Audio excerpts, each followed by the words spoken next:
Resume. First of all, the usual announcements. If you could please make sure that your mobile phones are turned off. Turned to silent. That would be helpful. And you probably heard the fire alarm, which went on quite a long time this time. If we hear it again, it's the real thing. So we go out of one of the two fire exits at the side, down the stairs and congregate in the council car park. Obviously don't come back to the building until we're told it's safe to do so. Everybody right with stairs? Yeah. Okay, jolly good. Thank you. Ms Gower very kindly brought some biscuits in, which are sitting at the front. So right next to me. yeah, afraid so. No munching in the inquiry, but coffee breaks and tea breaks, they're there anyway. So that's very kind. Thank you very much. Good. All right. So just a quick word about the programme. So we've agreed Mr. Goodwin next, haven't we? That's right. Yep. Yeah. Okay. Now on to today then. So we've got Mr. Parks here. We're going to just finish his evidence in chief, Mr. Young, and then cross-examination. You've given an estimate of 3.5 hours, Mr. Simons. Obviously, his in chief took quite a bit longer. Yeah. So does that? What do you think? Yeah, I hope so. I'm hoping to stick to the estimate. You're hoping to stick to the estimate? No, can you believe it? I don't know. That's fair. Touche. No, I'll do my 3.5 hours is about right. So All right. Okay. Well, we'll see anyway. And then you said, I think, Mr. Bell, you haven't got very much. I'm not down to crossing. Oh, you're not done. Oh, right. Okay. No, that's true. Sorry. No, you're right. That's right. So there's just you then, Mr. Simons, on that. I might have a question, but nothing more. So hopefully we'll get on to Mr. Goodwin today. Oh, but yes, fingers crossed. Yeah, that's my hope. Okay. Now, I hope you've seen, but you might not have done, an email. About 3 minutes ago. Well, that's about when I saw it as well. It was, if you look at when it was sent, it was very early this morning anyway. Yep. But it's about the Highsted Road overland flow paths. Correct. And basically, as I understand it, what it's saying is that Kent County Council Drainage Advisor is satisfied in principle that culverting would be acceptable, obviously depending on the details, and therefore that we were talking about the bridge, and I think, was that the 10 million or something that was... It was the... Depending on bridge or culvert. Yeah, 10 or 30. So obviously that affects that. Don't know whether you're going to mention that, Mr. Young, or whether you're just going to leave it at what you said. I'll touch on it just because... I don't know whether the witness has seen it, has he? Or No. I just... Oh, you haven't seen it? I don't know whether he has or not, but Well, presumably not. I've got a hard copy. Do you want No, I haven't seen want it. my hard copy? No, I mean, it certainly hasn't had it from any of us. Just seeing who's... Is in black and white, does it matter for him? No, I don't think so. No, that's fine. Yeah, that's great. Thank you. You just want to cast your eye over that. It's very short anyway, Mr. Parks. So is there anything else anyone wants? Anyone? Just anything else? if I may, just this section 106 session that... Oh, yeah. Yes. Yeah. That is now Wednesday, is that? I don't know, is it? At the moment. At the moment. Oh dear. Well, A week away, I mean... Yeah. a week's a short time in this inquiry. Yeah. In show business. Yeah, I mean, I think that was probably about right. Wednesday. It's either be Wednesday or Thursday. I know there are others coming. It is only just to discuss the highways. Yes. The other things. So really, it's we need national highway. We need national highways, won't we? I think we want. Kent County Council, and obviously the applicants and the council, and the Rule 6 party. I think that's the plan. I think that's it. Ma'am, I don't know whether the Duchy would want to be They might actually. I Might suppose. do. I don't think any of their evidence. We'll let Mr. Warren know and Yes. it's happening. I mean, I'm sure he's seen it It's going to already. be Wednesday or Listen. Thursday. Could I ask a query, ma'am? Do you want From, I'll answer actually. oh, right, sorry. do you want Network Rail there? They have some obligations that they're seeking, and they could answer Network Rail. Oh, Network Rail. I beg your pardon. Sorry. Yes. Well, I should think that would be useful, don't you think? Very good. Yeah. So can you communicate with Mr. Dygan? Yes, of course. So Wednesday or Thursday? It will be Wednesday or Thursday, I would think. I mean, hopefully Wednesday, Okay. but difficult to tell. I mean, we might know a bit more later on in the week, I would say. Okay. Yeah. I'll contact them now. Yeah. Thank you, Mr. Dygan. Any more admin on your side? No. Just one thing. Maybe Mr. Dygan can help. There was a meeting last night that we cleared out for in here with the local plan committee of Swale, and they were deciding at that meeting among different options as to how they may take forward their local plan exercise, and in particular the extent to which it would sort of interrelate to what's happening with us, as it were. So i.e. some of the options were to consider doing a Regulation 18 plan only after the Secretary of State's decision in this case for sort of obvious reasons, or some of them were to do with maybe they could do a very high level Reg 18 during this inquiry and then Reg 19 next year. Those sorts of things were being discussed. And I was watching it on YouTube on the way here, but I don't know what the outcome of it was yet. And I wondered whether maybe the council could just circulate a minute or whatever it is that emerged from that, a resolution, I suppose, from that meeting. Just maybe any updates to the local development scheme would be helpful, just so that we know where we are. So I didn't watch it, but my colleagues who attended it are downstairs at the moment and they're going to update me. So last night is what's called the Planning and Transportation Working Group. They're not a decision-making working group, but they then make a recommendation to the Policy and Resources Committee, who sit on Monday next week. So the resolution from last night will be recommended to the decision-making body on Monday night next week, and then that will be the decision. But I'll find out what the recommendation is and circulate it to the inquiry. Thanks very much. By the break. Thank you. Obviously, that, and then next week as well would be helpful. I'm sure Councillor Bonnie, when she arrives, she was there, so she'll be able to. But that sits then with my view about our planning evidence coming in October, because there's obviously going to be indeed. movement. Yeah. I think we decided that, haven't we? Yeah. Right. Okay. Well, it would be useful to be updated about that in due course. Anything else? Have you had time to look at that, Mr. Parks? It's pretty short, isn't it? Yes, thank you. Yeah.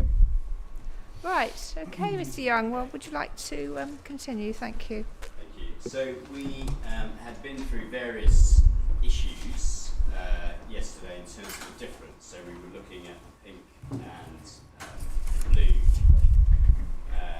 And actually in your appendices, I've got your appendices here in front of me.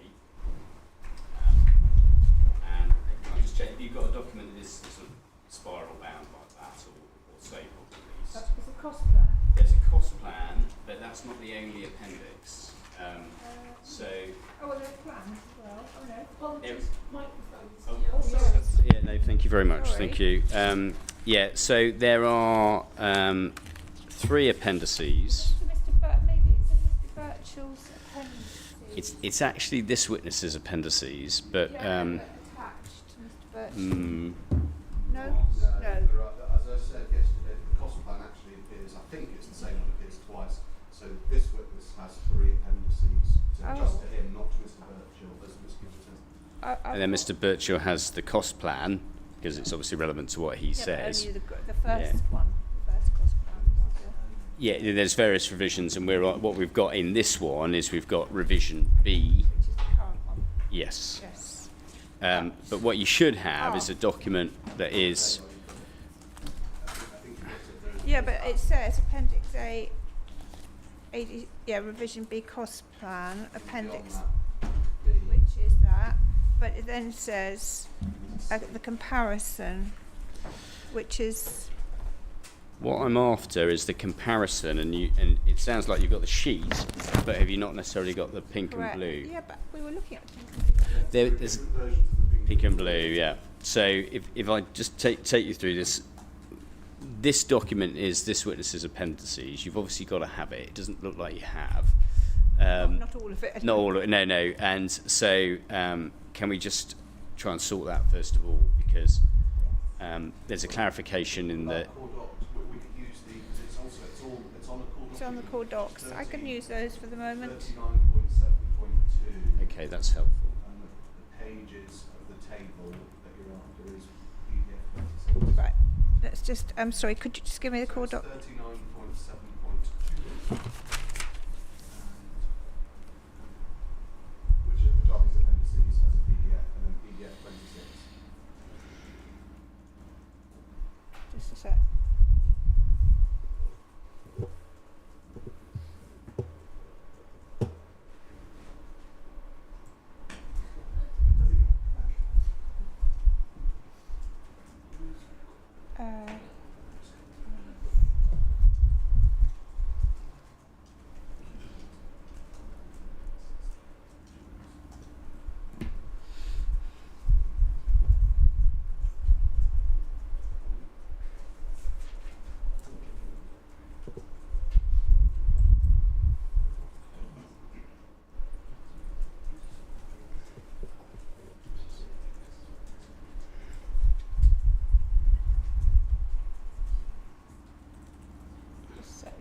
No, it's important the right document. Oh.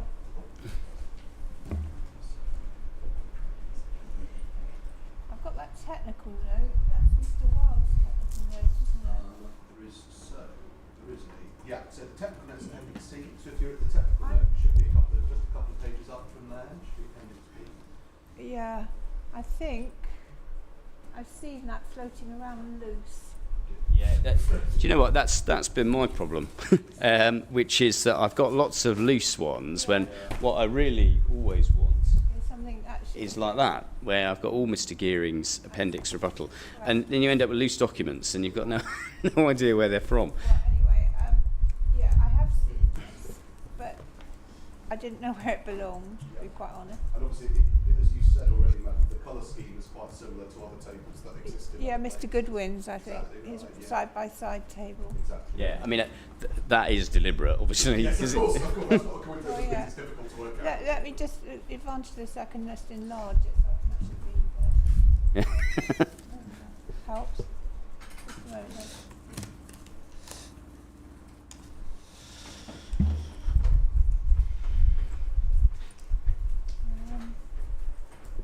Okay then, Mr. Young. thank Yeah, you.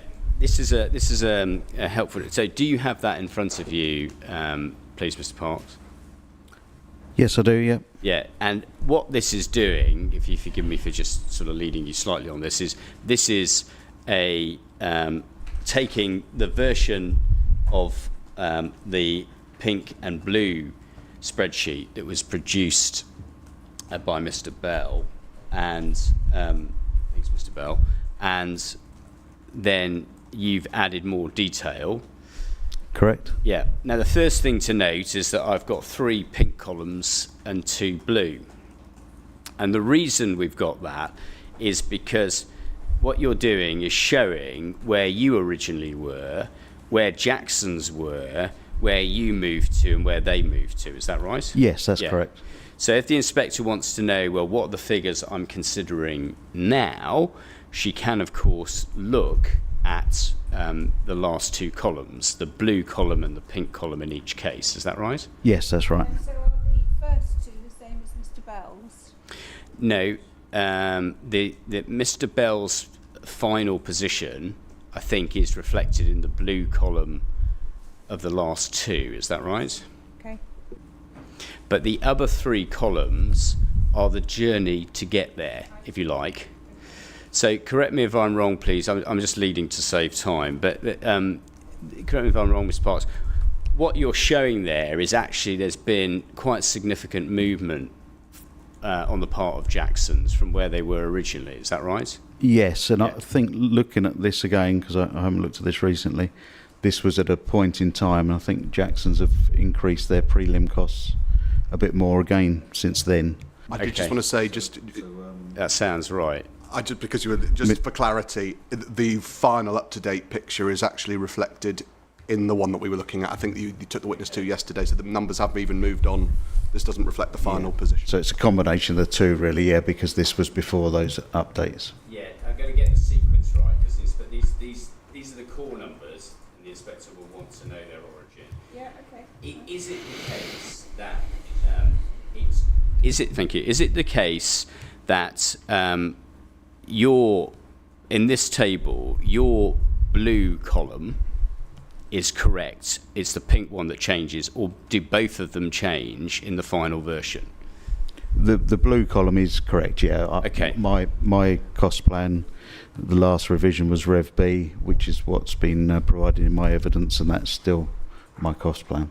Yeah, so the figures that the inspector can see there are the correct figures for Kent County Council. Yes. That's the ones in the 1, 2, 3, 4th column, Yes, because some of them do change between the 2nd and 4th. they do. Yeah, and you've anticipated my point, madam, which is there is some movement on your part as well, isn't there?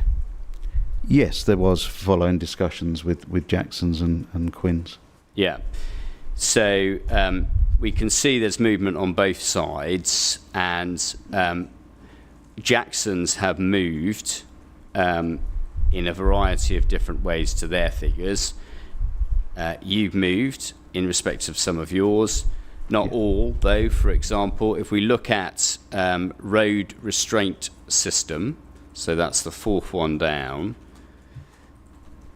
Jackson's were at 350,000, you were at 554, and I think they've come just to meet your figure. Is that right? Yes, that's correct. Yeah. Now this, the inspector's having to deliberate really which figures to favour here, and so it becomes important to see, if Jackson's have moved in respect of their figures.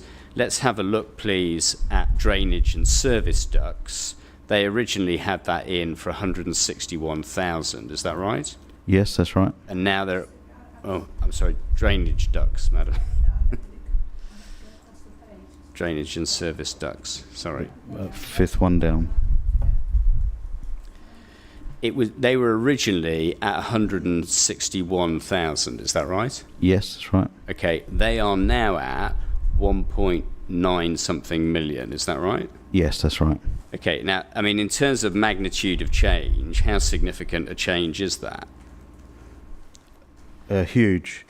Looking at the current figures, I think they've increased a bit more because they've added their overheads and profit to across the board. But so if you looked at the other schedule, you would see a different figure. But Let's do that now. But a big increase. So that is on their sheet, junction 2 for drainage and ducts, and they're at 2.23 million, yeah?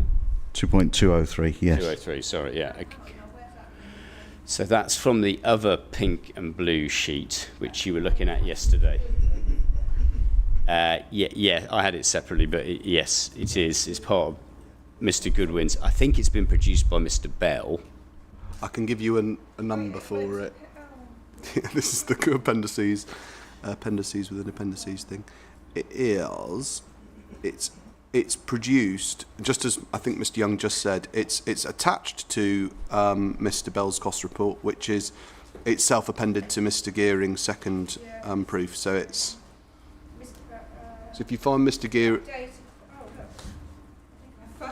right, it should actually have 2 sheets. It should have another thing with the red. That's the one to Mr. Park. Oh, I see. Sorry. I've got it as a standalone here. Yeah. Sorry. Worth finding just for later. When am I coming? If it's any assistance to you, particularly when you're writing up, I, for my part, have asked my team to give me the appendices as combined rather than a series of separate documents, and we can provide a set for you, in fact, if you want, rather than all these separate documents. Yeah, okay, we'll do that. Yeah. Well, whoever's it is, it's a case of just trying to do it in a way that makes it a bit easier to follow. Right, I've got that now. Okay, now what I can see is drainage and service ducts. Never have they had so much attention. And the settled position on the motorway junction, as far as Jackson's are concerned, are 2.203 million, yes? Yes, that's correct. Now, the inspector is being asked here, and you are questioning Jackson's figures and the credibility of Jackson's figures. And what Yes. we know is they started off at 161,000, right? And the cost inflation has now reached 2.203 million, yeah? Yes, that's correct. So anybody who's reasonably good at maths will notice that's quite a substantial increase. It is, yes. Yeah. What confidence does that give you that Jackson's, I mean, you've obviously helped them, you've had meetings, they've moved, but what confidence do you have in a civil engineering firm that started out at 161,000 and now accepts a figure many multiples of that at 2.203 million? Not a great deal, to be honest. What's going on, please, for Jackson's to make that kind of mistake? What are they getting wrong? Well, I can only assume that they didn't look at it properly initially, and from what I know of their experience, they're not experienced in these sort of works, so they clearly underestimated by a large proportion. Yeah, I mean, some might use the phrase out of depth or out of their depth, out of their comfort zone. Are those... No, of course not, because that would be a bit of a leading question, wouldn't it, to put the proposition to the witness and ask them to agree with it. Those are phrases I might use, but how would you characterise a situation where you say they're not used to this work and we see errors of that magnitude? Well, as I said, I think they didn't look at it properly. It was probably a fairly quick estimate that they put together, even though it's referred to as a tender, so that would seem odd and quite risky. But yeah, it doesn't. It gives very little confidence in their work, and we were quite surprised by it. Quite surprised by it. Yes, you're much more diplomatic than me. But your words are important, not mine. Okay. Now, there are other examples. I want to be fair. You have moved on the prelims. So on the prelims, your original figure, I think, was 22 million. Is that right? Yes, that's right. And now it's at 16. Yes. Yes. Now that's a bigger change in monetary value, which is what, of course, has been focused on by Mr. Bell. But in percentage terms, obviously, it's not. Yeah. What has led you to reduce your, I think about 30% or something, reduce yours by that magnitude? We carried out a detailed benchmarking exercise looking at other projects, and came to the opinion that the original rates were rather high, and we agreed that with Jackson's and Quinn's, who were saying that our figures were high, that they were correct to an extent, but obviously the extent are much less than they consider. Now, what might be put to you by my learned friend is like, well, look, this is just a normal process. There's a bit of give and take, and look, you were wrong on some of your figures, and Jackson's were wrong on theirs. Is that the right way to characterise the outcome here? You're the one who's provided the sequence of numbers so the inspector could see them. Is it just a bit of give and take? No, I don't think so. I think on those two examples, they're quite extreme, aren't they, really? With the drainage, where they clearly didn't understand what was required at all, and with us reducing, or me reducing my prelims allowances, that's refining. How many motorway junctions have Jackson's actually built? None, to my knowledge. No. How many 6-kilometre link roads have Jackson's built? Well, none to my knowledge. I don't think they've worked on anything that big. Yeah, I'm not going to get to cross-examine anybody from Jackson's, No. Unfortunately. Mr. Gearing can no doubt speak to their expertise on motorway junctions and so on. What's the difficulty? This is the motorway junction mistake that they made. What's the difficulty with getting the cost, not from a independent RICS quantity surveyor like you, but getting them from a civil engineering firm, a contractor, usually bids for work, but also one that's never done this type of work? They won't have the database of rates and prices for items because they haven't got the experience. We've got a database from all our tenders, so we've got all of that sitting behind our figures. We've got lots of live projects that we're using tender information from for cost planning all the time. We've got a lot of experience of cost planning, and we're used to cost planning at this sort of high level where the design information isn't available yet, and filling in the gaps essentially of what we know will be required. In your proof of evidence, you refer to having access to a huge amount of data from existing and ongoing projects. Is that right? Yes, that's right. Could you just explain that for me? What is all that data that you are able to access? Well, personally, I'm overseeing the tendering of all KCC's major projects. So I do the analysis on all of those tenders, so I'm getting between 3 and 5 tender returns. So I've got rates and prices for all of those items that each individual contractor is pricing. And across my company, we've also got the same for large developers such as Countryside, Crest, Vistry, Barrett's. Okay, so major house builders. Major house builders, yes. Yeah.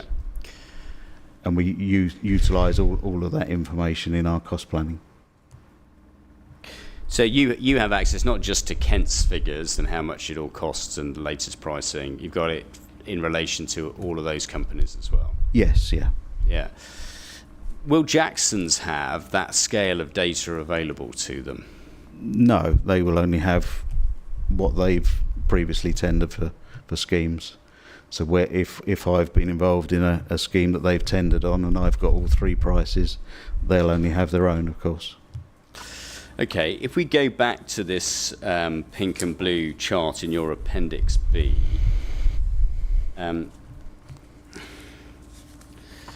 we are there focused then on your blue column, and what I wanted to come to next was the issue of contingency. Yes. And we've seen that described variously as optimism bias, contingency, risk allowance, and so on. When I look at this table and I go down that, just for the motorway junction, that blue column, I can see that the costs are, I think, 40, correct me if I'm wrong, 48 million, is that right? 49 million. Well, for the whole... Just all of the subtotal risk. Construction costs for the M2 junction. Yep, that looks about right, yep. So blue column, 4th one along, at the bottom, 4th along, that's the only one I sort of invite, other than understanding the origin, subtotal, and you should have 49,367,315 and 50 pence. Yeah, okay. After that, what I can see is add Dadswell's construction contingencies at 5%. So that's add risk 5% plus contingency 20 plus 20% contingency fee 15, which is a total, it refers to there of 10, 5, 10 and 25.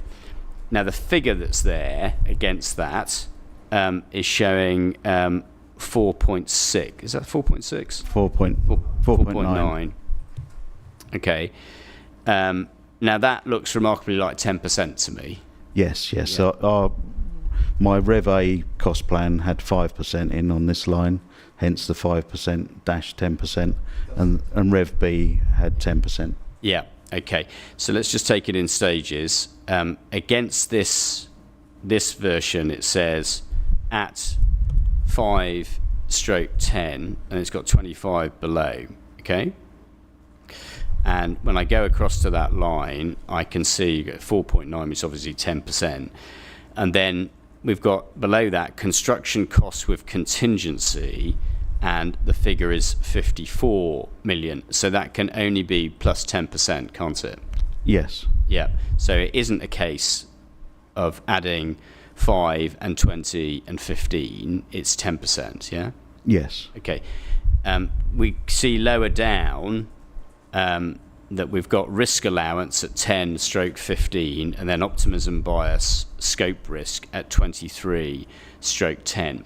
And what I'd like you to do is explain all those numbers in context, because at the bottom, what we get to is 83 million. Is that right? Yes. Okay, from an original construction cost of 49. So it's important to understand where those additions come. Okay? Okay. The first one is 10%. Where do we take 10% from the sort of heading in the row? So it's 10% of the construction costs, Yeah. because this is a construction contingency allowance. Okay, so It's- that's what we call it, a construction contingency allowance of 10%. Yes. Okay. Which is a normal, normal range of figures is between 5 and 10%. Okay. Unless I'm looking at a different version, under the word subtotal, I've got 5-10 and then 25 in capital, in bold. Do you have that? Yes. Yeah. What do I make of that? The 25% are Jackson stroke Quinn's figures. Okay. So that they're only in the pink columns. Right. So They've got 25% in this section, where I have now got 10%. Okay. The 5%, we can exclude that?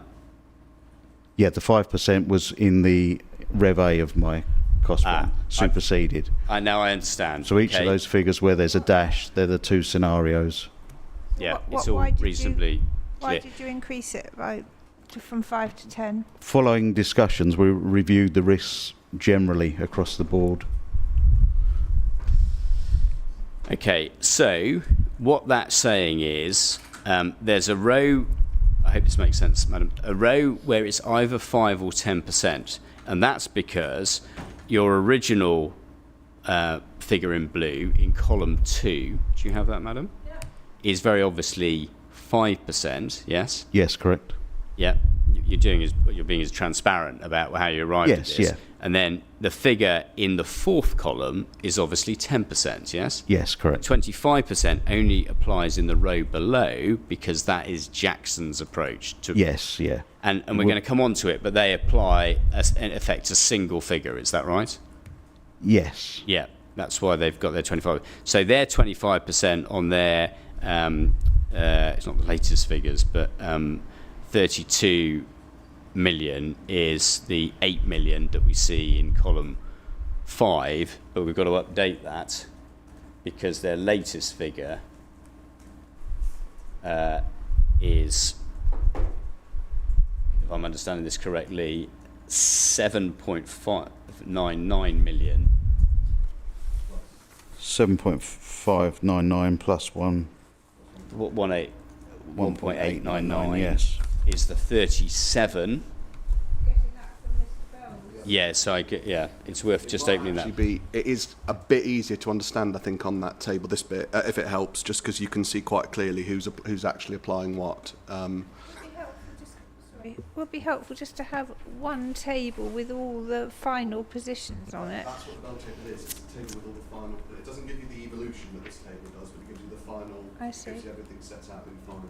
So which Yeah. one do you want me to look at? Well, if you have a look at this one, Which one? Mr. Bell's one, Mr. Bell's, yes. yeah, and as Melinda Friend says, that sets out the final position. So we were using that yesterday, Yeah.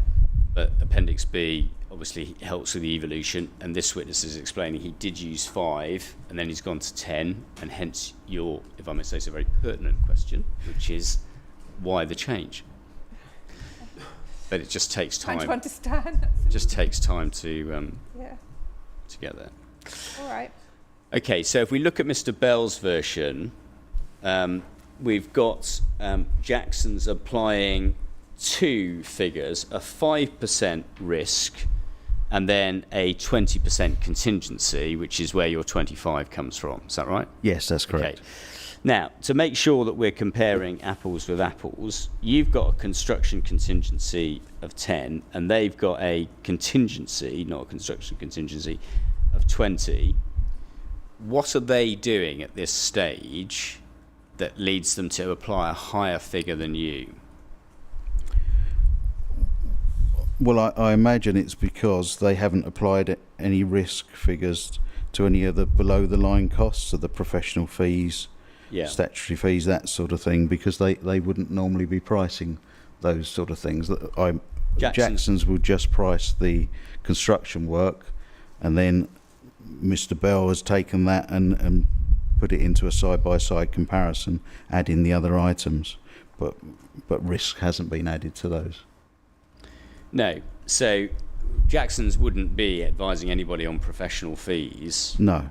And so on. And so, and they haven't applied any risk to any of those stages as you have, as you can see from the green, yeah? Yes. Good. Okay. So sorry, can I just understand this then? So the 25% is just on construction risk, not non-construction stuff? Yes, that's correct. Right, okay. And it's an amalgamation of a 5% risk and a 20% contingency, yes? Yes. Yeah, okay. I'm not going to ask you about that until we've got to the end of your approach to, and the council's approach to contingency and risk. But we just park that there. That's the difference. Now, can I just go back to the inspector's question about the difference between the 5 and 10? In your column, as you've clearly shown, you applied 5%, then you applied 10%, and you said to the inspector, that's because of more detailed work. Why is that? Well, we had a couple of meetings with Jackson's and Quinn's and compared cost plans, and I went away and reviewed my cost plan.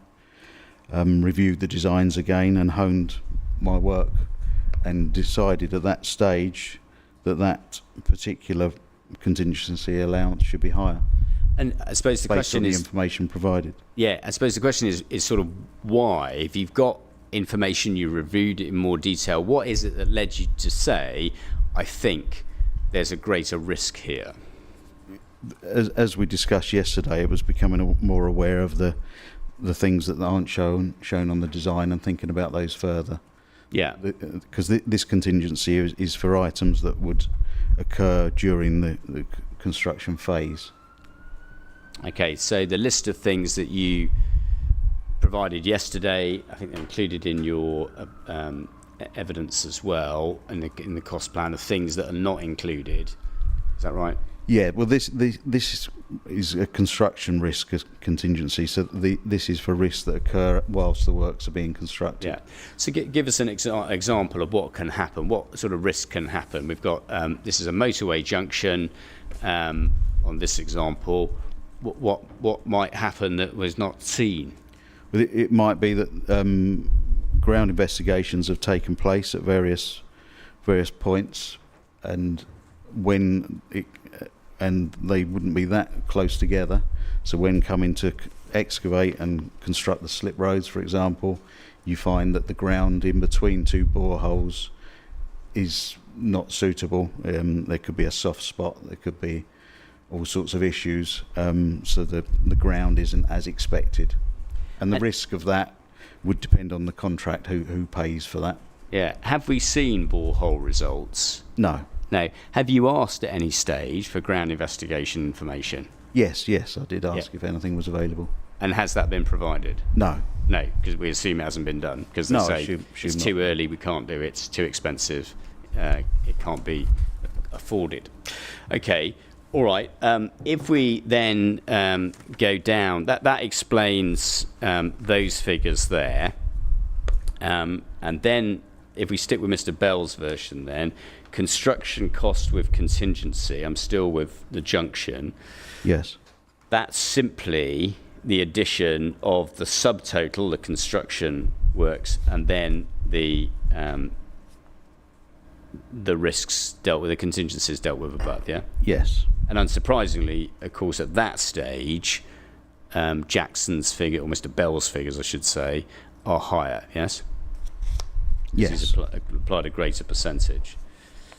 No, that's wrong. No, sorry, no. No, that's wrong. Yeah, it's my fault. They're closer together due to than they would be because of the risk added in. Yeah, you're quite right. They were roughly 11.5 million apart.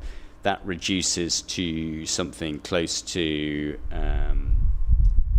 7 million. Yes. So Yeah. I'm sorry, I'm not with you where you are. Okay, if you stick with Mr. Bell's version, Yeah, I'm with you as well. okay, and we look at the subtotal, there's been a narrowing of the difference. So the subtotal is 49 million against 38 million. Do you see? Oh, I see. I see. Right. Okay. Yeah. Okay. Yeah. And then there's a narrowing of that 11.5 million gap to about 7 million because, obviously, although Jackson's figure is lower, they've applied a higher contingency at that point. Oh, I see. Right. Okay. So we end up with two figures, which are 54 million and 47.5 million. Is that right? yes, that's right. Good. Okay. Then we add Jackson's fees, 11% or 11.75%. What is an OH&P, please? Overheads and profit. Overheads and profit. So that's their profit. And then it says... Shall I explain? Yeah, please. Yeah, that? please. In Jackson's work, they itemise their overheads and profit and insurance costs separately from their construction work. So there's a line item, but stated the percentages. And Mr. Bell has applied those percentages across the figures so that it's more like for like with our figures, or my figures. Okay. Now what I see, and this is why I have to go through this line by line, is I don't see any change in the number because he's got that line in, and usually when you've got a line in like that, you expect something bigger at the bottom. But Yes. we haven't actually got a figure in there. He's saying it's included within CC, construction costs, presumably. Yeah, included above, yes. And prelim. So what it's saying, look, I've included this. This is our, these are our fees. This is our profit, but it isn't a separate total. Actually, that's all included in the above figures. Yes. Yes. Yeah. Okay. All right. Then we get the total construction. So, sorry, it's all included in the 37.9 million, is it? Yeah. Yes, that's correct. Yeah. Exactly that. Then we move on to non-construction costs. So we've got professional fees, statutory approval fees, site surveys, utility works, and commuted sums. Yes. Okay, and we've got a difference there of just about £800,000. Is that right between you? Yes. So there's a lot of that is similar. Is that right? Yes. It's done off a percentage, is it? The professional fees, or? Yes. Yeah. Okay. And I noticed the commuted sums are identified separately there. In your table in Appendix B, I think they're added to statutory approval fees because that's a bigger figure than is shown here. But if you add the two together, it comes to 6.93 million. So do you see your statutory? Yes, yep, that's correct. That's just if you happen to want to go back to Appendix B. Okay. But Mr. Bell's figure separates it out. Okay. Yes, that's right. So you'll see a figure of 6.9 million, but that's the amalgamation of statutory approval fees and commuted sums. Okay. Next, we come to total construction and non-construction costs. So that's the construction cost plus contingency plus Jackson's fees, plus the professional fees, etc. And we've got a difference there between 58 million and pretty much 66 million. Is that right? Yes. And now the contentious bit, because although Jackson's have applied 25% earlier on, they don't apply anything later. And so can I ask you, please, to first of all explain you've only applied 10% up to that point. What is the risk allowance, please? This is the risk allowance on the costs above. So that this is the risk, the professional fees, etc., etc. As I mentioned yesterday, fairly small allowances included for utility works, for example, 250,000, which is probably one of the biggest risks that we have in construction. So it's a risk on that, risk on ecological surveys, archaeology, things of that nature. Okay. Now, it's obviously a figure of £9 million. Is that right? Yes. Okay. Nearly 10, yep. Nearly 10, yeah, you're quite right, nearly 10. So that must be applied at 15% to the total 65 million. Is that right? Yes, that's right. Okay, so it is a risk allowance on both the professional fees, etc., if I can call it that, non-construction costs, and the construction costs, yes? Yeah. Yeah. Okay. So you apply that to these, it's 15% of 65.9 million, isn't it? Yeah. Yes, exactly that. But that 65.9 million is an addition of all the other things where you've already got the contingencies. The 10%. Haven't Yeah. you? Well, 20. Yes. No, 25% is 10%, Jackson's sorry, yeah, figures. 10%, So yeah. and you'll forgive me taking time over this. 25% is Jackson's figure. At the earlier stage, Yeah, I understand. Sorry. Mr. Parks is only at 10. So the question then is, why is it two separate figures in your approach? Yeah. Because his approach is, you might say, I know this is oversimplified maths, but 10% plus 15% gives you 25%, which is what they've applied, or he's applied, Mr. Bell, and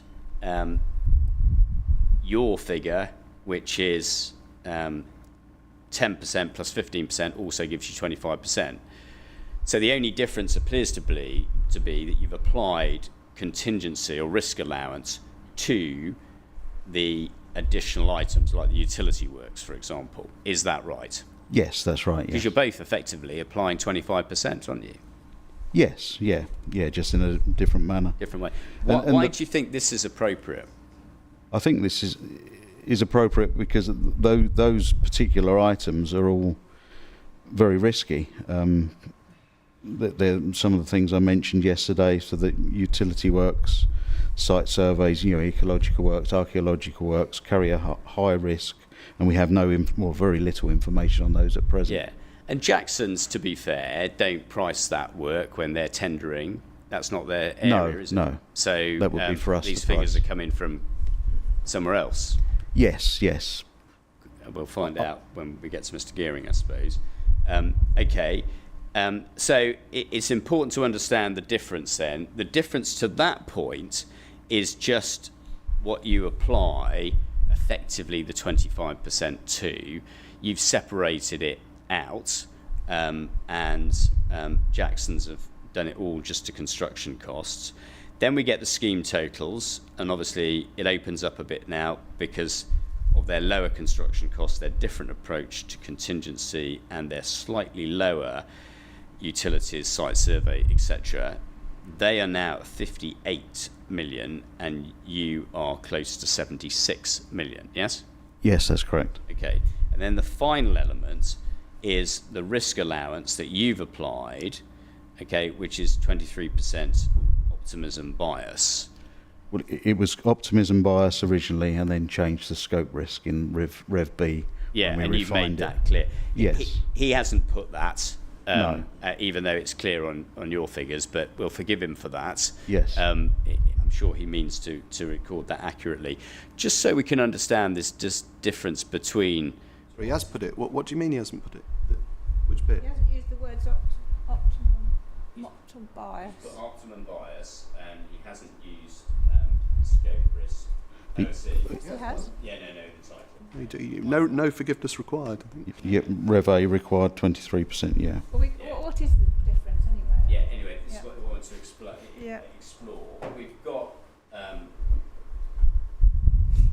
We've got him calling it scope risk actually, because he's only got it in brackets, so that's fine. We're both talking about scope risk, and we don't need to worry about optimism bias because it's in the brackets. But just so we can understand what the difference is.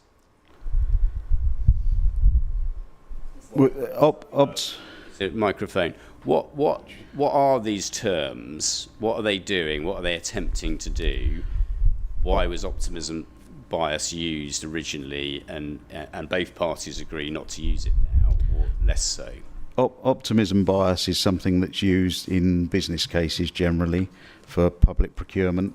There's a government green book, it's called, on it, that sets out the percentages, and for a scheme of this sort of high level of design, it would normally be 44%. Yeah. I took a view at time of pricing the cost plan that was excessive compared with the other risk allowances that I had. So I took the risk, I reviewed the risk as a whole and included it at 23%. With meetings with National Highways, they were expecting to see optimism bias included because that's what they generally see. To my mind, it doesn't really matter what we're calling it, because what it essentially is scope risk. So I've refined my risk allowances across the board in my refined cost plan, Rev B, which I undertook quite a lot of work on following the initial draft. Titled it scope risk because that's what it is. Yeah. And this covers the things that we spoke about yesterday that are missing, the things like the structural embankments that we're likely to need, whether the road alignment for the M2 junction actually fits and works and is deliverable, which I know has been mentioned in Mr. Wild's statement, as that he's done quite a lot of work on that, but I know it's not fully designed. None of the scheme is fully designed, so this risk covers those sort of items. Okay, now let me just explore with you this issue about you could have applied 44%. You haven't. The inspector has in the evidence the decision of the Inspector Roger Clues from the North Essex local plan examination, and contingency was an issue there, particularly because of infrastructure costs and roads, and 23% I think was considered inadequate, and so I think a 40% figure was the one that he adopted. It's clear that you, as you say, you could have applied a higher figure at 44%. Yes, yeah. In choosing 23%, what were your reasons for reducing it so significantly in terms of this project? Because the optimism bias, the way it's set up, doesn't really take account of the other risk allowances. It's not very clear on that approach, so it's a sort of a one allowance really. Yeah. So I've included the other risk allowances in addition for particular items of the project. So the suggestion, and it's a bit vague as to, and different people do different things with that. As to some cost plans do include both, but I took the view that would be too high across the board, looking at the total values. So when you say both, what you mean is some cost plans include construction contingency, risk allowance, and also optimism bias. Yes. Yeah. Okay. And apply all that. You think that's inappropriate. I've already got my 10%, and I've already got my risk allowance, and so that's why you've set it at and 23%. Yes. Yeah. And you've said and you set it all out yesterday that it's things like structural embankments, needing to deal with the embankments and so on. Yes. Why is it important to have that in a cost? I know there isn't a cost plan from the appellant, but why is it important to have it in a cost plan? Because the current design doesn't show those things, so, and it doesn't show how it would actually work in practice. So I've priced the drawings as presented, but consider there to be a fairly high scope risk allowance, or scope risk. So that's the scope of the work increasing to include things like the embankments, additional signalised crossings, and other design changes to make the scheme compliant and adoptable. Yeah. Now, the accusation is that effectively Kent, and through your work, is double counting, if you like, or double adding the risk. They're adding their 10% to 25%, and then they're adding this scope risk. You've just explained why, if you've reduced it to 23% because of the earlier elements. An alternative way would be to just apply the 44%. Is that right? Yes, that's and not right. apply it. But you haven't done that. You've gone through a. Would that be 44% and not have any of the other things? Any of the other allowances? Well, it would be an interpretation. Different cost consultants do different things. So some would just apply the 44%. It's based on experience and how you're viewing the scheme as a whole. So you take. So you could have other risk allowances plus the 44%. Right. Okay. It's all about the optimism. Is how optimistic you are about the design being appropriate and deliverable. You did say a minute ago, you could have added that on the 44% on top. Yes. Instead, what you've deducted is effectively 21%. Yes. Yeah. Good. Okay. All right. So, sorry, could I? Yeah. You said that I could be challenged on, because I've added various risk allowances. The reason I've presented it like this is to try and be clear, transparent, and showing what those risk allowances are for, and they're for different aspects of the project. That's the reasoning behind it. Yeah. So you've disaggregated the risk in the sense that you've applied it to specifically the construction costs. Then you've applied it to the project, including construction and non-construction. Yes. And then you've got your scope risk at the end. Yes, yeah. And the reason being with the scope risk that if there were, and I keep using the same example, but it's easy, if structural embankments are a big thing that has to be designed, a whole host of design work will go into that, so that it will increase the other costs like professional fees, for example. Utilities and so on. Yeah. Yes, and site surveys in particular. Yeah. Okay. Could I ask? It says under the optimism by scope risk 23%, which is what you were talking about, and then 10%, and then in Mr. Bell's it says 10%. So I don't quite understand. Yes, I reduced it to 10%. I changed the title to scope allowance, reduced it to 10%, but I changed the other percentages as we've discussed earlier. So I increased the contingency on the construction costs from 5% to 10%, for example. So if you want Dadswell's position, it's the green position, I think, which is helpfully set out here. Yes. Yeah. I didn't understand why it went from 23% to 10%. That's all. That was all part of my review for the second revision of the cost plan of the scheme as a whole. Okay. And considering where the risks lie, It's and obvious what might be required. It's obvious on the maths, but let's just do it slowly so we don't make a mistake. Okay. 49. We're looking at the green rows. Yeah. Okay. 49%. If you add, 49 million. If you add 10% to that, Yeah. it's obviously 4.9. Yes. Okay. It's my fault, madam, for not being clear. I'm sure. No. Risk allowance is at 15%. Is that right? Or because it says 15% there. Yes, yep. Okay, it's confusing as the inspector observes. You've got 10% in the brackets. Yeah. Okay. Yeah, that was the previous version. All is clear now.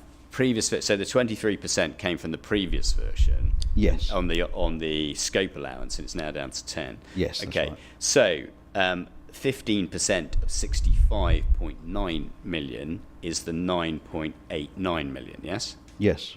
Okay, and then on the scope risk allowance, it isn't in fact 23%, it's actually just 10%, and that's on 75.8 million is obviously 7.58 million, yes? Yes, that's correct. Which arrives at your figure at the bottom of 83 million, yes? Yes.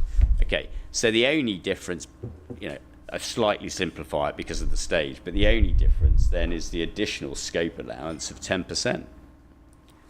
Yeah. Yes. Yeah, it's just the way But it's the way it's applied, yeah. where it's applied, and obviously the original figures. Yeah. All right, and so obviously, in terms of trying to pinpoint the key difference, then it's that 10%. You've explained why that 10% is there. Yeah, I think that's as far as we can go really with that. The Southern Relief Road, then, now we understand all the components, what in the brackets means, what green means, and so on. It's the same exercise Yes. for the Southern Relief Road, but we've got a very substantial difference there between 230 million and 137 million. So over 90 million pound difference. Yes. Yes. Yeah. Okay. And then the Northern Relief Road, 47 million against 34 million. Is that right? Oh, sorry, 52 million against 34 million. Yes, that's right. Okay, all right. And that identifies the differences. So that explains the position on the contingency. Now, your evidence has been subject to criticism not just from Mr. Bell, but also from Mr. Goodwin. So we need to have a look at Mr. Goodwin's evidence. Now, Mr. Goodwin is critical of both yourself and Mr. Birchill, but his criticism of you, or his response to your proof, replicates word for word everything that is in the first part of his criticism of Mr. Birchill's. Okay, so I don't really need to deal with that, because I think Mr. Birchill will be well placed to deal with the criticisms that are directed at him, albeit they're replicated all for this witness as well. But what I do need to do is just deal with what Mr. Goodwin sets out as his criticisms of you. Okay, so if you could take up Mr. Goodwin's, it's 37.15.1.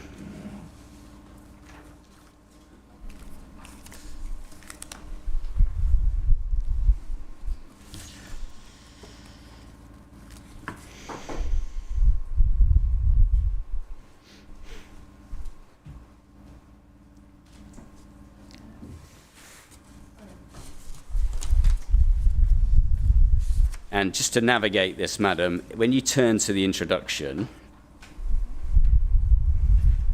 Mr. Goodwin, what he sets out in page 1, and in particular what he sets out on pages 4, 5, 6 and 7 is a repeat of his response to Mr. Birchill. So we can pick up the threads at page 7, which is his response to Mr. Park's proof, albeit the whole thing's a rebuttal to Mr. Park's proof. Does that make sense? Yeah. Okay. So I think what we need to deal with it, he says, you're clearly an experienced and professional quantity surveyor. Like me, you focused on civil engineering for 25 years, he says. But unlike me, you work in private practice and your focus is likely to be predominantly by client side. My focus throughout 25 years is contractor side. So he works with firms like Jackson's, is that right? Yes, yeah. Yeah, whereas you're working for the commissioning client, in effect. Yes, that's correct. Ultimately, who does the responsibility fall on to pay for the project? The commissioning client. Yeah. He says, Mr. Park, he says at 5.2, Mr. Park states that he's worked on behalf of house developers. Thus, I would expect Mr. Park to have a good understanding of the different contractual and commercial strategies that might exist. And then he talks about your role with Kent County Council. Can I just ask you, how much of the work you do with Kent is about roads and infrastructure and roundabouts and junctions and so on? All of it. All of it, yeah. Yeah. You've got other colleagues in the firm who work for Crest and so on. Yes. Is it the same work? Is it just the same sort of projects and the same sort of costs and so on? If you're working for a house builder on a housing site? To a degree, but the Kent County Council work is generally larger schemes that developers wouldn't normally be providing. No, I mean, not think- of the same sort of scale. So developer works are usually a smaller scale, still including fairly heavy infrastructure, bridges and the like, but not sort of the same extent as council work. No.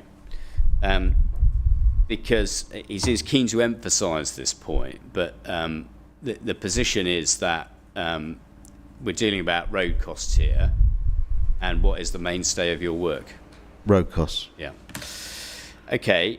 He then goes for a line-by-line criticism. At 5.6, he says, Mr. Park states that he's included detailed assumptions in his cost plan. 3 of those assumptions I would challenge. He says, Mr. Park states, assume the scheme will be delivered by the developer utilising a Tier 1 contractor for all works. And then secondly, you say preliminaries have been priced on a weekly basis based on anticipated contractor supervision and welfare costs, assuming each section will be delivered independently. And he goes on to say, the above statements appear to be contradict one another.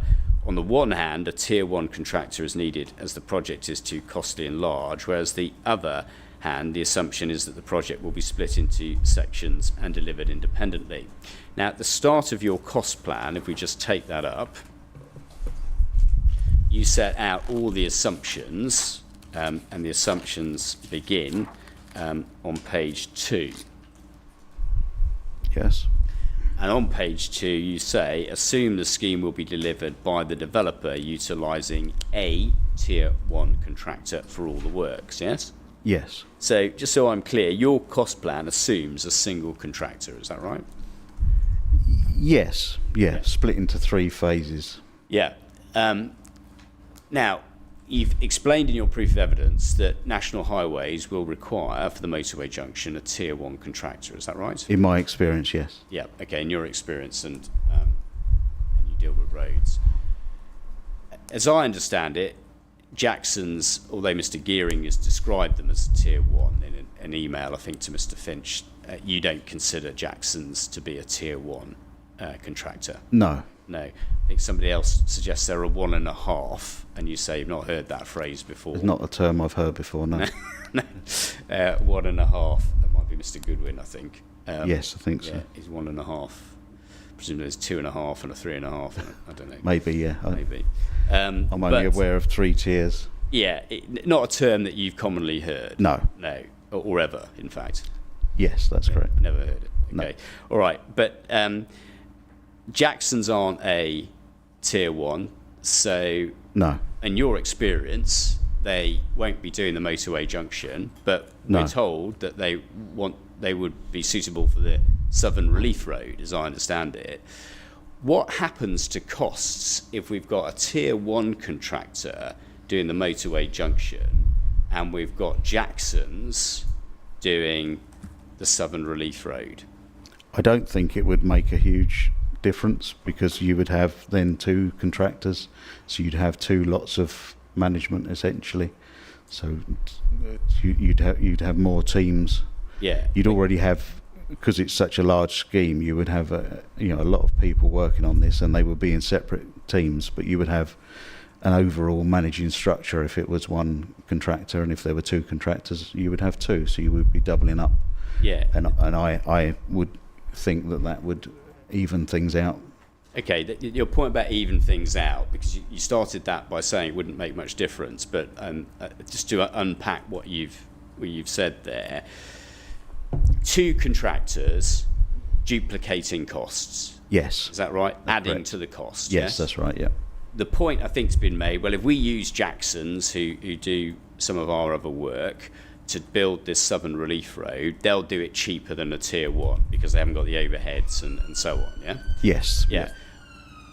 Is your point, please explain in your own words, is your point that whatever savings you make will be effectively removed by the duplication? Yes. Yeah. By the duplication. It is a leading question, yeah. No, I'll take that on the chin. In your own words, just explain, because you started saying it won't make much difference, and that could be a confusing answer, and then you finished with it would even itself out. So if you just explain that. There's also the concept of the scale of the scheme that I think would be too big for Jackson's to undertake, so that ought to be mentioned. But if we're assuming that they could undertake it, This is the Southern Relief Road. yes, Yeah. they haven't ever undertaken a scheme of that magnitude. But there would be, as I say, two companies, so two lots of overheads essentially. If you have two contractors, the tier 1 contractor overheads and general costs will be higher than a tier 2 contractor because of the larger organisation that's supporting. So that there would be differences in cost, but my opinion is that they would even out, and it wouldn't make a material difference in the overall cost. Because of the duplication. Yes. Yeah. Okay. Jackson's, I think you say we're generally, although it's not a definition, generally around 100 million for a tier 3, but their return showed 150 million. So I think in your proof you described them as a tier 2. Is that right? Yes, that's right. Yeah. So we treat them as a tier 2, less cost than a tier 1, but separate jobs. Yeah. Yes. Okay.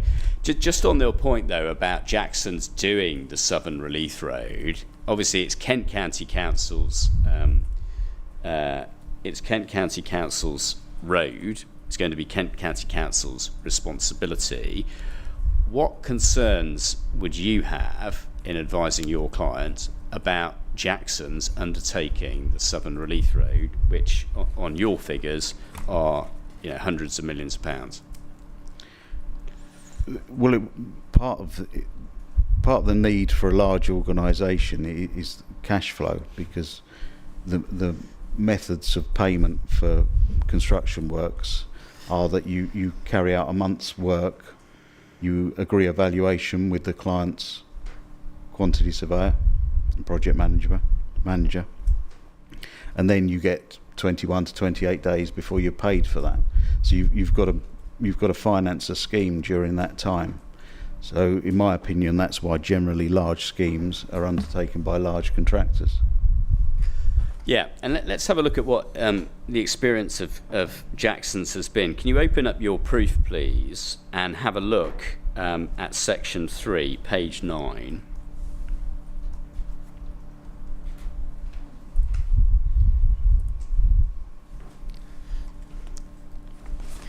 I think I've got everything open apart from mine.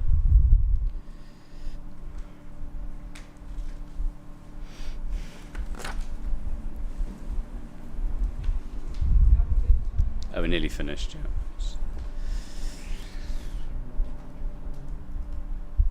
Sorry, what item was it? It's your proof and then 3.46. And here you're talking about the prelim costs. Yes. And you say, in assessing the preliminary costs for the Highsted Park cost plan, we primarily relied on cost information from the Grovehurst Road junction and Sturry Link Road, for which we are currently acting as consultants on behalf of KCC. Do you see that? Yes, that's right. Yeah. And then you go to explain Grovehurst Junction is a new gyratory over the A249, including provision of a new bridge, and is being delivered by Jackson's. Is that right? Yes, that's right. Sturry Link Road is a new 273-metre long viaduct across two arms of the River Stour and a railway with limited interface with existing roads. Are Jackson's delivering that one? No, a tier 1 contractor are delivering that. Right. Okay. So Jackson's are doing the gyratory, the new gyratory. Yes. Okay. Both schemes have been procured under the NEC Option 4 Option C form of contract. Under the contractor is paid based on the defined costs as evidenced by invoices. You give your caveat about it still being an ongoing project, but you say the tender returns for 3.49. The tender returns for Grovehurst Road range from 22.5 to 27 million, as priced by Jackson's, along with 3 recognised Tier 1 contractors. The preliminary costs on Grovehurst range from 79,000 a week to 160,000 a week. JCE priced their preliminaries at 25,000 a week, lower than the next lowest tender. So not that it was 25,000 a week, just they were 25,000 lower. Yeah. Yes. representing a percentage of the works, perhaps illustrating your point that they may be cheaper or will be cheaper. The preliminary costs range from 29 to 45%. You say the other 350, the other tenderers on Grovehurst Road were all recognised Tier 1 and all priced their preliminaries significantly higher. 351, in practice, Jackson's are operating at significantly higher preliminary costs than allowed for within their Grovehurst Road tender. Their time-based preliminaries alone on Grovehurst equated to 42,750 with their tender submission, but we have assessed their running costs at over 70,000 a week. This is for the preliminaries, is that right? Yes, that's right, yep. When what Jackson's actually bid was 25,000, yeah? No, In their tender. Sorry, forgive me. 42,750. Yeah. And they range from 79 to 160, yes? Yeah. Yes. So were they the 79 or were they at 100 or? They were the 79, I think, yeah. Okay. But we've assessed the running costs at over 70,000 a week, including just under 50,000 a week for staff costs. It has become apparent that Jackson's did not allow for sufficient resources to manage the scheme of Grovehurst scale and ultimate complexity within their tender price. Just explain that to me, because if they were effectively suggesting it was 79,000 a week and it's running at over 70,000, they would have seemed to be. Sorry, that they're not comparable. It's the 42,750 for the time-based prelims, Yeah. which are the weekly prelims essentially, versus the 70,000. Those two figures in 3.51 that are the comparison. Okay, so their tender submission, you're quite right. Their tender submission was 72,000 and they've come in at 70,000. So that includes everything. Yeah, I'm not sure if it is 72,000 exactly but for these comparison purposes, it's the weekly cost that are relevant, which is the 42,750. So that's what they included in their tender, but they're running at 70,000. Yeah. Now, there's nothing like empirical evidence to demonstrate people's track records.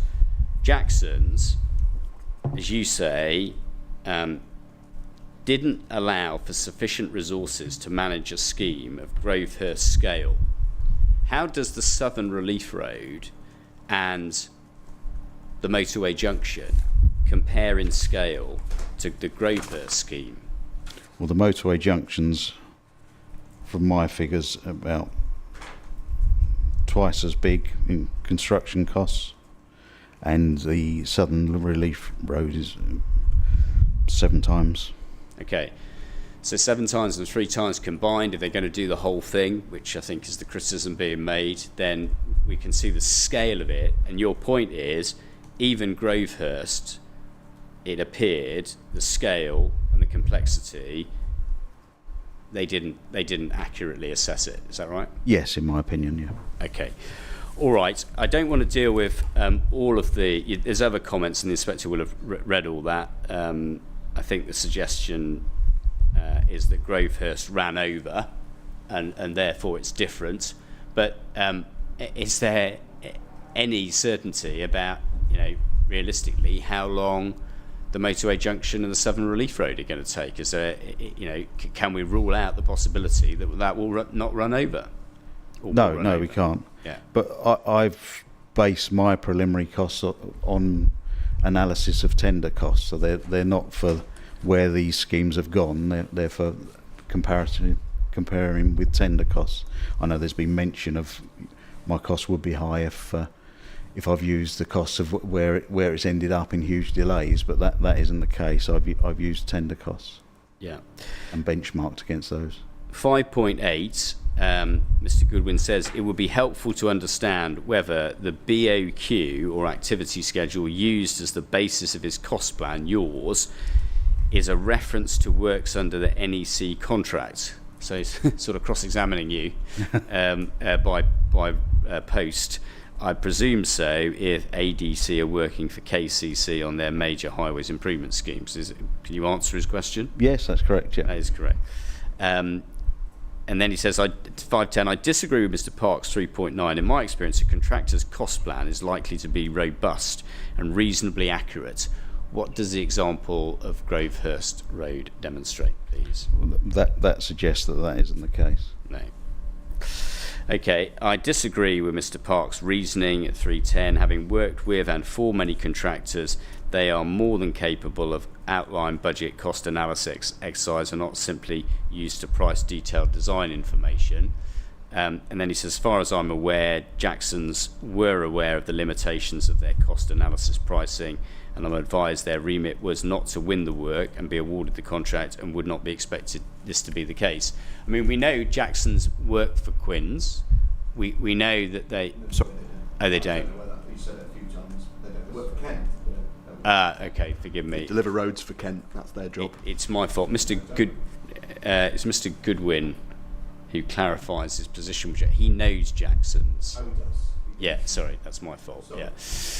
Mr. Goodwin confirms he works for Jackson's, yes. He works for Jacksons, yeah. Okay, and it's him commenting here, but Jacksons don't work for Quinns, we are told. I'm not aware of all of Jackson's schemes, I don't know. Yeah, okay, well, we'll take it, I'm sure it's correct that they don't work for Quinns. So, Jacksons, we're told, aren't just winning work here, but what is their fundamental modus operandi? What's their purpose? Their purpose is to win work. This would have been priced by their estimators who are used to trying to win work. Good.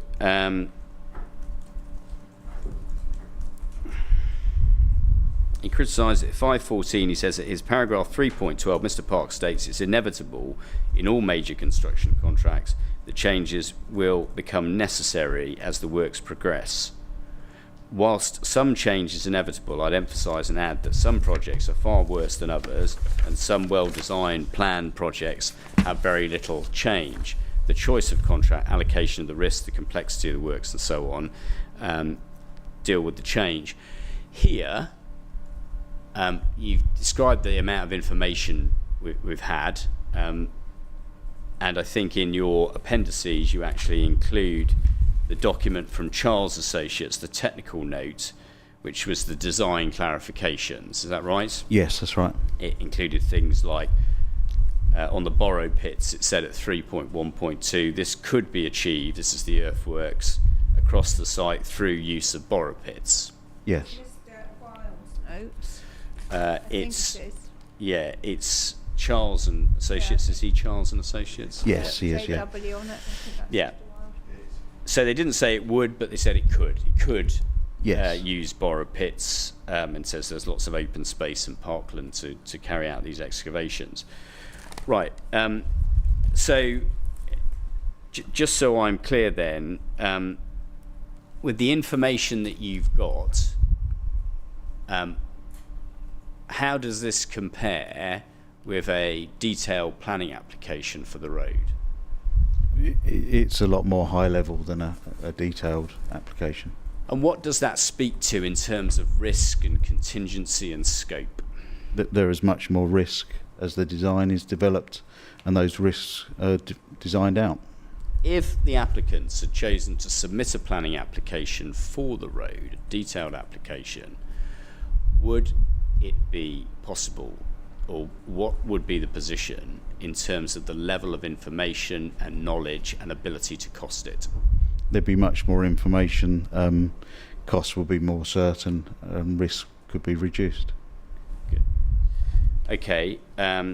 He says that in terms of Gravehurst Junction 518, it is paragraph 316, I do not find it extremely unusual that two cost plan exercises are adrift in some areas in the circumstances where one cost plan is advising KCC and the other is a developer-led. So what he's saying is not unusual that they'd be different.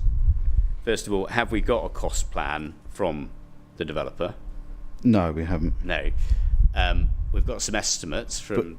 Could I add that Yeah. he also says recent scheme, not KCC-led recent scheme knowledge.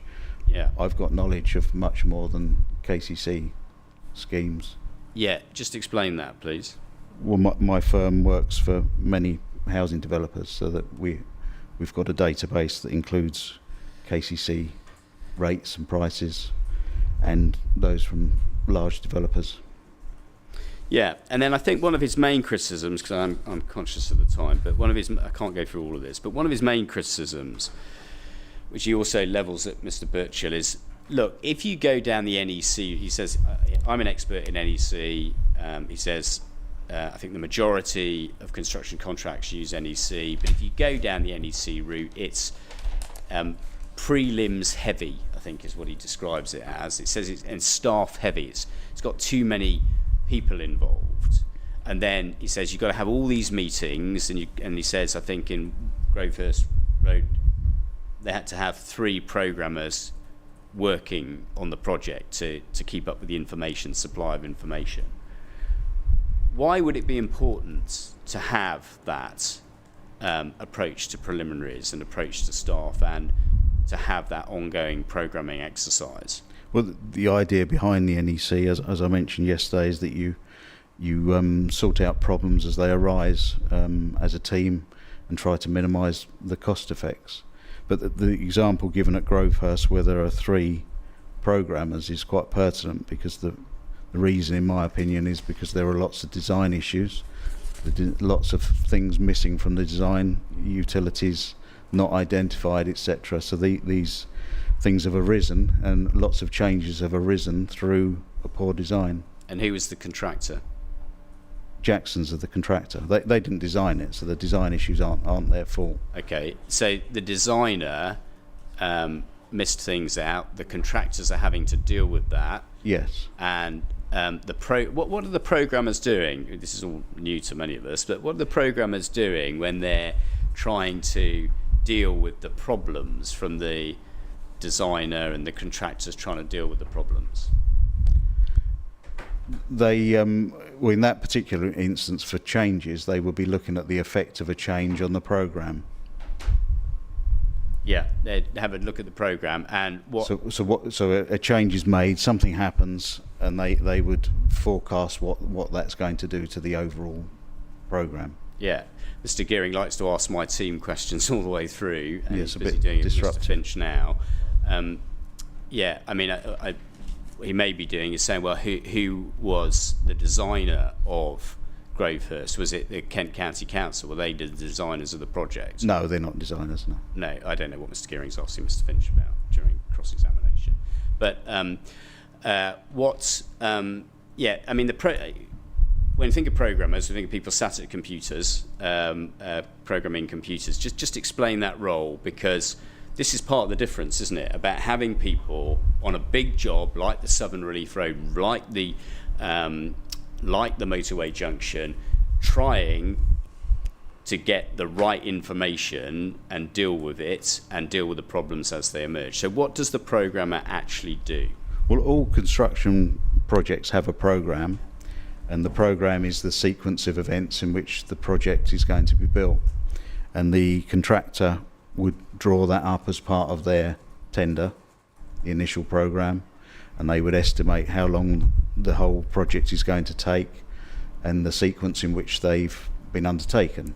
And a critical path will be drawn through that programme to show that activity A must be done before activity B, etc. As changes are made, that programme has to develop to reflect what's actually happening on site. So it might be that there's a change, there's a weather event, so we've been delayed on site due to heavy rain, so excavation can't take place in a certain area. But on a large scheme, that will be mitigated through discussion and collaboration to review what work could be done elsewhere on the site. And obviously a large scheme gives more opportunity for that, especially initially. So the programmers will be looking at the changes and also the actual work that's completed. So it might be that they were ambitious in saying that 100 metres of road would be completed by X date, but in reality that's not correct. So they update the programme each month, and through the NEC process that's agreed with the project manager as a fixed point in time as correct. Yeah. With contracts that aren't using an NEC contract, the contractor would still need to be programming, and it's essential that you've got an accurate and updated programme for a successful project. The only difference is that under the NEC contract, you've got to show your work effectively. You've got to give that to the project manager, and he's got to buy into that by agreeing that that's correct. How advantageous is it to have that information? Well, the information is essential to have a programme, and if a contractor isn't working under an NEC contract to a degree, it's their own choice how much input they put into their programme and how accurate and updated it is. But in my view, the NEC contract is good in that it brings these things out into the open, and we deal with them as they arise, and everyone knows where the programme is. Yeah, I mean, the contractor might be hoping for trigger events to make up the money and so on, but yes, with a project like this, with the Southern Relief Road, the motorway junction, the Northern Relief Road, how important, in your professional opinion, is it that you have that NEC approach to programming and dealing with problems as they emerge? Well, I think the approach of detailed regular programmes is essential. It doesn't necessarily have to be NEC, but it would have to be a contract that supported that. And what the NEC contract does is it makes it part of the contract that you have to manage these procedures. So programmes have to be done, have to be submitted, so it ensures that things aren't drifting. Yeah. So I think for a scheme of this magnitude, it is essential. Essential. Now, just Mr. Simons quite rightly pointed out that the Section 106, and it hasn't been Kent's case to say it must be NEC or a particular version of NEC, like 4 option 3. And that's right, Section 106 doesn't say that. It says it must be approved by Kent, and as you, if I may say so, very fairly said, a variation of that. But how important is it that those components are in there, in your opinion? You've said it's essential to have the programming of the type that's in the NEC contract. How important is it, even if it isn't an NEC contract and it's got another name or it's bespoke, how important is it for that detailed programming for schemes of this scale? It's essential for success. Yeah. Now, if we look at what Mr. Goodwin says about this, it's in his response to Mr. Birchall. It's also in his response to you. And what he says in response to Mr. Birchall is he says, by way of example, programming on NEC projects is never-ending task. Yes, that's correct. Yeah. Because they're building work every day, you would hope, and the programme is constantly moving and needing to be updated. Live programmes are required and updated at worst every month and submitted for acceptance as change occurs, and compensation events need assessing. One-off change programmes are also needed to demonstrate delays and delay entitlement. I would describe the whole programming process as cumbersome and administrative heavy. What's your view about it? That's obviously pejorative, but what's your view about it? Well, it is administrative heavy. I mean, it does take time, but I think that time is worthwhile. And I think the programming should be done anyway, so it's just the process of agreeing it with the project manager on the client side that is this sort of extra process, I suppose, with the NEC. In any contract, if a contractor is making a claim for something that they say has delayed them, they need to demonstrate that, their justification to additional time. So they would always have to do programs for that. So that it is administrative heavy, but with good reason, and I think it reaps dividends. Reaps dividends, because what do you avoid if you take that approach? Mr. Goodwin doesn't like it, but what benefit ultimately is derived by taking this approach? It means that issues are identified early when there's time to do something about them, to change something and keep costs down, rather than letting things escalate and become a bigger issue. So works being built on top of defective works. So one of the other aspects of the NEC contract is it has a defect rising part of it. So defects are notified by the contractor or the client's project management as they arise. So it might be a defect that can be worked around. It might be something that could be acceptable if something's done to it. All these things are brought out into the open and reviewed as we go, rather than left to the end. Okay, last question then. I could give an example on some recent project. I had while I was sitting here waiting for this morning, I counted up, I've got 11 live contracts, construction contracts I'm working on at the moment. 9 of those are under NEC contracts. 2 of those are under ICC, which is a contract that was, I expect some of the people in the room will have heard of the ICE 6th and 7th edition contracts, which is what we had before the NEC.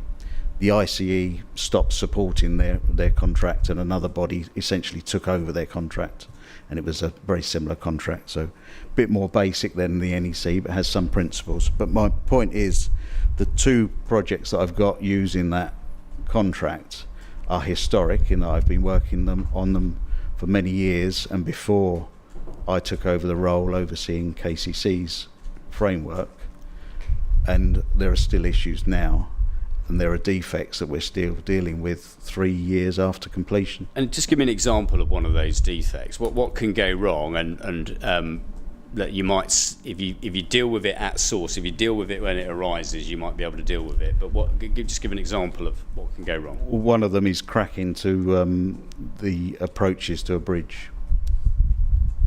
And Subsidence effectively in the slip roads approaching the bridge. Okay, and better to deal with that earlier on? Much better, yes. Yeah. Okay. And very costly to deal with, as I say, with us and the contractor and the client are still working on this years later. Okay, thank you very much indeed.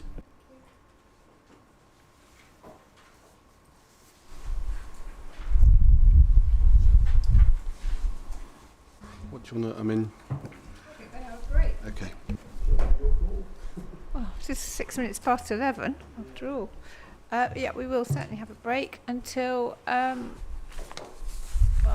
let's say 11:30. We've been going quite a long time, haven't we? And there's all those lovely biscuits. And they're lovely biscuits, yes. So we'll break till 11:30. Thank you very much.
Past 11, so it's time for the inquiry to resume. So if you'd like to start your cross-examination, Thank you. please. Thank you. Thank you very much, and good morning, Mr. Parks. Could you pop your microphone on? So what I want to do is I'll go over some questions of overall approach first, just to sort of clear the decks, and then what I'm going to do is focus on the 4 things that actually matter, would make a statistical difference. We'll go through them, but those are, just for you, so you know, I know you know what they are already, but in order: prelims, earthworks, structures, and then contingency. Because it's right, isn't it, that if we ended up reaching resolution on those, we're at over 95% accordance on the cost plans, aren't we? I think it's about 90%, but yes. You will see, it's over 95%. In any event, the truth is, those are the 4 big hitting items, aren't they? They are in, total value. Hours and hours in chief on all sorts of things, but truth be told, if we reach a resolution on those 4, we're getting awfully close to being in agreement, aren't we? In an overall figure, yes. Yeah, all right then. Well, I'll focus on just them. But before we do those big 4, overall approach then. So delivering road schemes is a highly technical thing, isn't it? Highly technical thing to do. Well, I don't know if it's highly technical, but it is technical. Yeah. Highly technical. Come on. It requires the input of a whole raft of specialisms, doesn't it? It does, yes. Like engineers, and project managers, programmers, material managers, a range of contractors, and designers.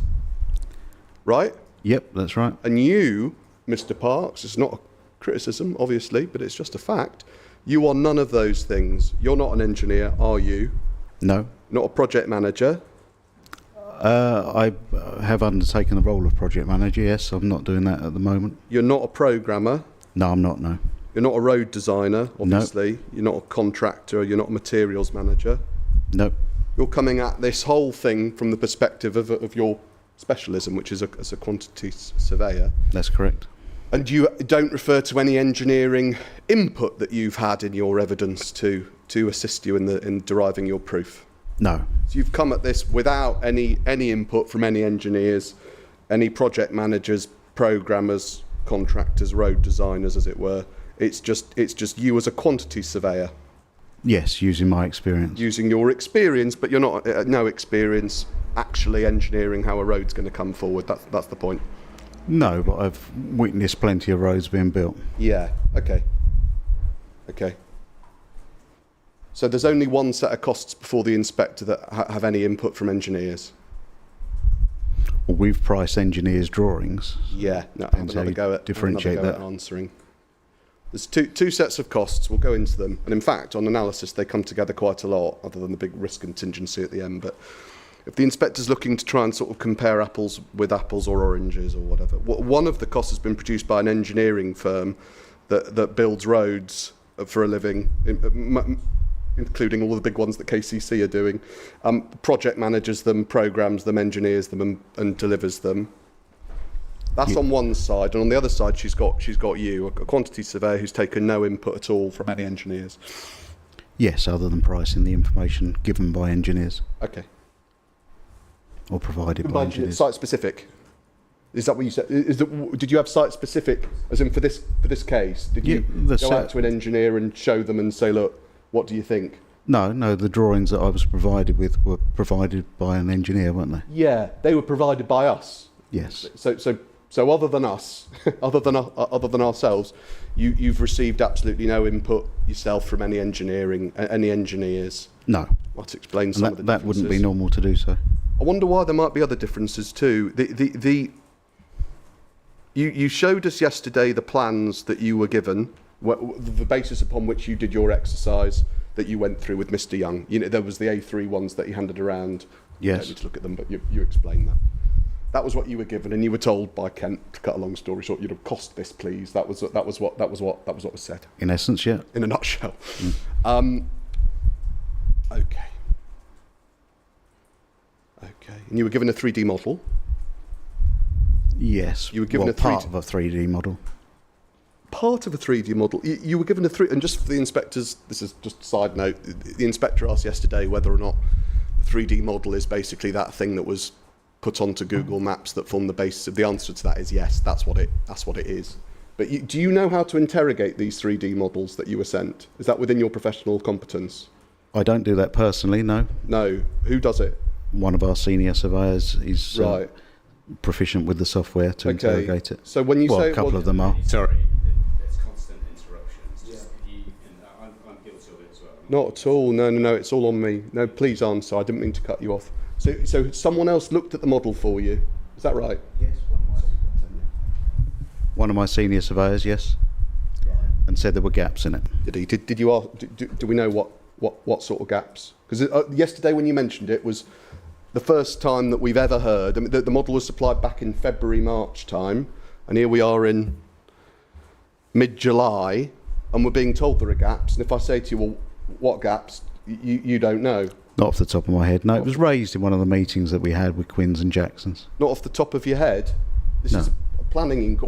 You criticised us yesterday at length for not giving you detailed cross sections. Do you remember all that stuff about how you wanted cross sections that were closer together? Yes, we requested cross sections because the model was incomplete. You would know that if you could interrogate that more. You wouldn't know because you can't interrogate it. But the 3D model allows you to take as many cross sections as you like. If it was complete, if it didn't have gaps in it. And it wasn't complete because It hadn't been completed by whoever put it in together. What way? You just throw it over the top of him again. Go He's on. got to answer. Go on. It was incomplete. There were gaps. Like Sections of road were missing. which ones? I don't know. It's a shame, and it's a shame it was never raised. Well, it was raised. I did. Yeah. Did you I raise re- it? Who with? Again, Quinns and I did Jacksons raise in a it. meeting. Forgive me. The witness started the answer. I did raise it, and please expand. I raised it at the time that the model was incomplete. Who did you raise it with? In meetings with Quinns and Jacksons. Specifically, who did you raise it with? Mr. Gearing. You raised it with Mr. Gearing. I mentioned that the model was you? incomplete. What date was that? I don't know. Meeting. If you want, we can. The dates of the meetings are there. He's told you that Mr. Gearing hasn't told you this, obviously, but Mr. Gearing was me? told by this witness. By this witness. Sorry. If you want him to give you the dates of the meetings, you know the dates of the meetings because they're all in his proof. No, I didn't ask what the date of the different meetings was, but I appreciate the input. My question was, if you turn your microphone back on, you've made an allegation today, for the first time, that you told Mr. Gearing that there were gaps in the model, and I've asked you when that happened. It was at one of the meetings that we had with Quinns and Jacksons. It may be that it was just Jacksons, thinking again, because Jacksons were at one of the meetings alone. I would have to check back on my notes, but All right then. it was definitely raised. Okay. And if anyone looked from your side at the model, you would be able to see there were gaps in it. Well, we've got the person who created the model sitting in the room, and he's got no idea what you're talking about. Because and you can't help him because you don't know what these gaps are. No. Do you? Does it include the full section of all not. sections of road? This is not the bit where you ask me questions. Well, that's. But you what don't would I know. do. You don't, because if I said to you, all right, gosh, right, which bits are missing, Mr. Parks? Where have we gone wrong? You've got no idea. It's not just off the top of your head. You've literally got no idea. Do you? In respect to the model, no. And so all this stuff about how you didn't have enough cross sections and stuff, you've got no idea what you had because you don't know how to interrogate the thing that we sent you that had all of the detail. I don't need to know how to interrogate it personally. No. So you were sent a model. You were sent the plans that we talked about that handed around. Yes. And presumably that was the stage that you went off and looked at the planning application documents, was it? Yes. Good. So you would have seen then all of the geotechnical and geoenvironmental work that had been done for both sides, both the north and the south. I priced the scheme on the drawings that were provided. No, I know that. I requested geological investigation, Yeah. and it wasn't provided. Okay, let's have another go at that. I said you received all of the plans from Kent. You thought, right, and you knew presumably that this might involve appearing at a public inquiry as a witness, as an expert witness. Did you know then? No, not at that stage. Okay. I was just asked to produce a cost Got plan it. on Fair enough. a set of drawings. Okay, so at some stage, did you hunt down Did you review the planning files? Not in detail, no. Not in detail. How much detail are we talking? I mean, did you actually look at all at the planning files? I did, yes. Okay, all right. So if you looked at the planning files, you would have seen all of the detailed geo-environmental and geotechnical assessment work and site investigation work that's been happening for many years on both the north and the south. You spotted that stuff, did you? I don't recall seeing any detail. Have you ever seen any of that stuff? No, I don't recall seeing it.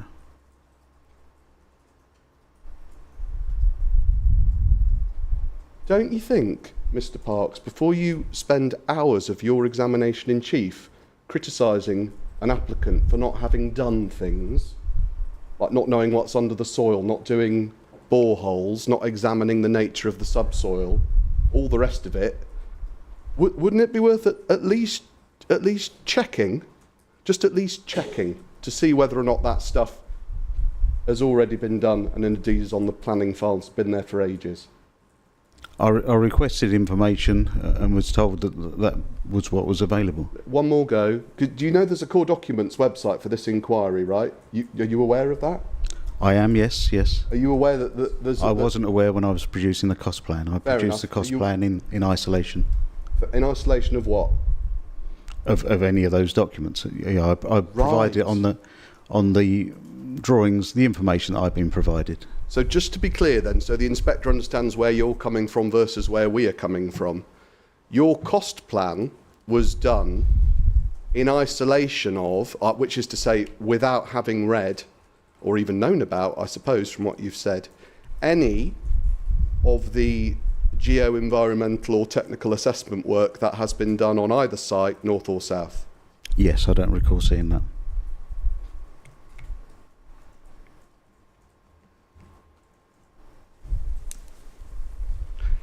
And that was the cost plan way back when, not that long ago. And then it came to doing a proof of evidence for a public inquiry, right? Yes. Which you did not that long ago, I don't know, a few weeks ago, whenever it was. And so presumably at that stage you thought, well, I can see this is going to be contentious. I'd better just have a look before I start making criticisms of what work's been done. I better check to see what's on the planning register or the core documents website or whatever, and maybe update my costs accordingly. So you must have done that, right? The cost plan was just updated following the meetings that I had with Quinns and Jacksons.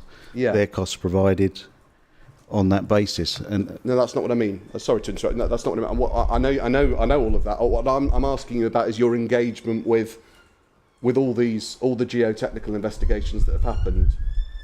That happened, did it? Oh dear, sorry. That happened before your proof went in, did it? I haven't seen all the detail of that geotechnical information. Ever? No.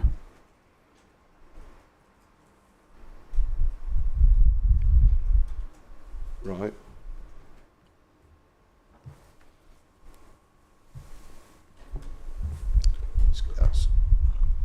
That's going to end up being quite important, isn't it? Because you remember when you were explaining to the inspector why you're up at, just call it 25% in the end for combined risk allowance. You were talking about all these risks associated with what's under the ground, what might be there, what might not be there, embankments, the need for them, further structures that we've just not thought about, whether the roads are deliverable or not. Do you remember the answer that was only about an hour ago? You were explaining all of that. Yes. And golly, detailed investigation work that feeds into a proper engineered understanding of what's going on under the soil, that might have helped reduce some of that risk allowance if you'd have known about it. Yes, if it's available. Wow.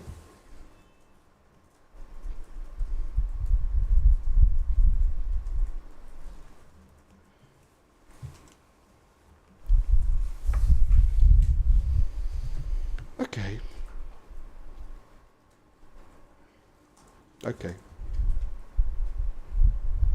Now, what you've been doing for the last 5 years is acting as you head up, I think, yes, you're independent cost consultant for Kent, in particular Kent's major capital programme team, which is responsible for the delivery of major highway schemes across Kent. Yes, Correct? that's correct. Yes, and indeed on the framework that Kent have, you as in Dadswells, I think, but is the one and only supplier. Yes, that's correct. Okay. So what you've been doing for the last 5 years, or 5 years plus maybe at this point, but anyway, 5 years or so, is costing Kent schemes, Kent delivered schemes. Yes. And as part of that, you explain, Kent has a framework, doesn't it? And it has requirements. So at 2.1.4 on your page 3. Yes. So just letting everyone else find it. Let's see. You've got to do a number of different things, or a number of different things have to happen. Got to ensure budgets are realistic and robust. You've got to ensure best value is achieved. And you've got to support the development of business cases to bring project funding into Kent. That's what you've got to do. Yes. And then at 2.2.6 over the page, we're told what Kent use your work for, and it's the same sort. Obviously, it's all very much linked. What Kent use your plans for? They set budgets with your plans. They cost 106 contributions, and of course, they put them into business cases, or they use them for business cases which support requests for finance from public bodies. Yes. So Kent don't normally, so far as you are telling us, use your work to cross-check costings for privately led schemes for the purpose of deriving inputs to a financial viability appraisal exercise. Not that I'm aware of. Has it ever happened before? Not this situation, no. No. We'll go into that as to why that may or may not be relevant with you, but also with Mr. Birchall as well. Okay. So linked to financial viability is not something that you normally do, but we'll ask Mr. Birchall about it. When it comes to doing the business cases bit of this exercise, which you refer to, practically, is it, when it comes to actually writing them, or I don't know how they're produced, but is it you who does it, or is it Kent use your work in order for them to do it? Who does the writing? The latter, yeah. Kent would write the business case, and Kent would write the business cases, and I would feed him with the cost plan information. Do you see the final version, sort of thing? No. Oh, I see. All right. So So if I asked you what they show or what they don't show, it's more Mr. That's Birchall. not my field, no. Fair enough. Okay, right. Let me just make a note. Thank you. I'll ask Mr. Birchall about those business plans. Okay, a few more just points of overall approach before we go into these different items. You make no allowance, do you? Kind of understandable given what you've explained about your experience, but you make no allowance in your costings for differences in figures as between Kent delivering a scheme on the one hand and a private developer delivering a scheme on the other? No.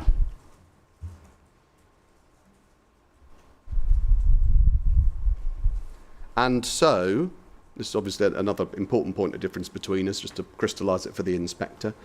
It is a premise of your evidence that there is no material difference between costing a scheme for Kent to deliver, on the one hand, and costing a scheme for a private developer to deliver on the other. Not on a scheme of this magnitude, I don't think. Okay. Okay. Have you ever costed a scheme of this magnitude for a private developer to deliver? No. Okay. Right. Okay. So that's a premise of your evidence, which is to say no material difference between public and private delivery. Another premise of your evidence is this. You were asked, kind of understandable given who was doing the asking, which is Kent, National Highways, you were asked to do costings in relation to highways works, as it were, all of the highways works. Yes. The strategic highways works, sorry. Yes, correct.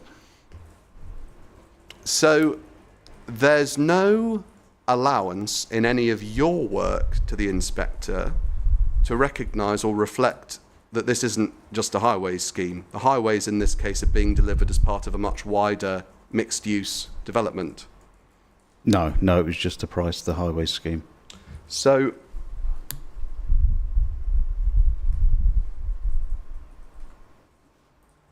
a further premise of your evidence, in addition to the one we've just talked about public versus private, it's a further premise of your evidence that it makes no material difference whether highway works are delivered in isolation or whether highway works are delivered as part of a wider mixed-use scheme of development. No, that's not correct. If it's part of a wider scheme, there could be crossovers. Oh, hang on. Just take a step back. I've only priced it as a separate independent scheme, the infrastructure, not priced it as part of the wider development. Just take a step back, because so we've agreed that you make, as what you've just said, I'm just about to repeat what you've just said, you've made no allowance to reflect the fact that the highways in this case are coming forward as part of a wider development scheme. That much we agree. Yes. And I said, therefore it follows that your evidence assumes a premise that it makes no difference whether highways works are delivered on their own or as part of a wider mixed-use development. And you said, no, you didn't agree with that because there could be, you said, crossover.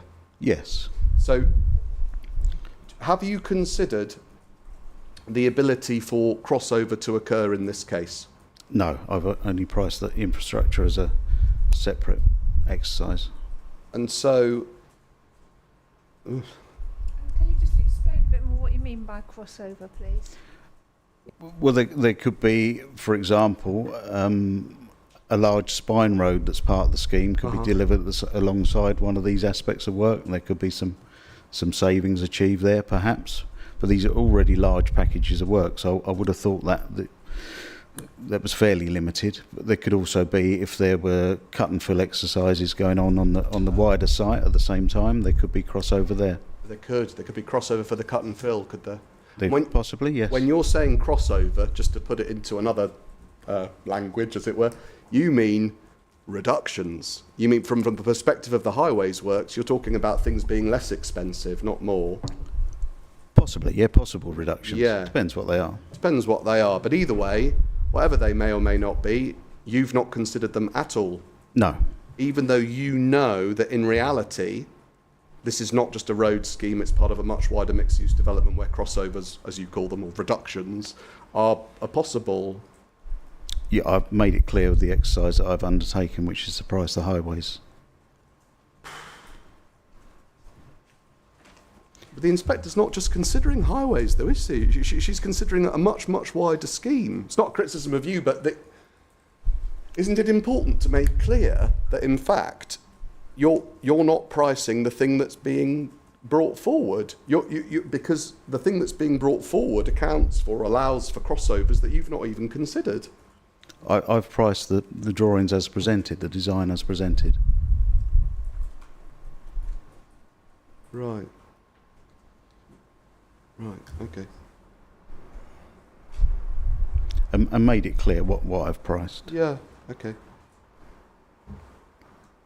Do you know what the scheme sort of involves? I mean, have you looked at the design and access statement? Only briefly, yes. What do you mean by briefly? I haven't read it in detail, no. I've You read it at all? Yes, yeah. Okay, all right. Okay.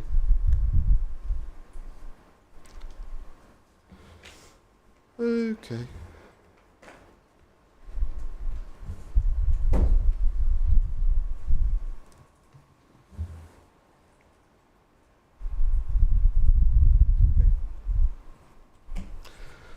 Right then, so moving on to try and first identify what the differences are.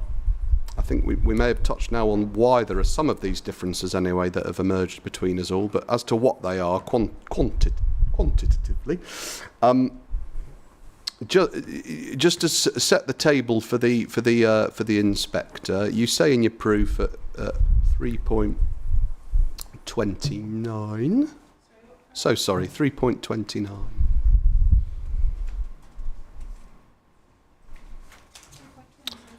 29, sorry. If you start at, sorry, excuse me, page 7. Have you got that, Mr. Parks? Yes, I have. Thank you so much. Page 7, there's a heading about 2/3 of the way down that says points of agreement with Quinn and JC's cost plan. Yep. Okay. That's where I'm at. And then at 3.29, you say that you consider that outside the major points of contention identified below, we're obviously going to get to them now, that's what the point is, the costs are reasonably like for like between the two cost plans. Yes, correct. There are two cost plans. It was presented to me as a cost plan.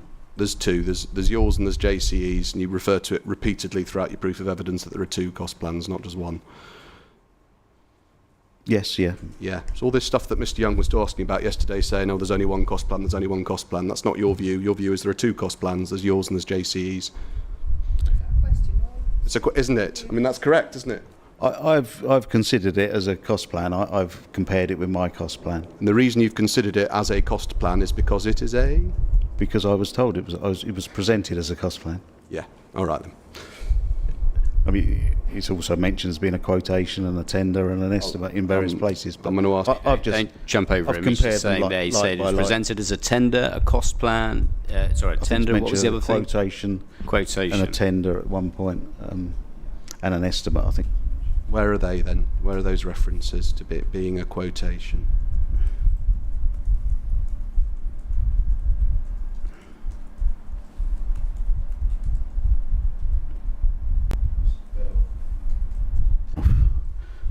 Mr. Bell states in his evidence, CD 37.14.2a, that it was a tender. Mm-hmm. Does he? Let's have a look. And Mr. Goodwin... Sorry, just hunt that one down first, and then we'll do all the other ones. You got a page or anything, or... Paragraph 21D. Okay, thanks. Oh, hang on, I might be in the wrong one. Could you give the... So sorry, could you give the... CD 37.14.2a.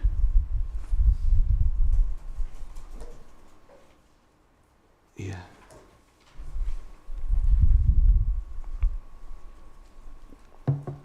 Oh, I'm with you. Sorry, I was in the other one. Okay, yeah, there's a section on prelims. I see. Jackson's a trusted case... Sorry, I'll let everyone else get there. Have submitted their tenders, programmes and subsequent revisions on a competitive basis.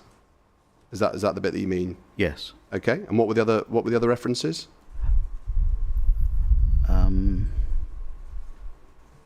What paragraph is that? I'm so sorry. 21D. Oh, not in the proof.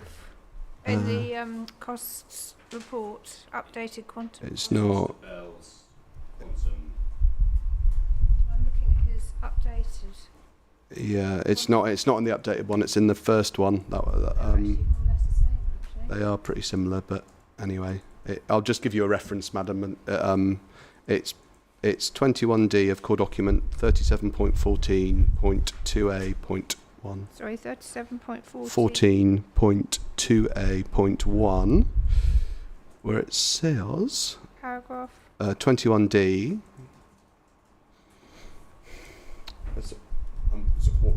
Did you have another one? So I'm so sorry. Yeah, there was a reference to it being a quotation Yes. in Mr. Goodwin's evidence, CD 37.15.1, in paragraph 4.2. What paragraph is that? Sorry. Sorry, 4.2. Is it in his proof, did you say? Yeah, Mr. Good. I think it was a rebuttal, Mr. Goodwin's document. Oh, hang on. Let me just find it. Cost. He says a cost report there. Yep. I actually can't find it. Anyway, I'll...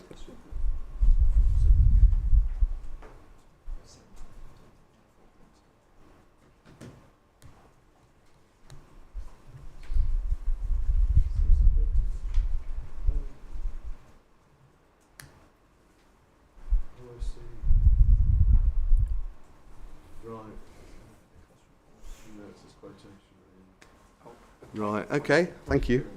Yeah. Okay.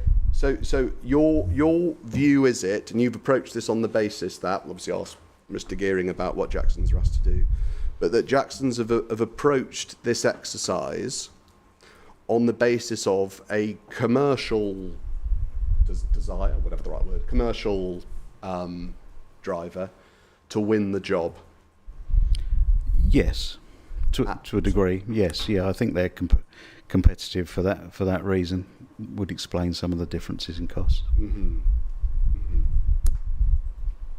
And your evidence for that contention is it the two references that you've taken us to?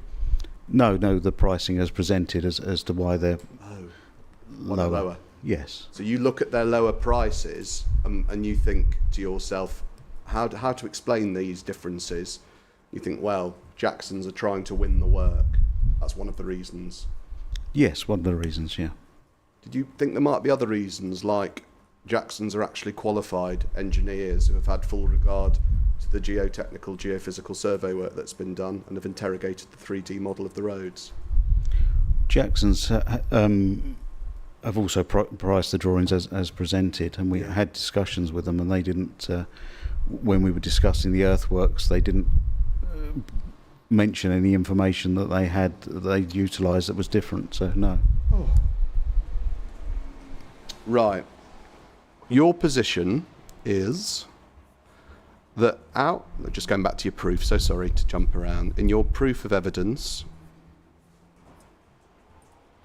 which I've now lost, your position is at 3.29, which is what the jumping off point was for that discussion, page 7.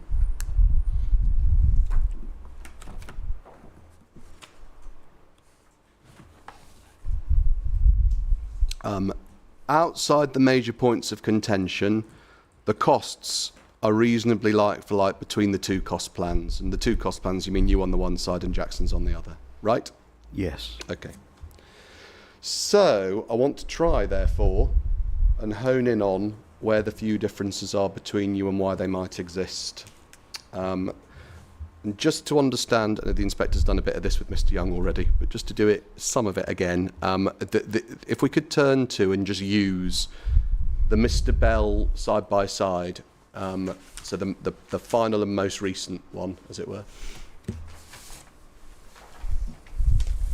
And it's got, just to make sure we've all got the same thing, it's got the blue and the pink bars on one page, and then just to check, the page behind, which is part of the same document, it's got the bar charts and stuff like that. Got the right one. Good, thank you. Right then. Have you got that as well, Mr. Parks? Yes, I have. Thank you very much. Okay. Headline then. Headline figure between the two of you, between you and Jackson's. We see right at the bottom of the first page, you at 366, them at 229.9, and we're told in the box right at the bottom the total difference is 136 million. Hold on. Yes. Just make sure the inspector's got that. Yep. That's the whole kit and caboodle. That's what it adds up to, as it were, the whole difference between us. Yes. Okay. And we're told that of that total difference, 90% of it is represented by the four largest items. Yes, that's correct. We'll go over what those four largest items are at the moment, but what they are, and we can see what they are with reference to the major differences table on the right-hand side. We can see that there are four things in there. Do you see? Just on the same page, but on the right-hand side, there's a major differences thing. Yes. Yeah, just to check. So we've got prelims, earthworks, special structures, and contingencies. Risks and contingencies. See?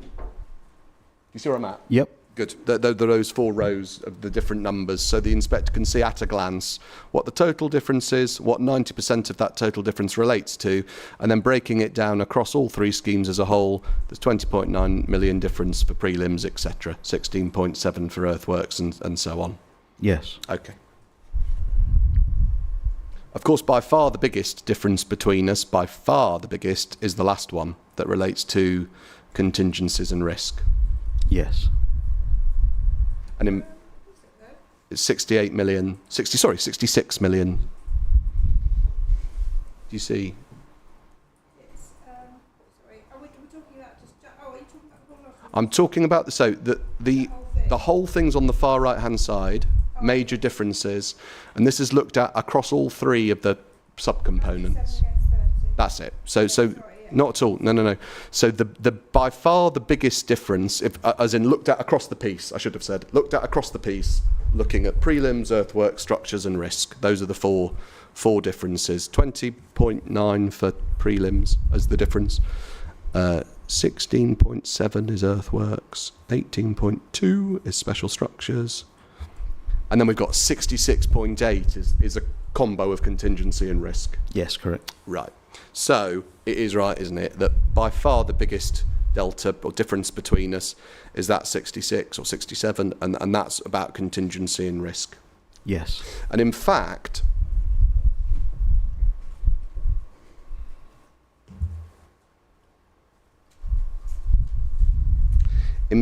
just to put your number into context, if you just turn over the page to the next bit, we'll keep flipping between these. You see table 3. Table 3 is the sort of halfway down on the left-hand side. Yes. In fact, your 97.4 mil, which is your total risk contingency, it's over a quarter of your budget for the whole thing. Yes. So over a quarter of your costings for the combined scheme, we can also see that visually, obviously, with the bar chart on the bottom right-hand side, it adds up to contingency and risk. Yes. And obviously, by far the most of it is actually risk rather than contingency. We'll come back to this in detail later, but contingencies at 20 million for construction, and then risk adds on another. Yes. Almost 80 million. Okay, so we'll come back to that. Right. And we see, don't we, before we leave that table, table 2 above it. Yes. Table 2 above it demonstrates that do you see the green boxes at the bottom right-hand side of each of these? It goes M2, Southern Relief Road, Northern Relief Road.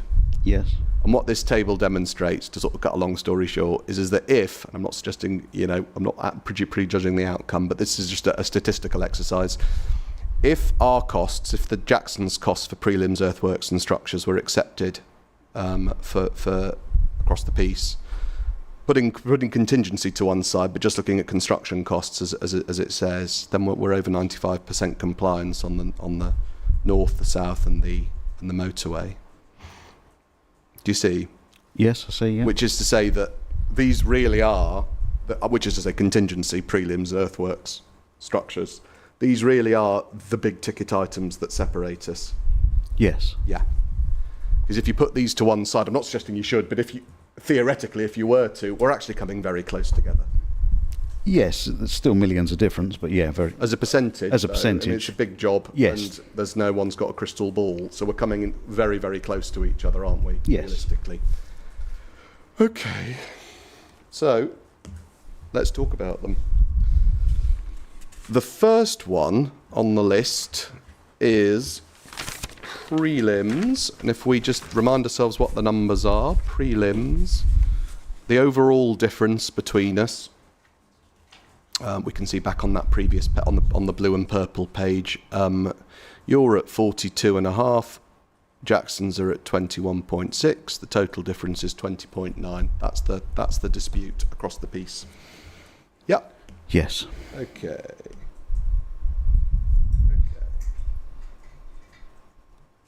Now, prelims, they are often, as you explain in your proof, they are often derived as a percentage of construction costs. Yes, they are. But you also say that you've also got to look at a number of, if you like, scheme-specific factors, not just accrued percentage, but other things too. Yes.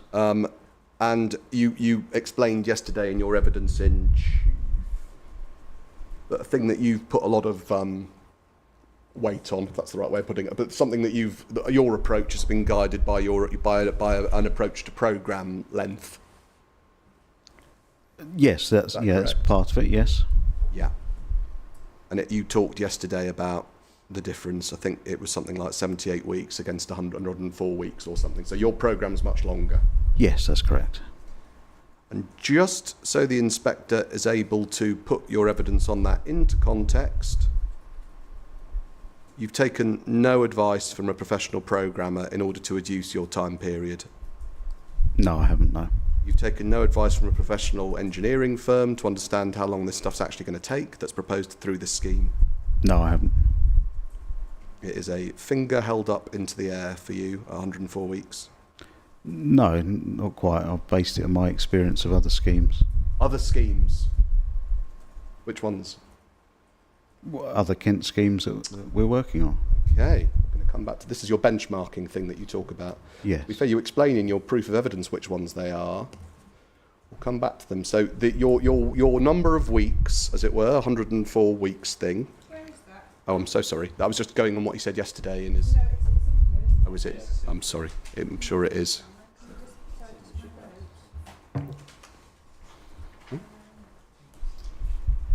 I'm sure it... Is it 100? Here we are. Yes, page 8. Page 8 could be. 104 versus 78. Yeah, I'm sure that sounds right. Yeah, I've actually got it on page 10. But anyway, yeah, 104 versus 78. So when it comes to the science, if you like, behind that, that you've not taken any scheme-specific expert input into deriving a figure. That's correct. That's correct. What you've done is you've compared to other Kent schemes that you consider to be comparable. Yes. Okay. It's important that they are comparable, isn't it? Because if you were benchmarking, but you were comparing to Kent schemes that aren't comparable, we'd be in all sorts of trouble, wouldn't we? Yes. So it's important that we compare schemes that are like with like, as it were, if you're going to be doing a benchmarking exercise. It's what you're doing. Yes. All right, then.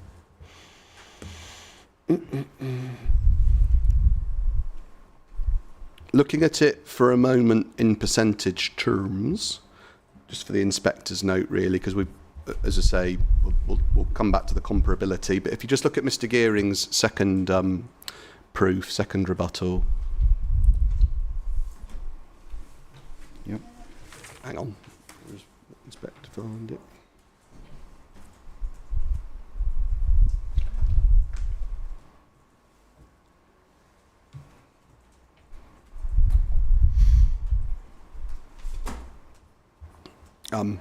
If you just for, again, really just for the inspector's note, just so she's clear on how the percentages work out, on page 12,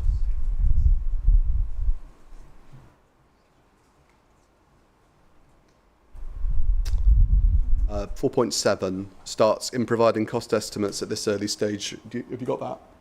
Yes. Thank you.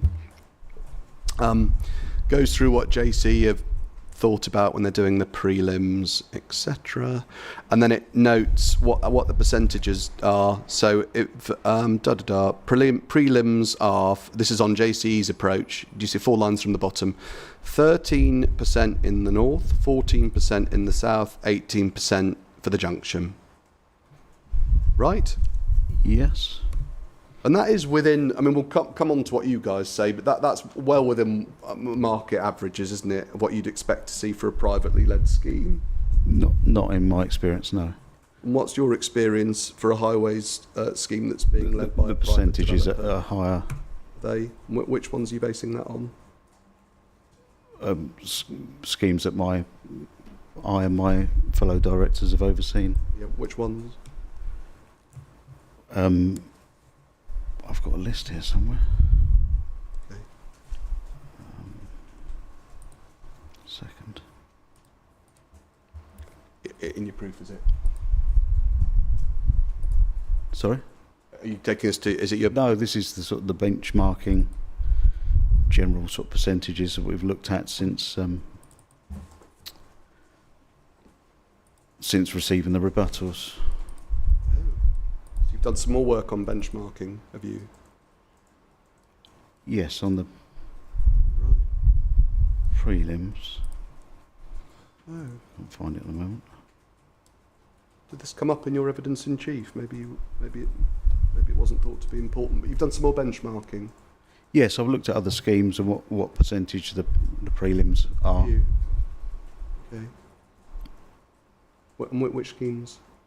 Well, quite a few. Grovehurst is one of them. Oh no, sorry. Did you? Grovehurst is obviously a Kent scheme. Yes, yep. Yeah. No. Did you hear my question? I was asking you about an appropriate prelim percentage for privately delivered schemes, not for Kent schemes. Okay.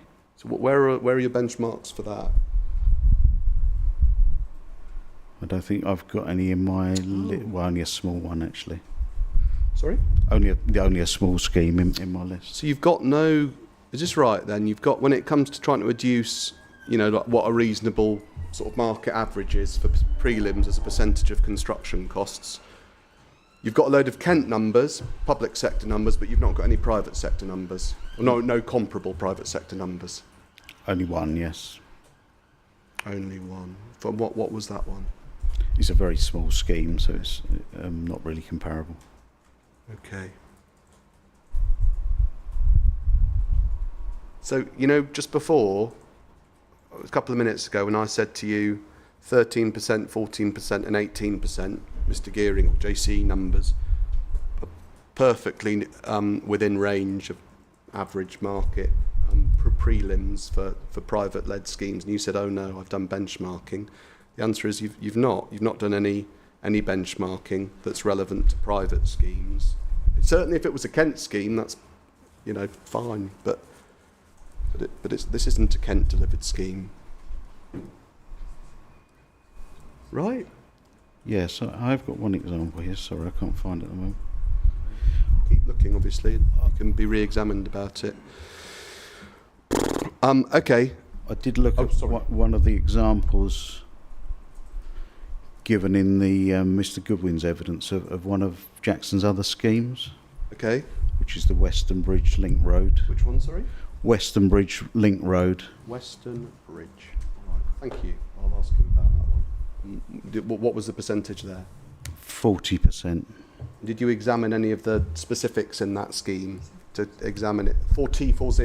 Yes. And did you examine any of the specifics of that scheme to decide whether it was comparable or not to the situation here?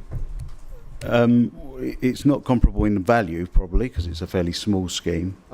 But it's I think the issue the reason I was looking at it was I was aware that my firm had worked on the scheme, and it's quoted as being 18% within the document provided.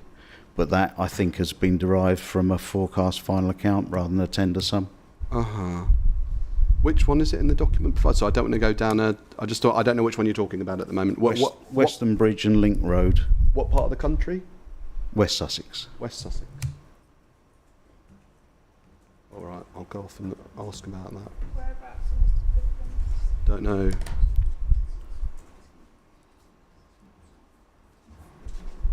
Mr. Goodwin. It's in the appendix to Mr. Goodwin's report. Is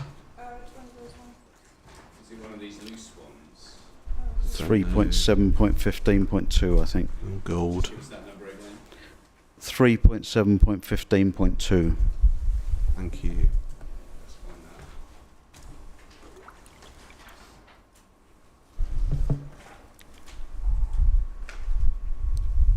that. Yes. So that's on PDF. Have you got it a hard copy? Anyway, it's 5th page in.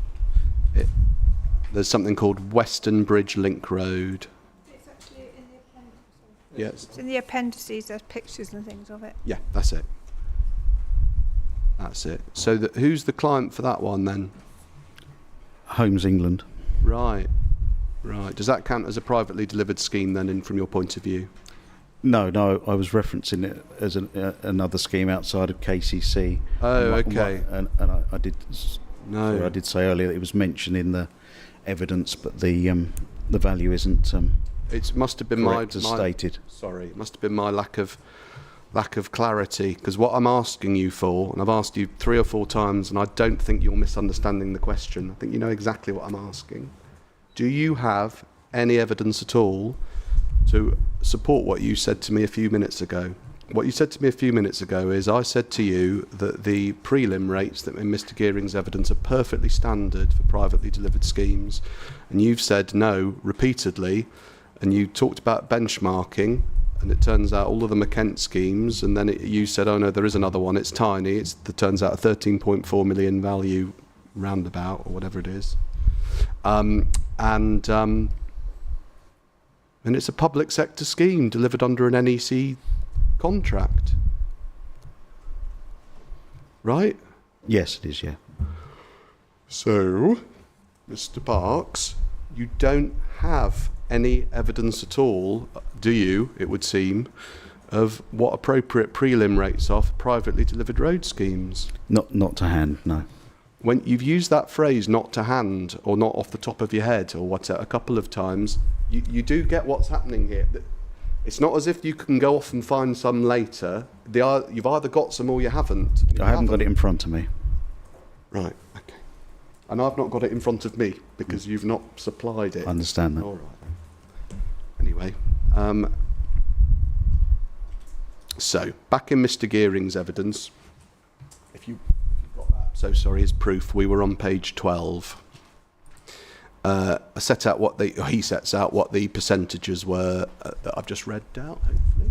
Just check which of the inspectors got that. Those are the percentages, and on the next page, I've asked you about them. On the next page, that Mr. Gearing says, just to give the inspector the overall percentages, overall, our prelims are at 15% and yours are at 20.5%. Yes. And to break that down just a bit more in percentage terms, at 4.10 of Mr. Gearing, he sets out your prelims as percentages one by one. So just for the inspector's note, it's right, isn't it? We've got 33% for Junction 5, 15% for the Southern Road, and 24% for the Northern Road. Correct? Yes. Okay. So, I'm so sorry. It was the second line of 4.10. I just wanted to, because he doesn't say in terms there what percentage relates to what, but the 33, do you have those percentages, madam? The 4.10, 33% is the junction, 15% is the south, and 24% is the north. The average is he's saying to 20.5. That's what he's saying, yeah, exactly. So just so the inspector can, put these figures into some context, by far the biggest prelim, by far the biggest in terms of the which that's in our case, but it's all of us agree, sorry, just checking that we do, that the biggest prelim item is for the south. In value, yes. In value, yeah. And on the south, which is the biggest hitter in terms of prelims, we are apart by 1%. We're at 14%, and you're at 15%.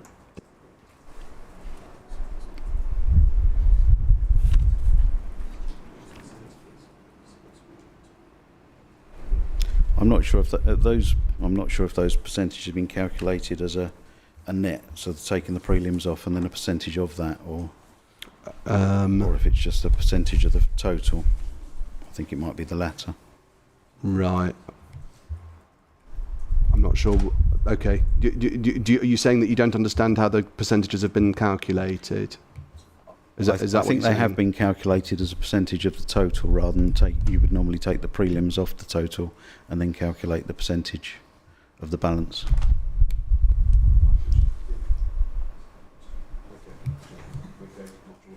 Either way, we're very close in percentage terms on the south. Yes, in percentage terms, yes. In percentage terms, we're very close on the south, and the south is the biggest one. The biggest one, I mean, in terms of pounds for prelims. Yes. All right, then. Okay.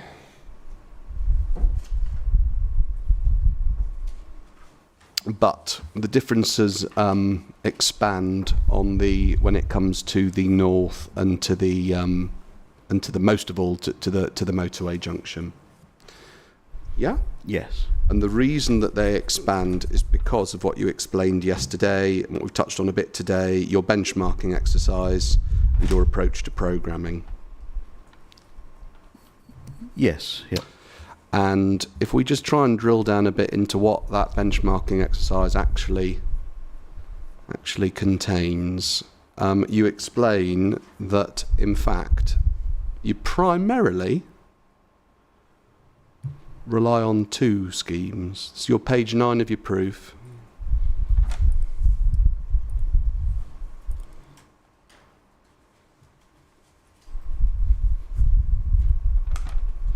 Yep. Just let the inspector find. This is Mr. Parks's. Sorry. Excuse me. Page 9. Page 9 proof at 3.46. Do you see? In assessing? Yes. In assessing the prelims, we primarily relied on 2 things. Those 2 things are Grovehurst and Sturry Link Road. Yes. Okay. When you talk about benchmarking, that's what you're talking about. Primarily, yes. Thank you. It's like Mr. Young said, there's nothing like empirical data, he said, empirical evidence. That's what's going on. That's what you're trying to show. Right? Yes. But of course that's true. But for that to work, these 2 schemes, Grovehurst and Sturry, have to be comparable, properly comparable. Right? Yes. Because if they weren't properly comparable, if they weren't, then we shouldn't be relying on them. Certainly shouldn't be primarily relying on them to inform a judgment on prelims. Yes. Okay. So, let's ask ourselves about Grovehurst. Grovehurst, which is you start on at your 3.47, the first of these 2. Grovehurst, as you explain, is a new gyratory over the A249, including the provision of a bridge. It's a major scheme, isn't it, for Kent, Grovehurst? Yes, it is, yes. It'd be fair to say it's probably the biggest highway scheme that's happening in Kent at the moment. Sturry's bigger, but yeah, Okay. Yep. Top 2. Okay. And what Grovehurst involves is, well, you explain what it involves, but this is a new gyratory, including a bridge, that's happening on the strategic road network over a high-speed highway, which is the A249. Yes, that's right, yeah. And you were involved, were you, in appointing the contractor for that? I think you explained that you were. Involved in assessing the tenders, not appointing them directly, but. So Kent decided that an appropriate contractor for that job would be Jackson's. Yes. Okay. Okay. Now,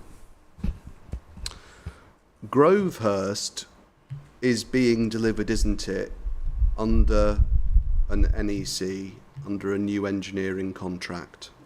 It is, yes. Because it is a Kent scheme, as it were, because that's what Kent do. Yes, primarily. You say primarily. Have Kent done any major highway schemes not using new engineering contracts? No. So exclusively, not primarily. Okay. Well, I meant primarily because I think it's appropriate for the scheme in any case. Is it so? I think I consider it to be appropriate for the scheme in any case. I see. Righto. The I see what you NEC mean. contract. Sorry. Yeah. Right. I misunderstood you. But you're not aware of Kent doing major highway schemes other than No, I'm not. No. using the NEC model. No. The NEC model, which is, I think we agree, don't we, heavy on the staffing and prelims. You think that's a good thing. Mr. Young kept saying to you, well, isn't that desirable? But I mean, we agree that, I think you called it admin heavy. No, that wasn't me. I think that was Mr. No. Goodwin, I think. He does say that, but I thought you'd referred to it as. Hang on, let me just write a note. That's Mr. Goodwin. No, he does, but you said it was administratively heavy. Oh, okay. Yes. But do you think it is? Yes, yeah. Yeah, it is. So actually, I know that Mr. Goodwin goes into a lot of detail on it, but actually fundamentally we agree about that. You think it's appropriate, okay, park that, but just as a matter of, trying to describe it to the inspector, it requires high staffing levels due to the processes that it has within it, some of which you've described, Mr. Goodwin describes. Yes, but I don't think they're necessarily higher than an alternative. It depends what alternative contract you've got, really. So it depends on the alternative whether they'd be higher or not. Yes. Yeah, sort of. I think we might be agreeing. And it also requires high prelims, in part because of those high staffing levels, due to all of these inbuilt processes. Higher prelims, yes. Yeah. Higher, fair enough. I would think that if you had a very simple contract without the processes in place for NEC, then you would probably have less staff. But as I explained this morning, it can lead to other issues and costs later on. So, actually, if we just turn to, just very briefly, Mr. Goodwin's proof. I don't know if I've got that open. I'm so sorry, it's... I have it here. That's right, yeah, the rebuttal of Mr. Goodwin. If you turn into it to page 5.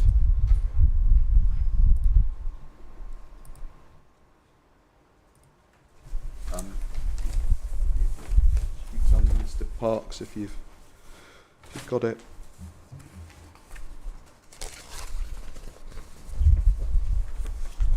Yeah. Thank you. Do you see, he talks about the experience he's got of NEC contracts, but you see at 2.8, the contract mechanisms with NECs, whilst positively including and promoting collaboration and best practice, require high prelims and staffing levels due to the inbuilt processes within the contract. Do you see? Yes, I see, yep. Agreed, right? Well, I wouldn't necessarily agree with higher.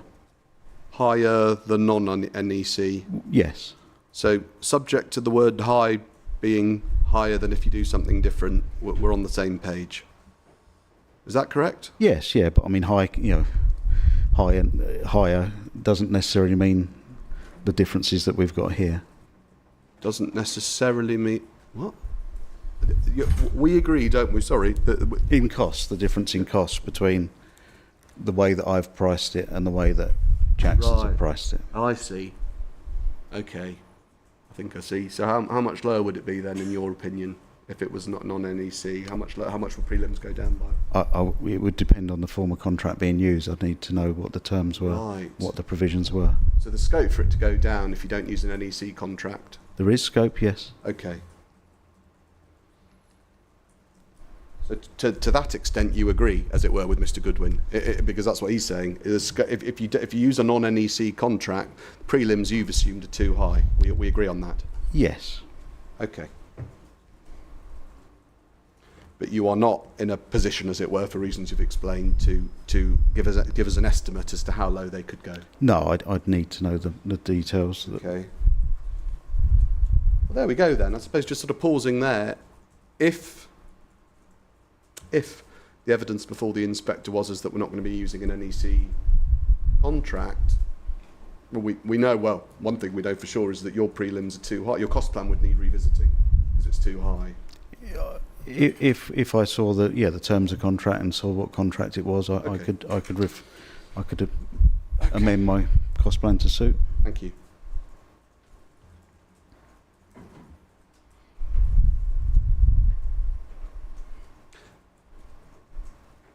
And the reason it's too high is because, as Mr. Goodwin says in 2.7, he advises with a high degree of confidence, to talk about his 25 years plus of using these contracts, that projects using NEC contracts are prelim and staff heavy. And that phrase of preliminary and staff heavy at the end of 2.7, that is a fair characterisation of the way that these contracts work. Well, it depends. Heavy to what? It depends what you're comparing it with. But to schemes that don't use NEC contracts.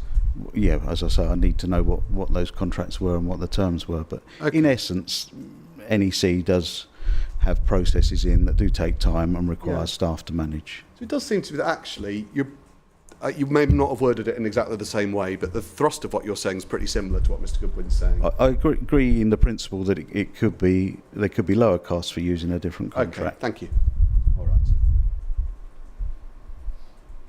But also, as I mentioned this morning, there could be other issues in not resolving issues that arise as the construction works are undertaken. So an approach. So I've just asked you about that already. And just so the inspector's really clear, when she comes to evaluate the differences in the blue and purple table that we don't need to look at, your number, total of 42.5 mil, your number versus ours at 21, your number assumes NEC contracts. It does, yes. Okay. So there's our one reason that we might not be on the same page. Just make a note. 42 assumes. Okay, thank you.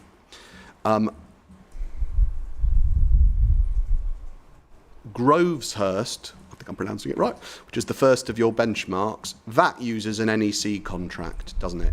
It does, yes. So that's the first sort of note of caution, maybe, isn't it? Because we've agreed that you've got to only use comparable ones if you're going to be doing a benchmarking exercise, primarily relying on Groveshurst. But we know that Groveshurst, just before we even go any further, that Groveshurst is NEC, and we know that if you're not doing NEC, you can be lower for prelims. Possibly, depending on the terms. Okay.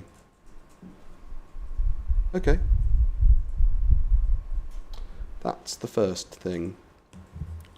The second thing is that Groveshurst it's purely a highway scheme, isn't it? I know that might sound like a stupid question, but it's not being delivered as part of a wider scheme of development. That's correct, yes. So if there are any of those crossovers, which is to say knockdowns in cost on account of the fact that you can, as it were, double things up, that we wouldn't be seeing any of that at Groveshurst, because that's not what it is. No, there's none of those opportunities. Okay.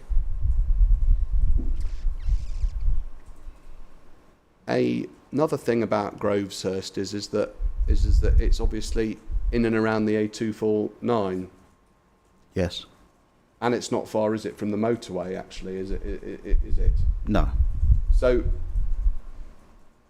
Groveshurst involves traffic management in a very highly trafficked, high-speed existing highways environment. Yes, it does, yeah. Yeah. And that's important, isn't it, for prelims? It's quite an important thing to bear in mind, because one of the things that can go into prelims getting out of control if you're not careful is traffic management costs. Yes.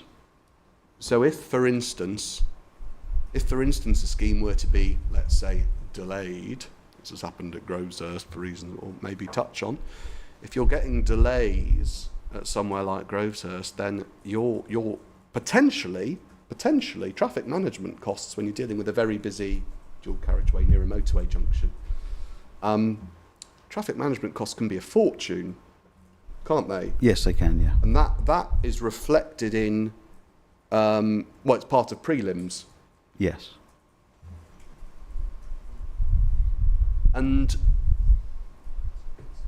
the southern road, just let Mr. Young finish.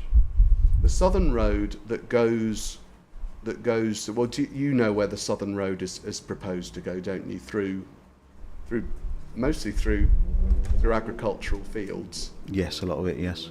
And the northern road too, really, mostly through fields. I mean, the inspector knows as well, she's walked it, but just to describe it, it's broadly through an agricultural sort of field environment. You're aware of that? Yes.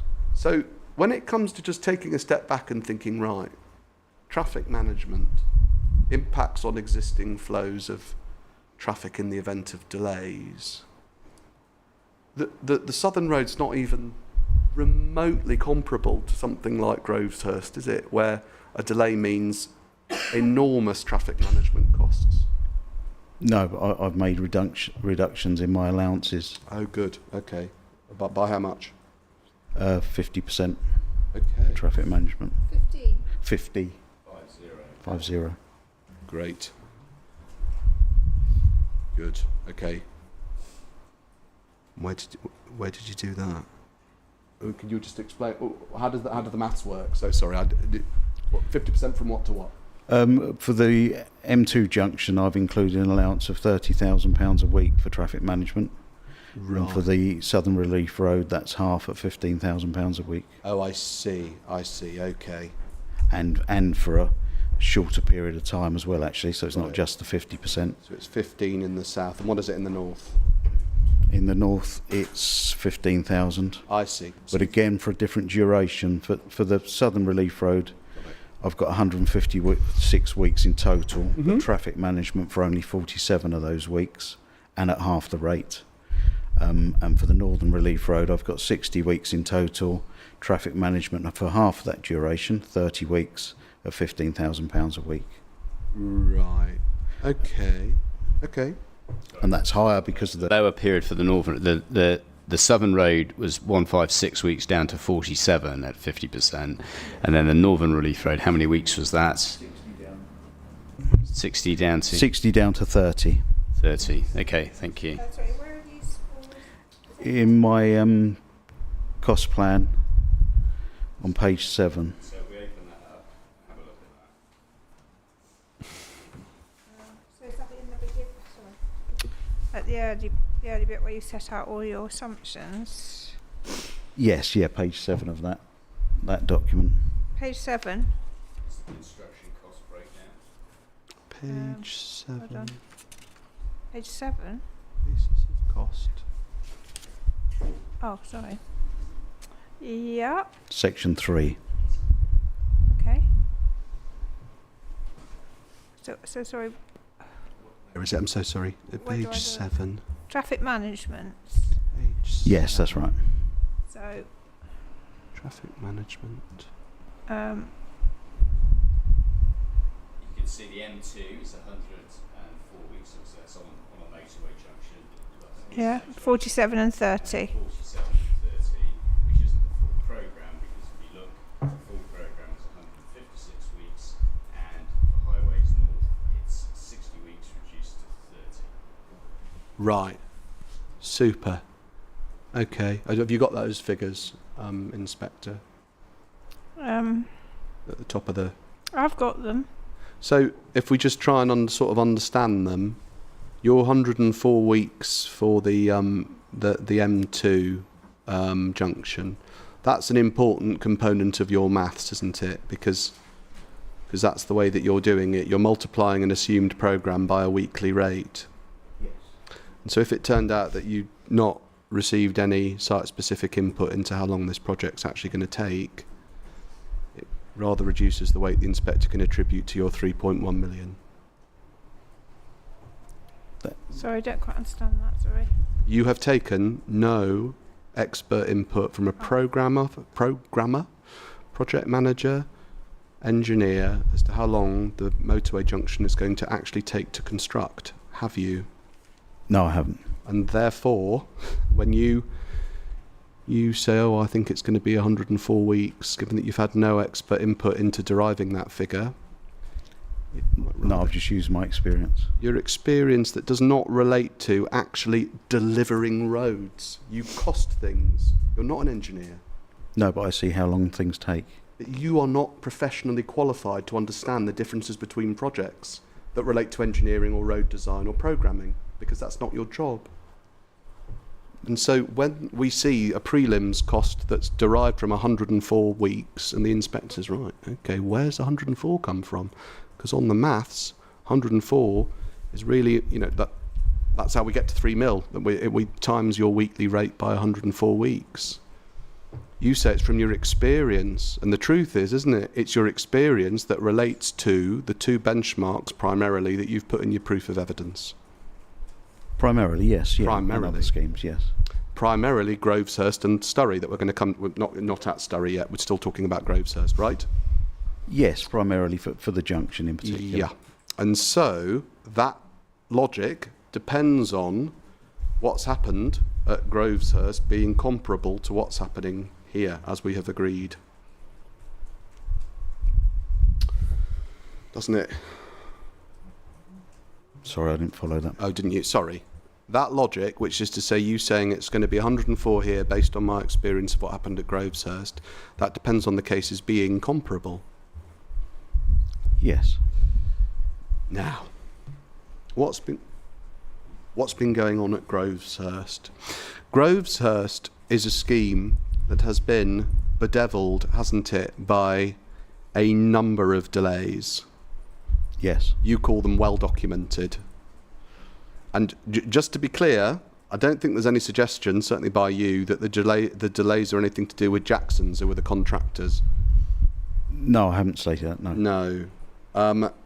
There was a grant for the road. If we just take up, I'll just give you, let me just turn up. If we just turn up just to give the inspector a few dates on it, Mr. Gearing's first proof or his first rebuttal, so not the most recent one, but the first one, there's a bit of detail on Groveshurst.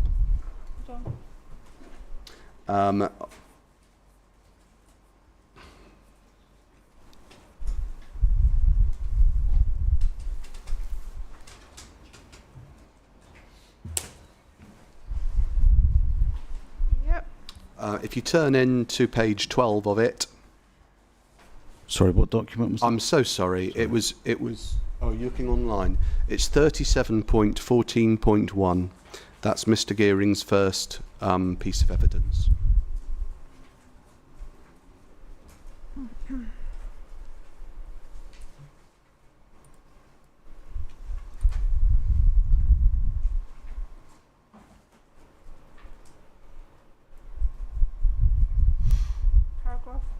From 5.4 onwards, there's a heading Grovehurst Road. I hope you're on page 12.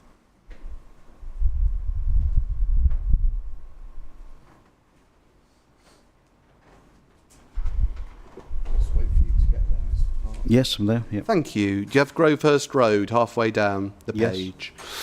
Yes. He says at 5.5 that this example, he's talking about Grovehurst Road and Key Street, provides a useful comparison between the differences in public sector funding and developer funding. And just again to pause there, we'll go into what the differences actually are, but the inspector can record, can't she, that if there are any differences between public sector funding and developer funding, those are not reflected in your evidence? Yes, that's correct. So she's got to decide if there are any important differences, but if there are, you've not allowed for them. Okay.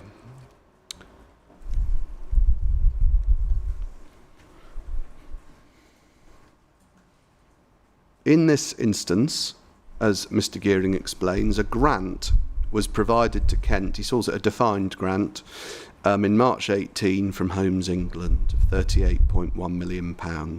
It wasn't index linked to inflation, and the other money was coming from 106 agreements. Do you see? You see where I'm at? That's 5.6? Yes. See. Thank you. Now, the governance approvals within Kent took 2 years. Planning consent was then granted 2 years after that, which is to say 2022. So grant comes in 2018. By the time planning consent comes, it's, 4 years later. And works actually don't start until 2023. You see? Yes. So we've immediately got a problem, haven't we? Which is to say that funding was derived from Homes England 5 years before anything actually happens, and the funding's not index linked. Yes, budget problem, yes. It's a pretty big budget problem. Indeed. Yeah, okay. So there's that. And then in addition to that budget problem, and also I suppose just before we leave that budget problem, the reason that's a budget problem is because if it turns out, if inflation happens over 5.5 years, which obviously it would do, Kent's grant's not enough, or their 106 contribute, the money that Kent have pulled together is not enough. They need to find more money. Yes. And that might mean, it might mean further business plans to public bodies of some kind.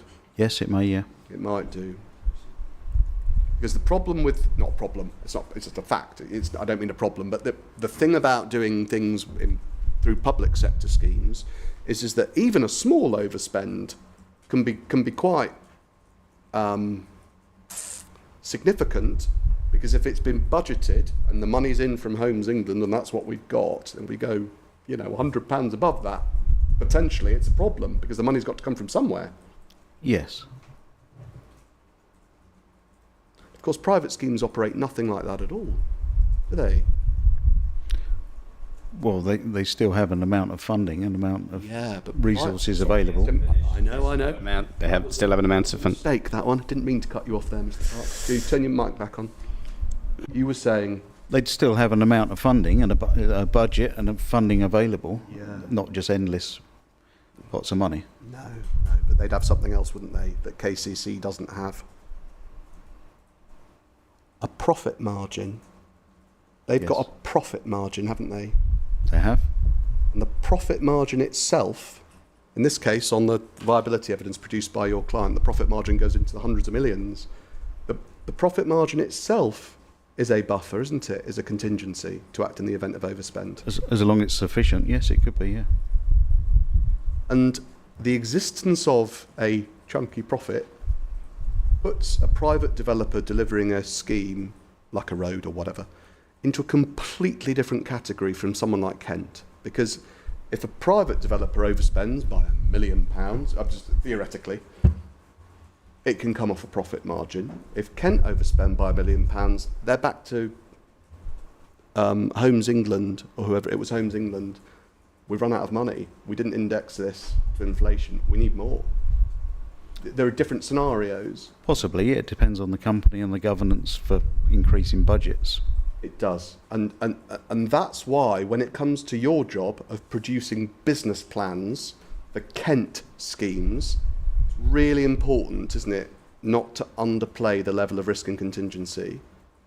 Yes, and hence the discussion earlier about optimism bias, which would have been at a much higher level. Come back to optimism bias, but when you are pricing your contingencies for Kent, and you're coming up with your robust budgets and all of that to support a business plan, you have in your mind, as it were, well, we've got to get this right. We've got to get it high enough, because if we under budget and we overspend, even by a relatively small amount, this is potentially quite serious trouble, and the project might have to stall. Yes. So contingencies have got to be high because they've got to allow for that scenario. In that context, yes, if I was feeding into a business plan. Yeah. Here I've produced a cost plan, for a robust cost plan as I see it, for providing the works. But the difference... He'd finished. He'd finished. You weren't producing a business case, you were producing a cost plan? Yes. Yeah, I didn't actually cut him off that time. No, the difference is, of course, that this time you're feeding into not a business plan, but a financial viability appraisal that derives a very significant profit in pounds, hundreds of millions on some of the... Can we just be clear about that? This is the profit margins for Quinn, I think. Is that right? Sorry. I think that needs to be explained, because I don't really quite understand that. I better explain but I it. presume that's going to be Mr. Gearing that's going to explain all He that. certainly can, but if I just give, not to put this witness on the spot unnecessarily, I'd not meant to say anything that would be controversial. If I just find it's agreed. I can ask Mr. Spilsbury just to confirm to me, but the profit margin has been agreed, but in the financial viability appraisal, I think at 15%. The profits, exactly right. It depends on whether you're looking at the residential service land appraisal or the master developer appraisal. But if we just give the inspector a reference, this is it, to the viability statement of common ground. Yeah. Sorry, just one moment, Mr. Parks, just to explain what I'm banging on about. Viability statement of common ground, page 11. So start on page 10, sorry. Page 10. Have you got page 10? Residential serviced land parcels southern site, and you'll see that that's what this is, all the things that are agreed. And at the top of page 11, there's agreed profit margins, 18% on open market sale, 60% on affordable housing. That's on for the service land appraisal. And then, do you have those numbers? Yeah, I have. Okay, and then the next one to give you.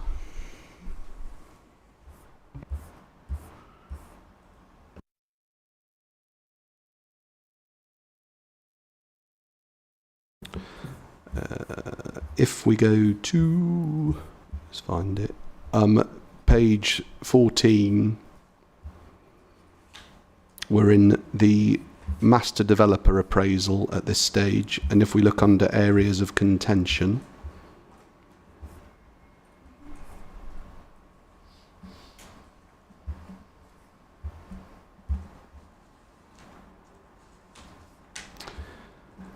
there's a section on profit margins on page 16,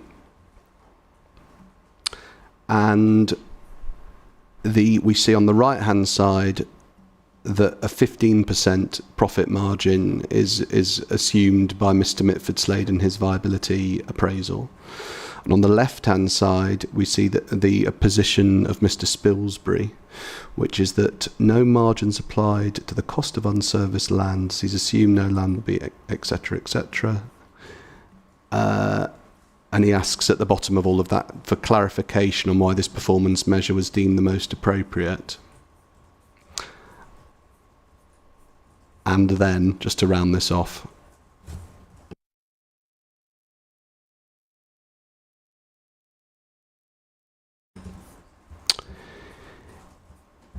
in all, I'll just show you one, just for your note. I'm sorry to jump around. Sorry, Mr. Parks, I'll come back to you. In all of Mr. Spilsbury's appraisals, he does a number of different, as we went over, different versions. But in all of them, and I'll just show you one in a minute, there is an inclusion of a significant profit. So just to take one example, the full fat one is his Appendix D to his proof of evidence. Yeah. Appendix D is his master developer appraisal, and it includes the full whack, which is all of Mr. Parks's costs are all in there for the south. And it includes, 300 million plus of highways costs on PDF page 25. And it also, just to say, it also includes £186.8 million of profit. That's Mr. Spilsbury's. Obviously, the numbers change depending on which one. They're all different. But the point is that each time the FVA operates on the basis that in order to show that there's viability, you've got to show a profit. Anyway, Mr. Parks, going back to you. And we'll stop in a minute because it's not far off lunch. We'll try and finish off with Grovehurst. You understand, I think, do you? Or do you? You're not really the person to ask, presumably about financial viability appraisals. It's not your bag. No. So maybe I'll put a pin in that and come back to it with Mr. I just Birch. feed into them with cost plans. Of course. Although you don't, do you? Because you feed into business cases, not financial viability appraisals. Not personally at the moment in my current role, but okay. I have produced cost plans for viability appraisals. But you can imagine, can't you, that there's a problem. Maybe this is more for Mr. Birchall, but I'll see if you've got anything to say about it, and we'll come back to it, Mr. Birchall. If you're doing, on the one hand, imposing contingencies and risks at the levels that you are, which assumes basically a Kent scheme that can't overspend by a single penny, and on the other hand, requiring a developer to deliver hundreds of millions of pounds of profit, there's an issue there. Hundreds of millions or 187 million. So I don't know whether that's hundreds or not. Can you see the problem or not? Is it not obvious to you? I can't really see the problem because I've priced a scheme and set a value that I think it will cost to deliver. Where funding would come from for an overspend is sort of not part of that. It's relevant though to contingency setting, isn't it, and to risk. Because that's the whole point of risk, is to countenance and deal with the prospect of essentially an overspend. And so we think it's going to cost X, but actually we need to allow for the possibility it costs up to Y. But whether that risk, if the risks materialise and how they're funded, whether they're funded from getting funding from another source or a developer using their profits, I don't see that makes much difference. Could be either or, couldn't it? Yes. But it shouldn't be both. I don't understand your question. You should be accounting for funding risk, if you like, potentially by allowing for a big contingency to make sure that there's enough public money there in the first place, your 44% or whatever.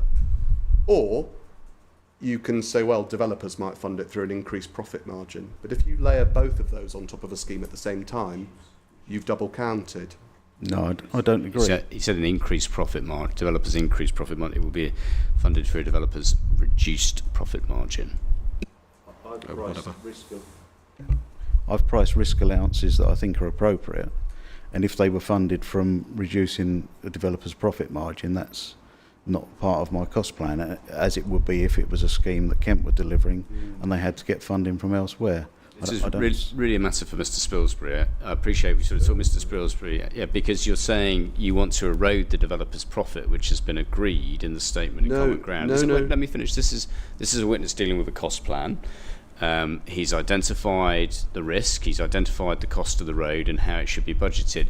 Mr. Spilsbury was the man dealing with the profit. Your clients agreed the level of profit. Your case, I understand, is that Quinn can dip into their profits and go lower. Now, that's a viability issue, not an issue about a cost plan. Okay, it's not. It's got nothing to do with the financial viability appraisal. It goes to the assessment of risk within Mr. Parks's work, because, among other things, your risk figure is to countenance and to guard against the possibility of a public sector overspend requiring more public money in the future. No, I haven't priced it as such. You've not allowed for that in your contingencies and your risks. No. So it's got nothing to do with the possibility it might cost more and therefore we'd need to find more money for it.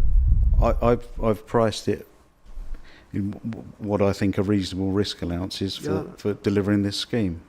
Because, all right, we'll come back to it. If it had been going for a business case, a higher risk percentage would have been used. Mm-hmm. Okay. So your risk allowances, is this right, have no regard to the possibility of things overrunning and needing to be paid for. That's not what they're there to allow for. Is that right?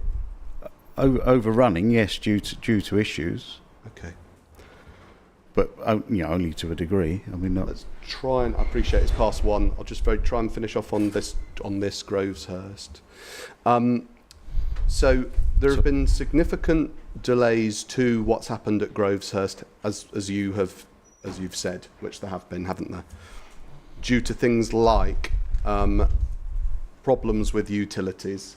Yes, correct. Quite significant problems with utilities. Yes. Significant mid-project redesigns. Yes. And as a consequence of all of those things, traffic management issues, because this is all happening at or around the A249. Yes. And that has led to, well, it's led to lots of things, but one thing it's definitely led to is massively inflated prelims. Well, prelims being incurred, yes, but not the... Big time. Come on. I mean, the prelims have been incurred. They've been incurred way above what, to be fair, anyone had anticipated, because of many things, but the redesign, the utilities, and as a consequence of all of that, the traffic management issues. Yes, but the increases are due to duration increases. Exactly. So those problems... So the actual figures shouldn't increase, the weekly or monthly figures, okay, but over a longer period of time. Is that what you think? All right, I'll ask Mr. Goodman about that. But anyway, the period has increased big time. Yes, it has, yes. Big time. And so if we were trying to use... Groveshurst, as a benchmarking exercise on which to derive your 100 and I can't remember what the number was, 104, 104. Sorry, 104 weeks for your prelims. It's not a standard case, not by a long shot. It's been in the newspapers about how much the delays have been. Yes, but I haven't just taken the programme from Grovehurst and assumed it's the same. No. I've looked at the volume of work and how long I think it will take. Mm-hmm. And how have you explained how we get from the programme at Grovehurst to your assumed programme here? Is that set out anywhere? No, it isn't, no. So this is stuff that's happening, as it were, in your head? Yes, well, I have some notes on it back in the office, but yes. So if I wanted to try and sort of interrogate how we get from the disaster at Grovehurst to your anticipated 104 weeks here, I can't, and you can't explain it to me. No, it's my best estimate of how long I think the scheme will take. I know it's your best estimate, I'm sure I don't dispute that, but if I actually asked you, all right, well, why, as in what's the logic, how are we taking a scheme that we all acknowledge has gone disastrously wrong and continues to go disastrously wrong, and derive from that an appropriate benchmark to do 104 weeks for this? And I say, okay, very interesting. How? I know it's your best guesstimate, estimate, sorry, but how? You are not able to explain it, are you? No, not at this moment.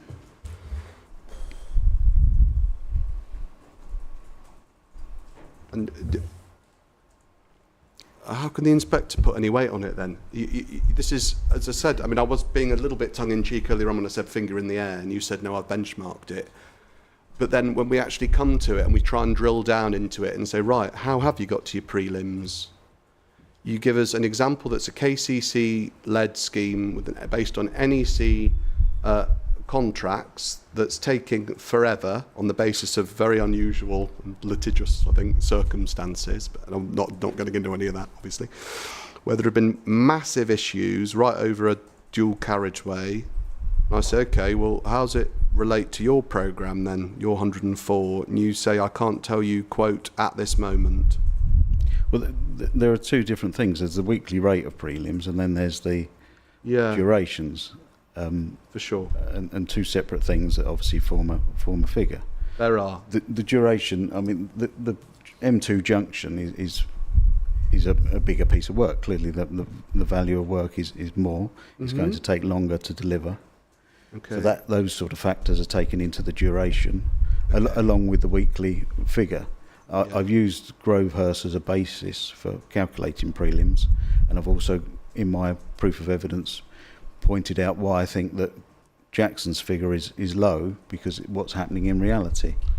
But if, I mean, you're not able, are you, because of your professional scope of your professional competence, to adduce what the degree of comparability is between the M2 junction here and the Grovehurst scheme as a matter of highways engineering?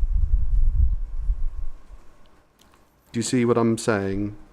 Not quite. I'm not a highways engineer, so... No, but a highways engineer could look at the schemes and say, yeah, do you know what, actually they're very similar, and they'll take a similar amount of time, or whatever. I mean, I don't know what, whatever they might say.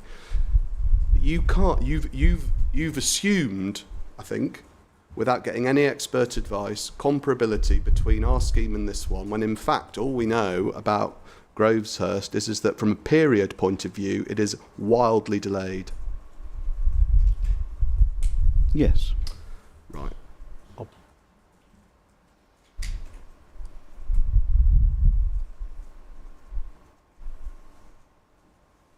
Happy to pause there. Sorry to overrun. Okay. What are we doing? Halfway.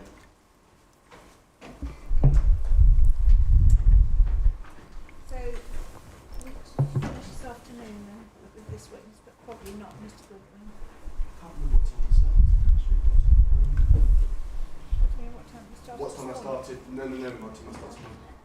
Yeah, 30. So I've been going for 2 No, I'm not hours. saying you won't back. No. That. I'm just asking whether you think we could take the rest of the afternoon.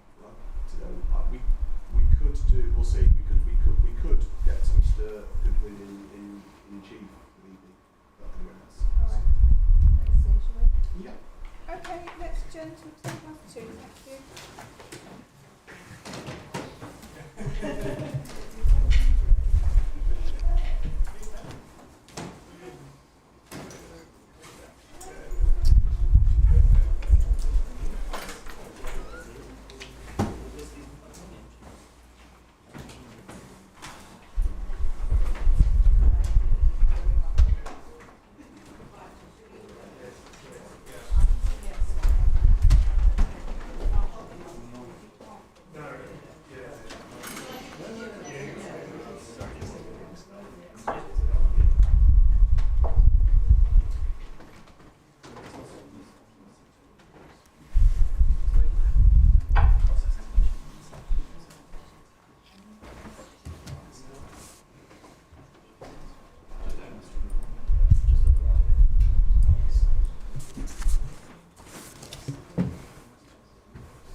now 2:10, so it's time for the inquiry to resume, and we're going to carry on. Thank you. Mr. Parks, good afternoon. If you just pop your microphone on. Yes, apparently we had our microphones all off at the end Oh of no. the last session, so we must make dear. sure that we Councillor keep them Bonnie's on. got to keep us on our toes, or else we're not going to do it. She's here now, so she can. Oh, She's hello, back. Chris. I think. Yeah. Microphones will be on. They will Yes, be on. So apologies to everybody if Sorry you about couldn't have that. heard us Sorry at the about end. Right. Thank you very much. So still on prelims, Mr. Parks, and we'll get on to the other three. Groveshurst, talked about that now. Subject to all sorts of influences, if you like, that are, I suppose, site-specific, aren't they? Site-specific to Groveshurst, all the problems that they've had. Yes, but fairly common to lesser and greater degrees. It's happened there to a greater degree, not a lesser degree, Yes. hasn't it? And Yeah, so, I wasn't commenting about. I said that those issues are common across the board to lesser and greater degrees. yeah, but the extent to which it's happened at Groveshurst is on the high end of the spectrum. Yes. And so we've got to be careful, haven't we, not to both benchmark us against something that's failed or failing in terms of the length of time, Yes. and then also add in high contingencies to allow for things going up in the event that things overspend and delay. That'd be double counting. If we did that, it would. Yes. Okay. And when it comes to, I obviously finished off with this just before lunch, but when it comes to, if the inspector tried to sort of drill down, if you like, to an analysis of how you get to what's happened at Groveshurst and how you derive from Groveshurst what you submit to be the situation here, there is no analysis to enable her to do that, is there? No, not provided. No. No. On your traffic management timings, we've looked at them already, but you remember it's the 104 weeks for the motorway, and it was, I think, 47 weeks of traffic management at 15,000 a week for the south, and it was 30 weeks of traffic management at 15,000 a week for the north. Those figures. Your 104 weeks. Have you reached a view on the extent of the scheme that can be delivered offline? Which is to say, without interacting with the highways network. For the motorway junction, is this or? Well, actually, all of it. But should we start with the motorway junctions? You've come in at 104 weeks based on Groveshurst and the other one that's Sturry. That we're going to come to Sturry in a minute. Yeah. So motorway junction, 104 weeks of traffic management at 30 grand a week equals 3 million quid. So, in order to substantiate that, presumably, have you reached a view on the extent of the motorway junction scheme that can be delivered offline? We've assumed that there'll be some traffic management for the duration. That 30,000 a week is an average, of course, across the whole 104 weeks. Okay. So at times it will be higher than £30,000 a week, and times it will be lower. Okay. So just have you or have you not? So is this a difficult question? Have you made an assumption? Do you have a view at all on the extent of the motorway junctions works that can be delivered offline? And by the, obviously, when I'm saying offline, what I mean is without any need for traffic management at all, because it's not interacting with the highways network. Have you, do you have a? Have you? What's been your working assumption that all of it, some of it, or none of it can be delivered offline? Very little with no traffic management. Very little. Very little. Okay.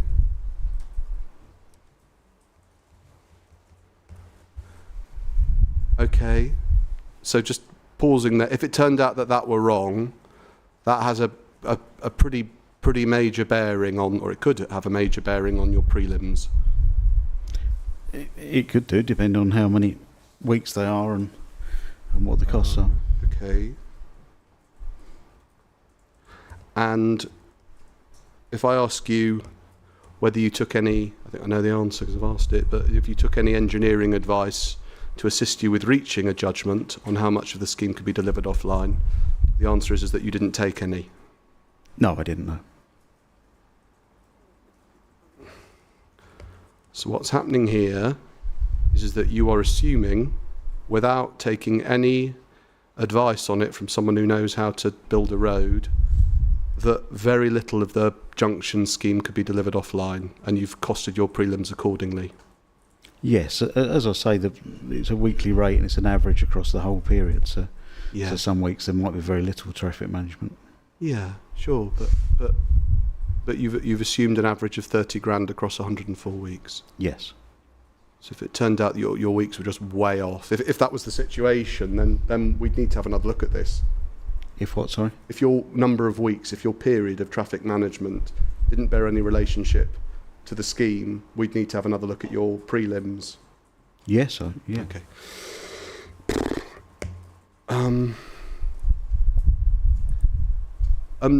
That's the motorway junction, but just give it, is it the same story really when it comes to the south and the north? You've said almost a year's worth of traffic management for the south.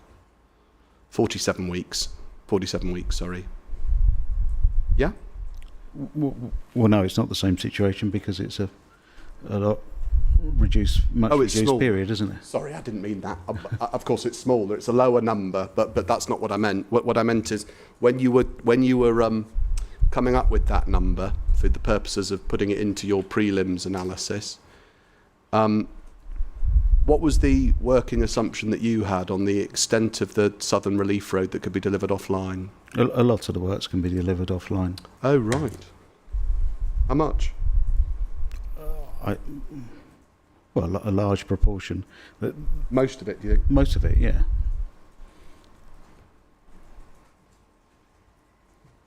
And so your 47 weeks at 15 grand a week,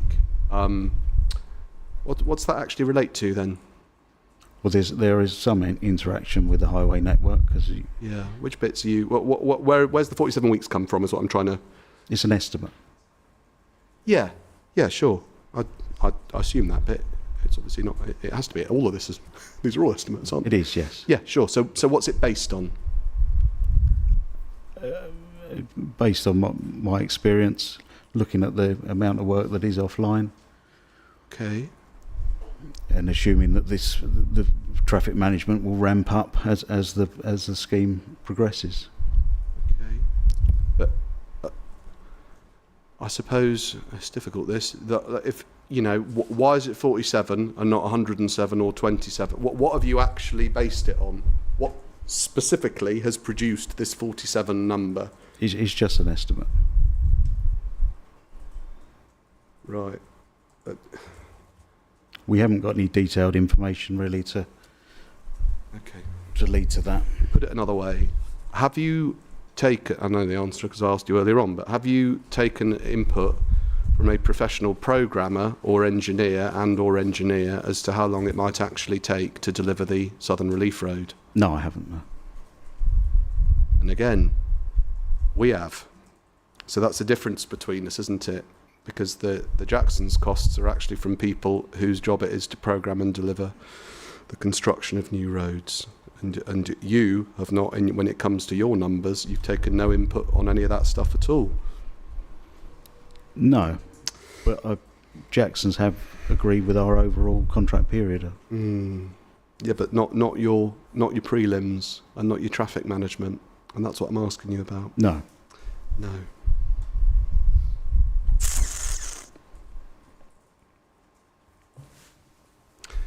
So, just on Groveshurst, we talked about the particular circumstances of Groveshurst and all the rest of it. It's KCC scheme delivered under an NEC contract. That's 5 or 6 years from planning to work starting, utilities and redesigns and traffic management issues and all the rest of it. There is no evidence, is there, before the inspector that Groveshurst is actually comparable to this scheme, either from an engineering point of view or indeed from a programming point of view? I suppose there's no evidence before the inspector, no. Other than it's a gyratory, so a bridge over a high-speed road. Other than that, Engineering or what point of view? programming, I said, engineering or programming. So how long is it going to take and what's actually required? There's no evidence, is there, other than the fact, as you just said, that it's a road, it's a bridge over a gyratory. Yes, yeah. Saying. Essentially similar works. Essentially similar. Or slip roads, bridges, Yeah. Yeah. over Okay. high-speed networks. Other than your judgment as a quantity surveyor that the works are essentially similar, other than that. No. So that's the extent of the evidence on comparability to Groveshurst. Yes. And that is one of the two benchmarks on which you have primarily derived your approach to prelims. Yes. Okay. If the inspector decides that does not amount to a proper evidence base on which to judge comparability, we can't be relying on Groveshurst because it's not comparable. If the When I stop talking, wait for the witness to intervene, it's a question. if the inspector decides that, yes. Okay. Righto, thank you. That was the first of two. The other one was the Sturry Link Road. Okay. The Sturry Link Road, it's not started yet, right? No, not on site yet. It's not started, so we have no idea what the prelims are going to be in real life. No, not in the outturn, no. It's a crossing, it's a bridge basically that bridges two main river channels of the River Stour, Yes. a floodplain and a Yes. railway line. Yeah? Yes. It's Kent-led, so it's which is to say it's a Kent scheme, Yes. if and when it obviously starts. It's a considerable sized bridge, basically, It is, yes. over rivers and a railway. And it's been subject to the need to redesign it, hasn't it, post-planning permission? Yes. Well, it was let as design and build with the design being firmed up. Okay. Sorry? Could you just repeat your answer, please? It's a design and build contract with the design being undertaken at present. We've just finished.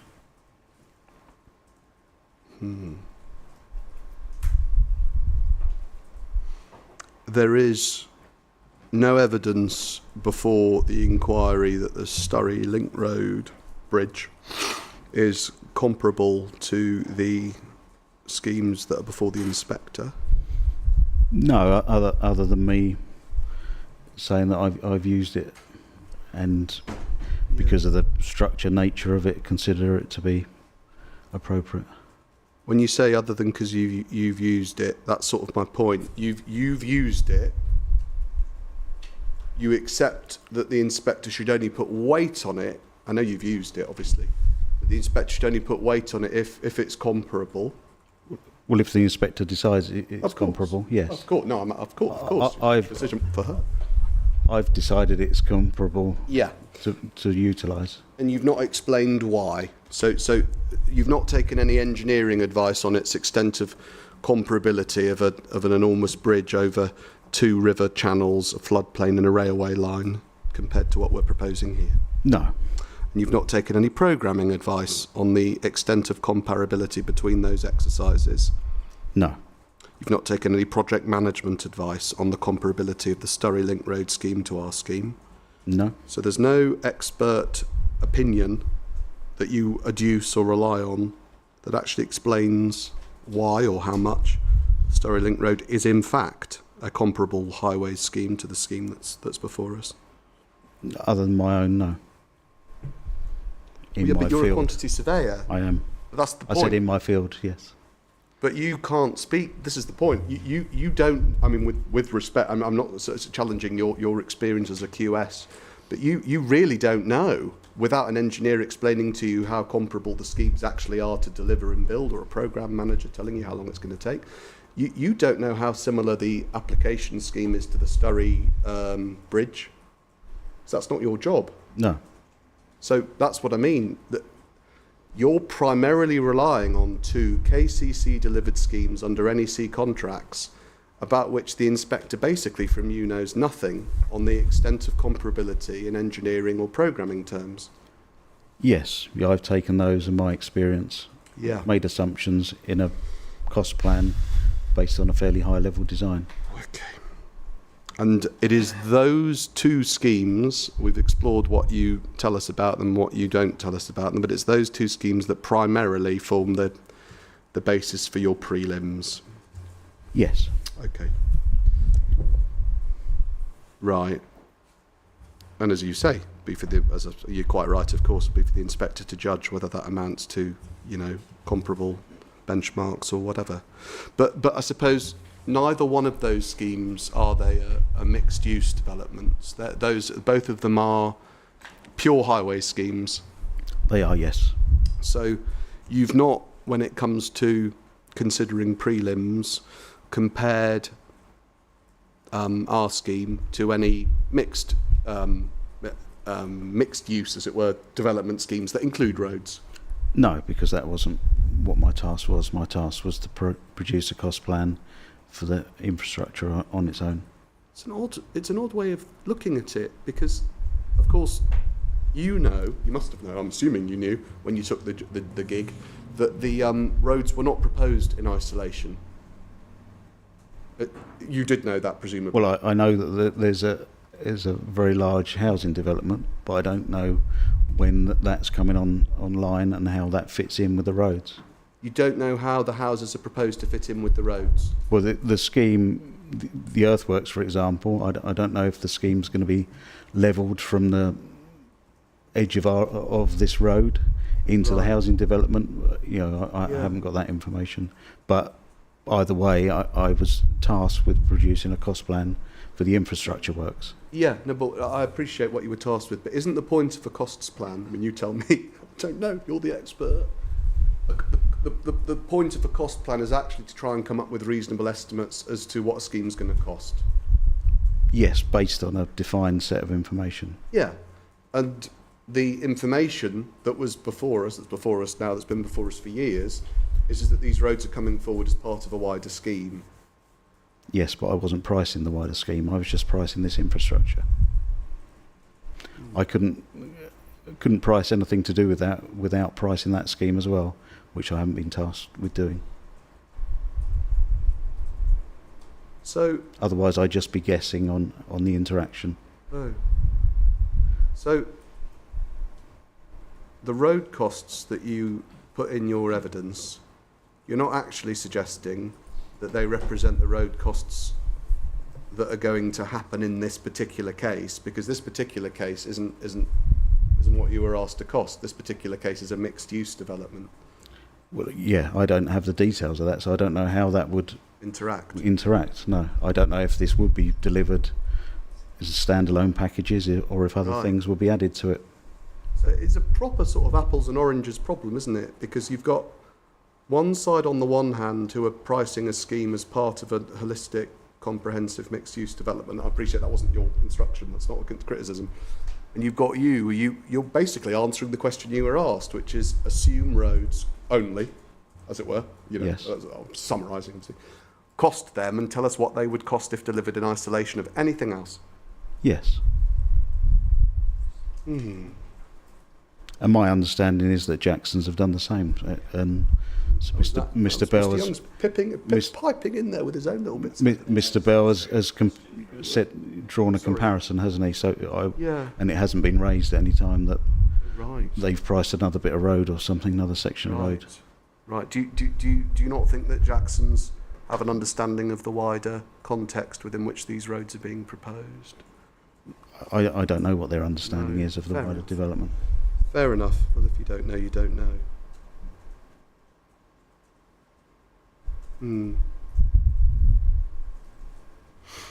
Okay.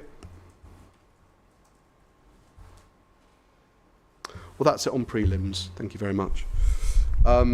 Just before leaving it, I've asked you some questions already. It's relevant to prelims, but sort of separate subtopic, I suppose, about the NEC contract situation. I've asked you about it already, and I showed you bits of Mr. Goodwin's proof of evidence. We've been over that already. But you did say some things yesterday that I just wanted to about this topic of NEC contracts that I just wanted to query with you.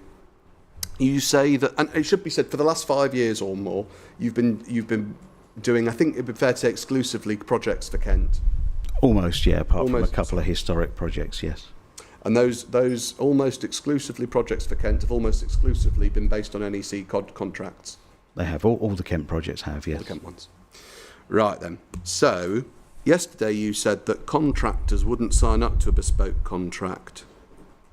For a scheme of this magnitude. Yeah, and on that you have presented no evidence whatsoever. No, I did say it was my opinion. That's my Okay. opinion.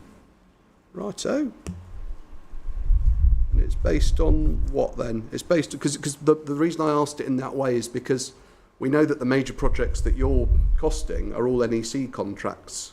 Yes. So when you say that contractors wouldn't, in your opinion, for which, as I've just said, you don't provide any external evidence other than just your opinion, but that's all right, that contractors wouldn't bite unless it was a NEC contract, you've actually got no recent experience of that scenario arising. Do you? Not specifically, no. So it's just speculation from you. The experience I have got is in letting contracts to contractors and how difficult that can be, and how even with I think as I mentioned yesterday, even with a standard form of contract such as the NEC contract, it's still difficult to get them into contract, to agree the positions. So I consider it to be, that will be even more difficult if it was a bespoke contract that only one party has written effectively. Okay. On which you have no experience to base that view. I mean, Well, my experience is the difficulty in reaching agreement on contracts generally with contractors. Sure. All of which are NEC contracts. That's what I'm trying to say. What you're doing is you're saying to the inspector, I use NEC contracts. When I use them, they're very difficult to enter into. Well, any contract, I'm saying. It's difficult to enter into any contract with a contractor. There's always discussions and agreements and agreeing terms, etc. And amendments. So actually, the NEC contracts that Kent are really using to deliver things like Grovehurst, they're not just copy and paste NEC contracts, they're subject to amendments, aren't they? They are, yes. So they're all bespoke? To a degree, yes, but they have standard amendments as well, which is one of Right. the features that makes it quite handy. You can bolt in clauses effectively. Good news is Kent's actually, they're using versions of the NEC contract, but they're using actually customised versions of the NEC contract already. Yes. Which rather belies the idea that contractors are never going to sign up to anything that's customised. I didn't say that. I said, yeah, I said bespoke. Oh, all right. Bespoke. Contracts Sorry, I meant the same that are not thing. NEC, yeah. Okay, so just to check, have you gone to any contractors in preparing for your evidence at this inquiry and said, look, would you ever contemplate entering into a contract other than one that's predicated on the NEC? No, I haven't, no. Right. You said that you were asked about whether Kent would ever allow something that's not an NEC contract, or I suppose based on an NEC contract. And you said you'd expect it to be done through an NEC contract. That was the word you used. Yes, my understanding is that it's a government requirement or a recommendation for public procurement is to be via NEC contracts. Yes. There's the key term there, isn't it? Public procurement. Yes. So it's not a requirement on this scheme. It's a requirement on Kent schemes. It's not a requirement on our scheme. Maybe right? not. Maybe not. Do you actually not know? Well, I think there's a provision for KCC to approve the contract, so it's whether they're content with that, I suppose. You heard about that one? Yes. We heard about that yesterday from Mr. Young. And so I suppose let's put it like this. Have you had conversations with Kent yourself as to whether or not they'd be likely to accept an NEC or a non-NEC contract? Yes, when producing this cost plan, yes. And they would. What did they tell you? They told me that it would need to be an NEC contract. That was a sensible assumption, which I've made clear. They said that they wouldn't accept it if it weren't an NEC contract. Well, that's what they would expect it to be for a scheme of this magnitude. That's part of it, is the magnitude of the scheme and the type of contractors that are going to be building it. So these aren't going to be small contractors; they're going to be very large contractors. Didn't mean to cut you off. Yeah, no, that's fine. But that's not what I'm asking about, the size of the contractor. My question is, do you have or not? So I can ask Mr. Birchall, because he's, I guess, the one giving you these instructions. But do you have a specific instruction from Kent? They would not accept a bespoke contract. Not a specific instruction, no. Okay. we can ask them later in the week. Have you ever come across a major privately delivered highway scheme that uses NEC? I haven't delivered any major privately funded schemes, of this sort of magnitude. How many years have you been in the game? 25 years. And in that time, you have never come across a major privately delivered highway scheme that uses NEC contracts? I've come across. Well, I haven't personally. No, I haven't used the NEC contract with a developer. No, a developer client. Right. You've used bespoke ones. I've used ICC. Okay. Right. You said that a contractor wouldn't, quote, understand a bespoke contract. Are you being serious? I mean, they've got, haven't they, commercial directors, managers, they've got lawyers, they've got people who can well understand contracts upon which that they'd be wishing to transact. I don't think I said it in isolation like that. I'd be a bit surprised if I did. Okay, fair but enough. My point was that both parties would need to have a proper understanding of the terms which they're agreeing to. And Yeah. I was making the point of a standard form of contract, such as the NEC, that a contractor would know the basis for to start with, Okay. rather than because a bespoke contract could be something that the developer's written themselves. So that's what I was envisaging. Right. And they'd have no knowledge of that at all, so it'd almost be starting from scratch. Okay, but there's no issue with contractors understanding what's in contracts. Oh no, not at all. That's their job. If they didn't understand what was in contracts, they're not going to get very far as a contractor. No, No. and that's why it's difficult to agree contract terms, as I mentioned earlier. Alrighty. And then you talked about things that you like in the NEC mechanisms, like just to give you some examples, the weekly meetings. I know this isn't a full list, but just the weekly meetings, things like programme approval mechanisms, dispute resolution mechanisms, things like that. Yes. And of course, there's no reason that bespoke contracts can't pick things like that up. No, they could be written into it, yes. Okay.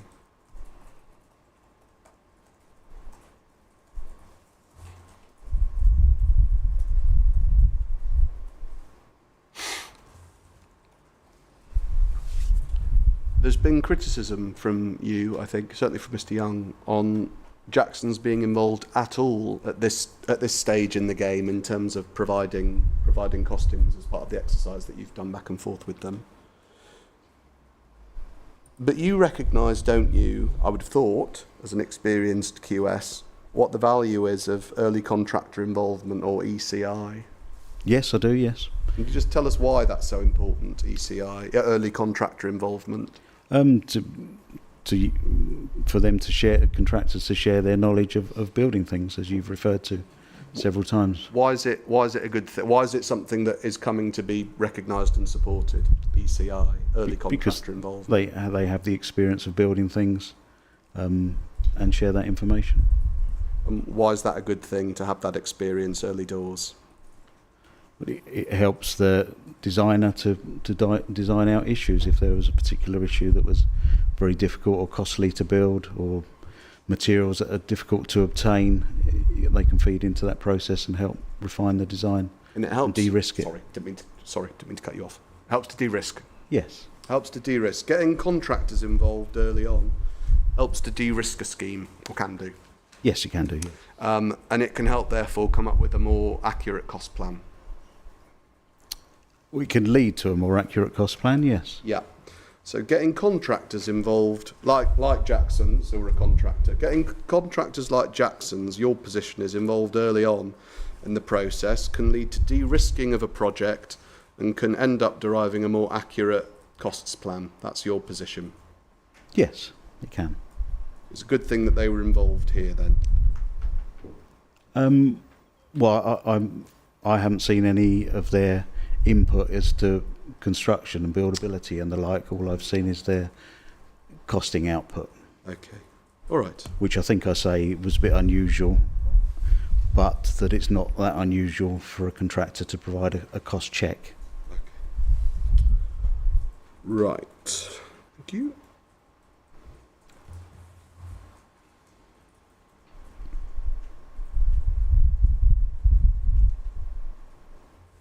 in any event, just for the inspector to know, when she comes back to this, your prelims, your approach to prelims, the first of our 4 items, your approach assumes the NEC. Sorry, what's the NEC?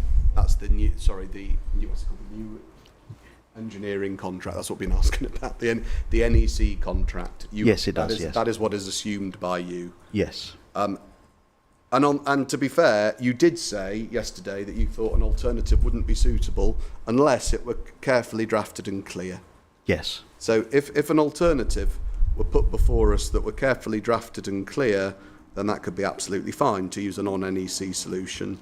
It could, as long as that was attractive to contractors to get them to price it. Yeah. Okay. Righto. But I do still think that the NEC contract would need to be used for the motorway junction, from my experience. Yes, and your opinion on that is that would be a requirement of National Highways. Yes. You've got no evidence at all. Have you asked them? I haven't, no, not since, because I've been not able to talk to people. Sorry. I didn't mean since you've been in Purda. That wouldn't have been meant at any stage in your preparation for this inquiry. Not in preparation for this inquiry. It's based on my experience and other directors in the office. Well, we have, and perhaps that's something that Mr. Gearing can speak to later. But if it turned out anyway that there was no requirement to use an NEC contract, if it turned out, then your prelims need to change. Possibly, it depends on the terms of that contract. You spoke about a contract being amended to include some of the NEC aspects. I suppose it depends how many of those and how much it turns into a similar beast. All right, thank you. So that's prelims, NEC, Groveshurst, the bridge over the river, and NEC. Okay, so that's the first of the 4 items that I wanted to ask you about. The second of the 4 items is earthworks. And just to remind the inspector, if we just got up the blue and purple table, the earthworks situation is you're at 53 million. Jackson's are at 36.5 million. So there's a difference of 16.736 million. Yes. Okay. Yes.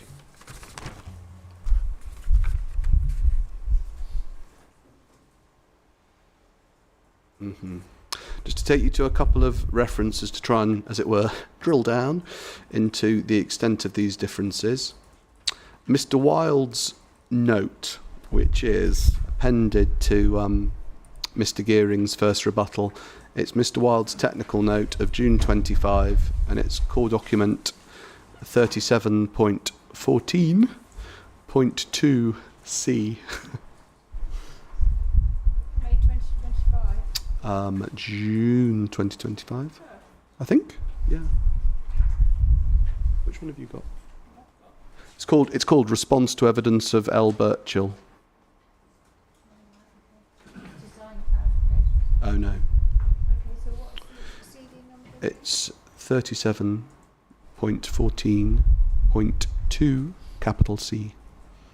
2? C, capital C.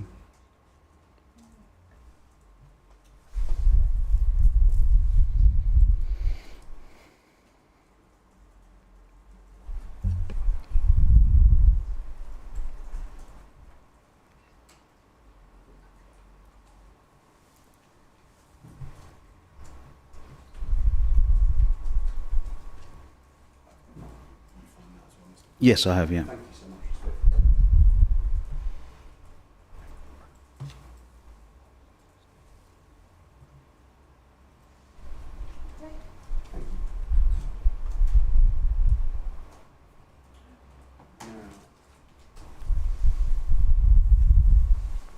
There's a section on earthworks on page 4.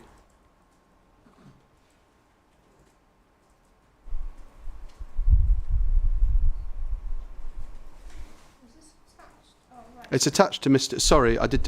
It's attached to Mr. Gearing's first rebuttal.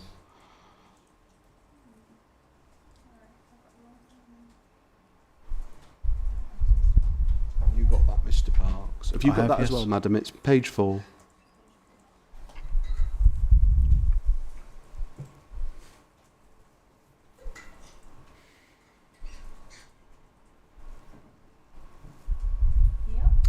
Now, just before we start,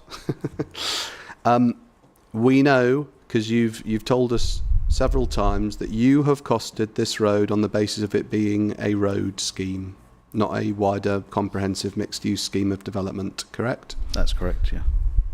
And I've tried to suggest, a few times that might be an apples and oranges issue, and earthworks is an example of this problem writ large, because we're told here by Mr. Wilde at 3.4.1 that the proposed road infrastructure will be brought forward in the context of a wider mixed-use development site. And do you know how big the development site is as a whole? Have you looked? Yes, yeah. Okay, so you know we're talking about an enormous area. Yes, yep. Okay. There'll be considerable opportunities across the site to make use of material from across the site to make up necessary fill embankments, etc., as well as to dispose of materials arising from cutting and road formations that's unsuitable for use in structural fill. This could be achieved through the use of borrowed pits. A considerable proportion of the area is open space, including parkland. As proposed, just under 300 hectares of the scheme is open space. Accordingly, it's evident that the scope for extraction and disposal of materials for earthworks across the site are considerable. Similarly, the disparity between the area for the infrastructure corridor and the open space is such there can be significant tolerances for assumptions on what proportions of arising on the site will be suitable to fill in the construction corridor. Right. So, just working this through, I don't think do you dispute anything that Mr. Wilde's saying there? I don't dispute the concept, no. No, or any of the text. I know it's a concept, but he's also saying some specific things. I don't think you do dispute anything he says. What I don't know is about whether it is appropriate for this site or not. You could guess, because it's so big, that there must be suitable material, but right. As I mentioned yesterday, that there are implications with obtaining it. Gotcha. So, but the concept of borrow pits and obtaining material from site is understood. Subject, I suppose, understood and agreed. As in, you understand it, but you'd expect a developer to want to try and do that here. If they could, yes. They could, and the only way of sort of trying to work out if they really could would be to do geotechnical, geophysical site SIs to try and work out what's under the ground and where it all is. Yeah, at the particular areas of these borrow pits, and then to plan how to obtain that material, build in haul roads and the like to obtain it. And so if you'd been in a position to review any of the work that's been done on that topic, you might have been able to reach a view, I guess, as to whether this was feasible or how feasible it is. I don't know, would you? I don't think there's anything specific to borrow pits and where they will be dug and how it would fit in the specific development. I see. Okay. Righto. And just so there's nothing. Just to check. So there's nothing. I'm going to leave this report just for a moment. Can you keep it open, because we'll come back to it when we get to structures. But there's nothing in it that you disagree with, I think. Or is there anything? Is there anything specific in the paragraphs at 3.41 to 3 that you disagree with? Well, the first paragraph says it will be brought forward in the context of a wider mixed-use development site. I'm not quite sure what that means in the context. Oh. Because you would have to let some of the earthworks, you'd have to let a contract for earthworks on the wider development site in order to obtain material. Yeah. I'm not quite sure what that means. You're not sure what the first sentence means? The proposed road infrastructure is being brought forward in the context of a wider mixed-use development site. Is that the bit that you're saying you don't understand? Yes, because in order for the material to be able to be obtained from borrow pits, you would need to have a bit more than just the context. You would need to have a contract let for earthworks on the broader site to a degree. It could just be for obtaining this material. Fair enough. So other than that first sentence that you're not happy with, are there any other bits that you disagree with? So the second bit of that there will be considerable opportunities. Yeah, I expect there will, but I haven't seen where they are and how that fits in. And the 3.4.2 is about the concept of borrow pits. Which is understood. and them being taken in open space, which I did mention yesterday. Just reading the third paragraph. Okay. Yes, yeah, the concept of all of that is Okay. So just to understood. Sorry, I didn't mean to cut you. That's understood. Yep. And when you say understood, you mean not contested? Not the concept, no. Okay, not the concept. And it's not a concept that you've made allowances for in the approach that you've taken because you've tried to cost the road scheme as a road scheme without regard to the wider, as Mr. Wild says, wider mixed-use development. Yes, that's correct.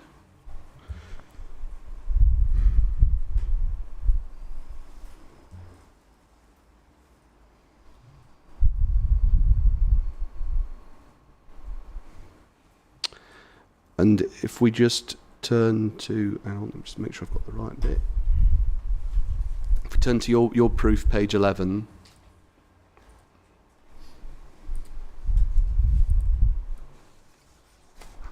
Yes.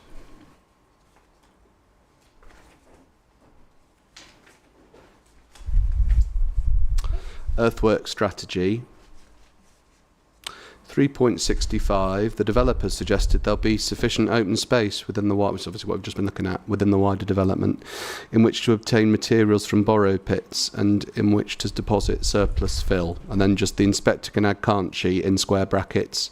That is not something you have informed your assessment with. No. So that's what the developers suggested, but that's not what you do. 3.66. You accept that this scenario would be favoured by a developer and that it's highly likely they'll attempt to balance cut and fill. Yes, correct. That's what they're going to attempt to do. You think it's highly likely that that's what they'll attempt to do? Yes. And if that did happen, if they attempted to balance cut and fill, then your earthworks cost starts to come down. Well, the earthworks cost would start to come down, yeah. Mine would if I was asked to amend it to reflect that, yes, and provided with the information. Let me put it like this. If you'd been asked, rather than what Kent asked you to do, which was just to look at it as if it was a road scheme in isolation, and I'm not criticising, you were following your instruction. That's the nature of the job, I get that. But if you'd been asked instead to look at the wider site, to consider the geotechnical work, which obviously I know you weren't presented with and you didn't find it yourself, and you were asked instead to make reasonable assumptions given the much wider site and the opportunities for balancing of cut and fill and all of that, your cost plan would change. Yes, it would, yes. And it would change when I use the word change, what I mean is your earthworks cost would go down. They would, yes.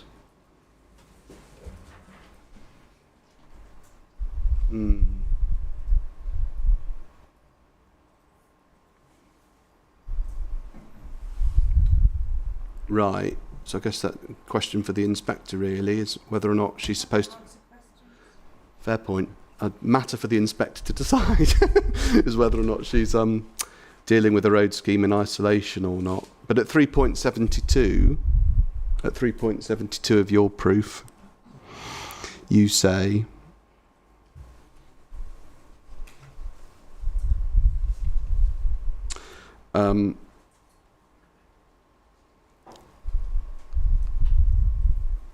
that if you were to adopt the assumptions included by Quinn within the cost plan, whose cost plan's that? Which ones? What are you talking about within the cost plan? Provided by, factored into by Jackson's and completed by Mr. Bell, I think. Got it. So Mr. Bell. So the Quinn's cost plan. If you were to adopt those assumptions, then there would be a reduction to earthworks cost in the order of 23 million. And after adjustment to allow for all the contingencies and risks that are coming off, that reduction is actually 27 million. And in fact, it's more than that still, because you'd then be taking off scope risk, as you explain. That's sort of taking all of those risks. Yeah. Okay. But I go on in that paragraph to say that that doesn't include the costs that would be added in order to obtain that material. You do. Which is the provision of haul roads, potentially clearance of archaeology and ecology ahead of other works, possibly as standalone exercises, and it depends where the borrow pits are, how far away they are. Could be haulage costs, etc. Yeah. So that's it's a basic sort of saving, but without the add really for Right. what it would cost to obtain it. Okay. And you've not actually considered any of that stuff, have you? No, Because- I haven't got enough information to do that. No. Well, you say you've not got the information. You've not read the information to enable you to do that in any event. No, I'd need a haul road plan to show where the materials can be taken from, and what the haul road plan is to get there. And I'd also need to understand the programming of that, whether those haul roads were being installed just for obtaining that material or as part of the wider scheme. And your point about the fact that costs would be severely diluted, cost savings would be diluted, even if you're knocking, what would it be? Well over 30 million anyway off your costs plan. Your point about it being severely diluted depends on your understanding of what the scheme is, or what you would describe it at 3.67. You understand that there's a Grampian condition? Do you see? 3.67? Yep, that's it, yep. And this is the basis upon which you make your points about the fact that any savings that you make are going to be diluted. Not wholly, it still depends on the timing of these works. So my understanding is the road needs to be completed before the first house is occupied. For the first house is occupied. Yeah. So the road has got to be built at a pace. So it's whether wherever the material is going to be obtained from for those borrow pits, how that fits into the greater programme. Yeah, I mean, you're almost asking a rhetorical question there. But have you actually interrogated what the delivery programme is for the houses and how that sits alongside the delivery programme for the road? No, I haven't been tasked with doing that, but I would need to know where the borrow pits are going to be and how they're going to be able to access it in order to produce a meaningful figure. Right.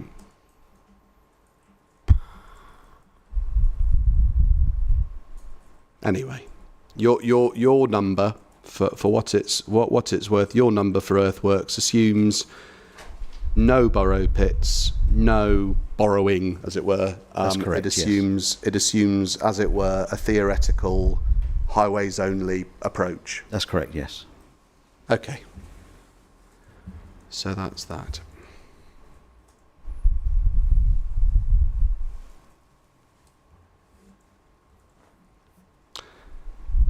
Structures is the third difference.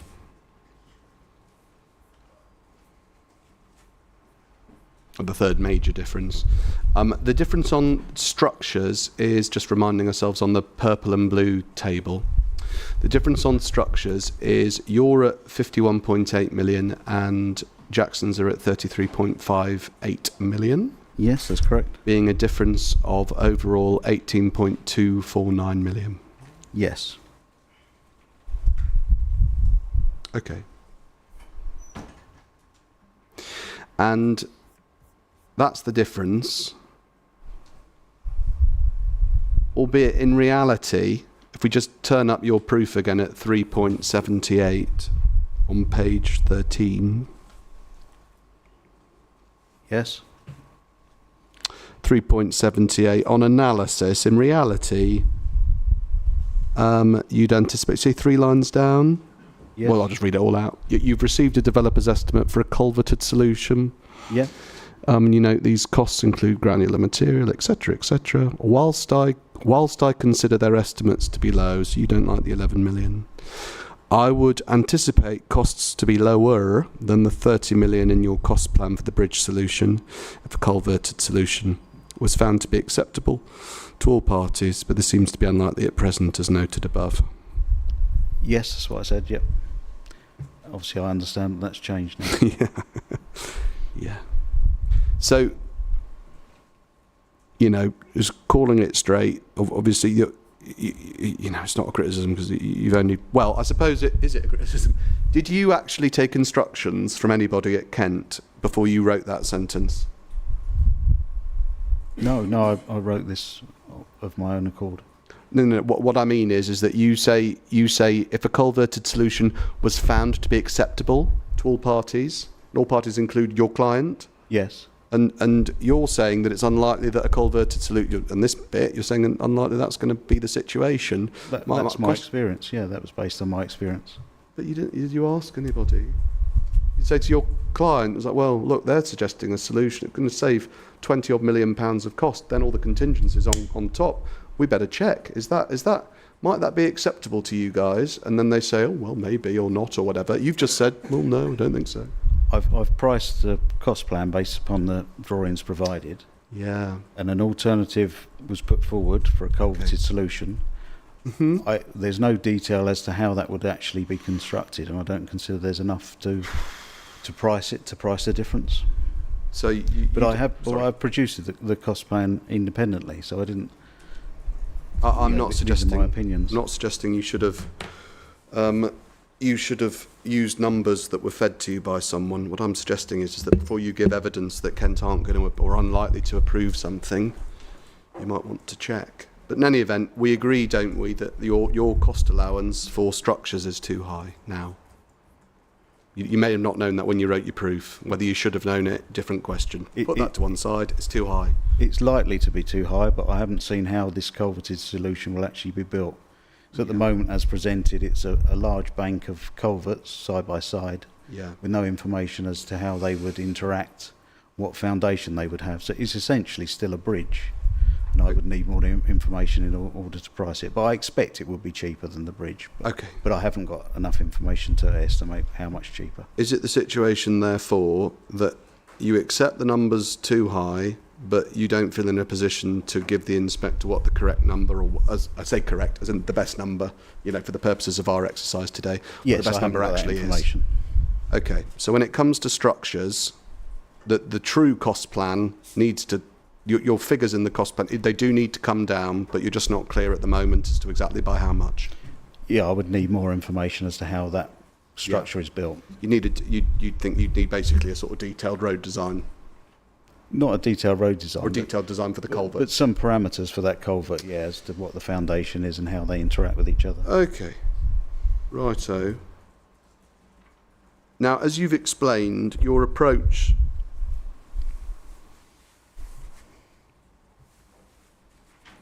not just to this bridge and culvert, but generally, your approach has been to price the drawings that were sent to you by Kent from Mr. Wilde. Yes, that's correct. Did you watch Mr. Wilde's evidence in chief? I watched some of it, yes.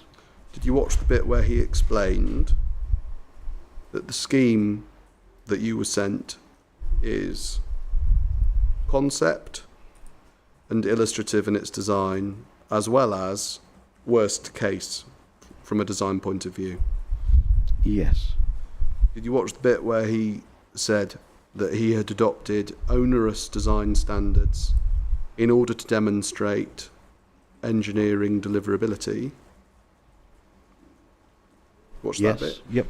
Did you watch the bit where he said that it's not yet, the designs have not yet been subject to any value engineering, which will come through the process of detailed design if planning permission's granted? Yes. And did you also see the bit where he said that these drawings were not designed to inform a financial viability exercise, and if used for that purpose must be approached with, his words, considerable caution? Yes. And in reality, as he explained, given the process to come of design rationalisation, including to minimise cost, but other things too, the infrastructure will, in reality, end up being more efficient and indeed cheaper to deliver, in all likelihood. Yes, I saw that, yeah. And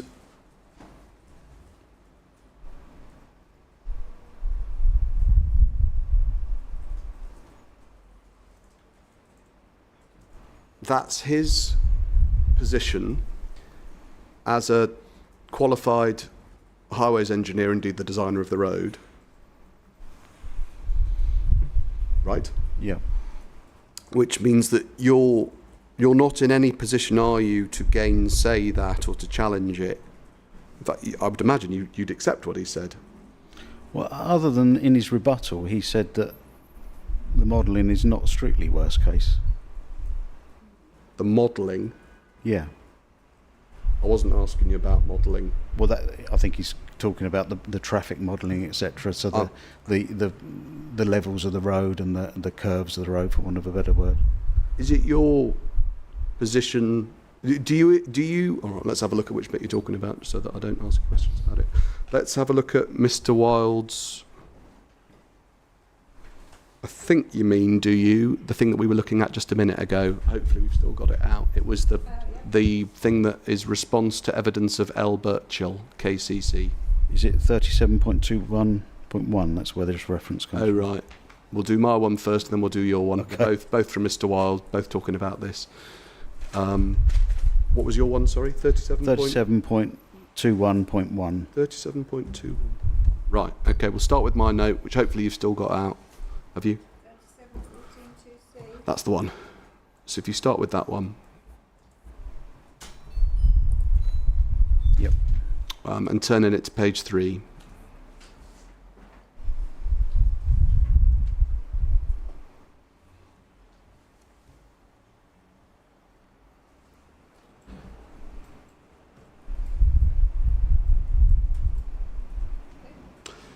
Concept, design, purpose. Do you see?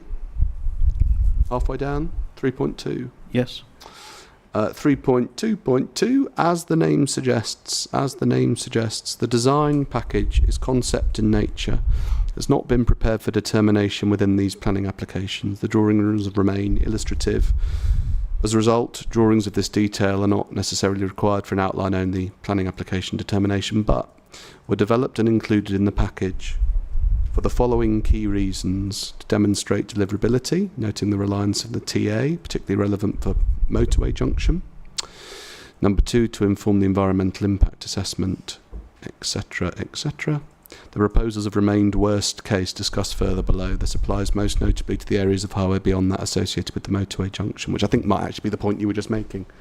The final line of the page says that his point about worst case applies most notably to the areas of the highway beyond that associated with the motorway junction. I think what I'm saying is, I think that when I said to you worst case, and you said, well, it isn't always worst case, is that what you're talking about? No, I was talking about the references in his other document. Oh, okay. All right. Well, we're going to go to it in a sec. I think you mean his actual is. We'll come back to the other thing that I think you're talking about. Anyway, so while the concept drawings have been used for over the page, while the concept drawings have been used for cost estimation, it's important that in doing so, due regard was given to the above. At no point has an effort been made to amend the scheme proposal as part of a value engineering exercise. So, just before we leave this document, look at the other thing that you wanted to talk about. That's absolutely fine, obviously. You don't disagree, presumably, with any of this stuff. There's nothing in here that you're in a position to gainsay, or that you do gainsay. No, he's saying that it's worst case in this situation, but as I say, in another document, he says it isn't worst case. Right. And the point from my perspective is how it's been priced, and I've priced it as shown. Yeah. As I mentioned yesterday, as to whether it is worst case cost wise, I mean, this is his opinion on the design, but as to whether it's worst case cost wise, that there's a little bit more to it. Right. I mentioned yesterday with the road levels, I know he said about changing road levels, but that would have a knock-on effect with deeper drainage and possibly surface water pumping. So it's not as straightforward as it just changing the road level, and that's the only effect. It affects other items. Let's just put a pin in this then, because you keep talking about the other one, which is fair enough. If we don't lose this document, if you can avoid it, and just take us to the other bit that you were concerned about in terms of the worst case reference. Yeah, that was in 37.21.1. What is the name of that document, just so that I can... That's the only reference I've got written down, I'm afraid. Oh, it's his rebuttal. Oh, right, sorry. John Wild's rebuttal. Thank you so much. So it's actually his rebuttal. It's his rebuttal. Lovely. Okay. That's, let me just find 21.1. 37.21.1. Yeah, so it's his main rebuttal. It's Mr. Wilde's proper rebuttal, as it were, from the highways stuff. Yeah.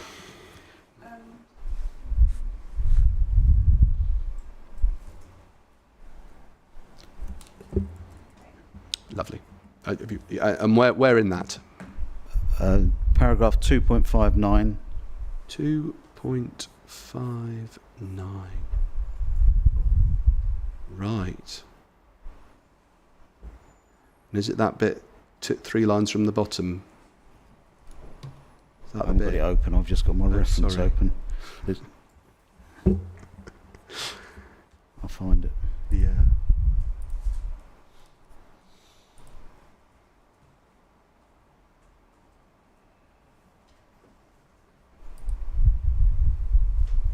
Page 12, I think. Yeah, and I'm just telling Mr. Parks. Have you? I think he's not got it.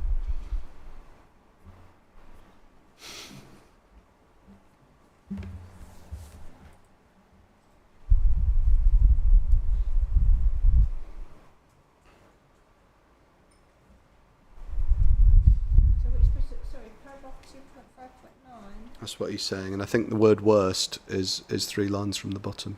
I don't know whether maybe it's somewhere else.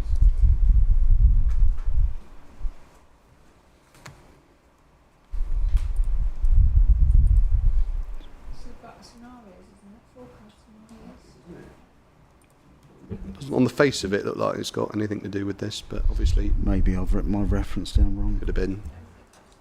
There are another couple. To do with the There's 2.5.29. Hang on. 2.5.29. Yeah. Hang on. 2.5 29 on page 19. I don't want to sort of be what's the word? You know, as lawyers say, with all due respect. Have you actually read any of this stuff? Do you know what he's actually writing about here? Or have you just done a word search for the word worst? No, I did read it at the time. It was a What while on ago. earth has any of this got to do with your evidence? It's got nothing to do with your evidence. This is about the responding to the Duchy's points about reference cases and highways modelling and But stuff. he talks about it not being strictly worst case.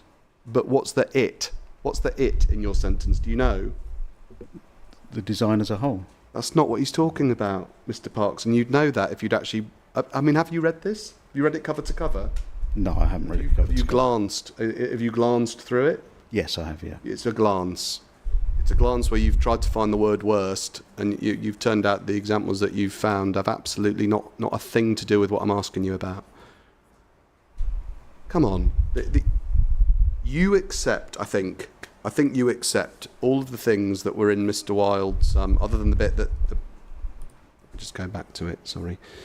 I'm just going to try and find the note that... it was 3.2 of that previous note that I took you to. All the things that are there about it being a concept design, all the things he said in his evidence in chief about us having to be cautious about just assuming that it's the right place to, you know, that it's a fully worked up scheme for costing purposes. All of that, and it being worst case from an engineering point of view.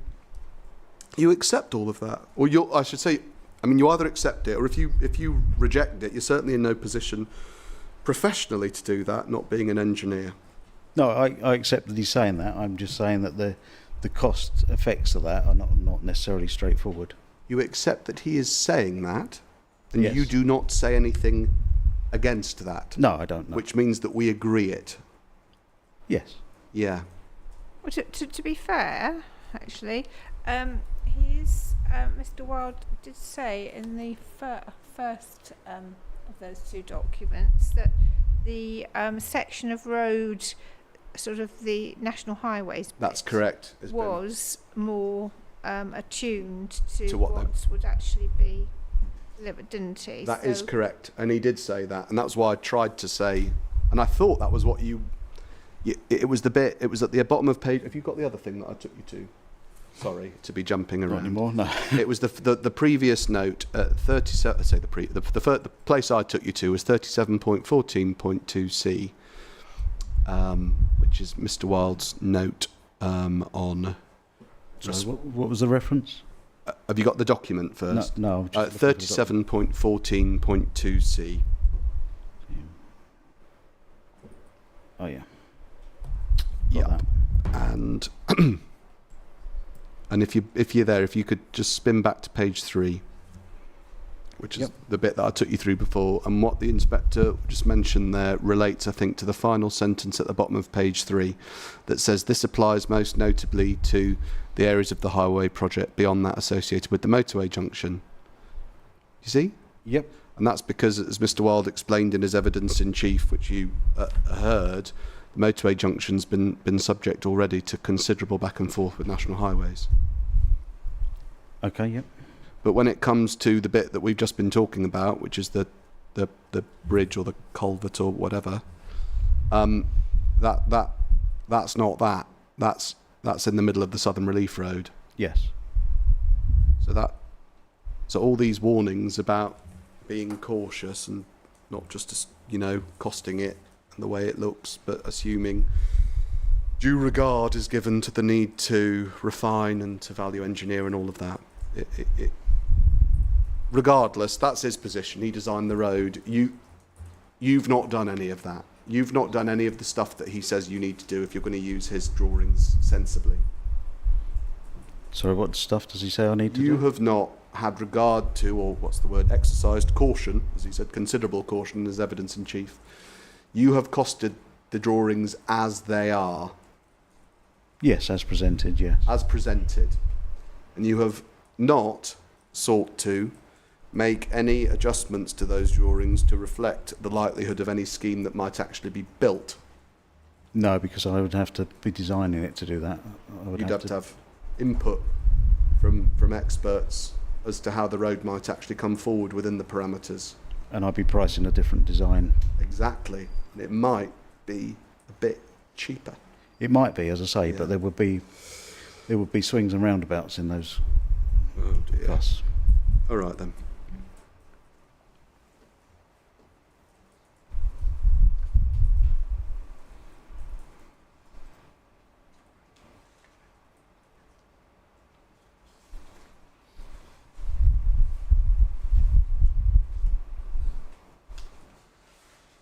Last thing, just on this,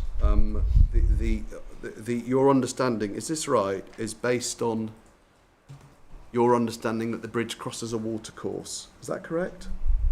Multiple watercourses, yes. If it doesn't do that, or streams, I think you talked about as well, but if in fact it's just overland flow paths, does that make any difference? Not really, because it's shown at a size on a drawing. Okay.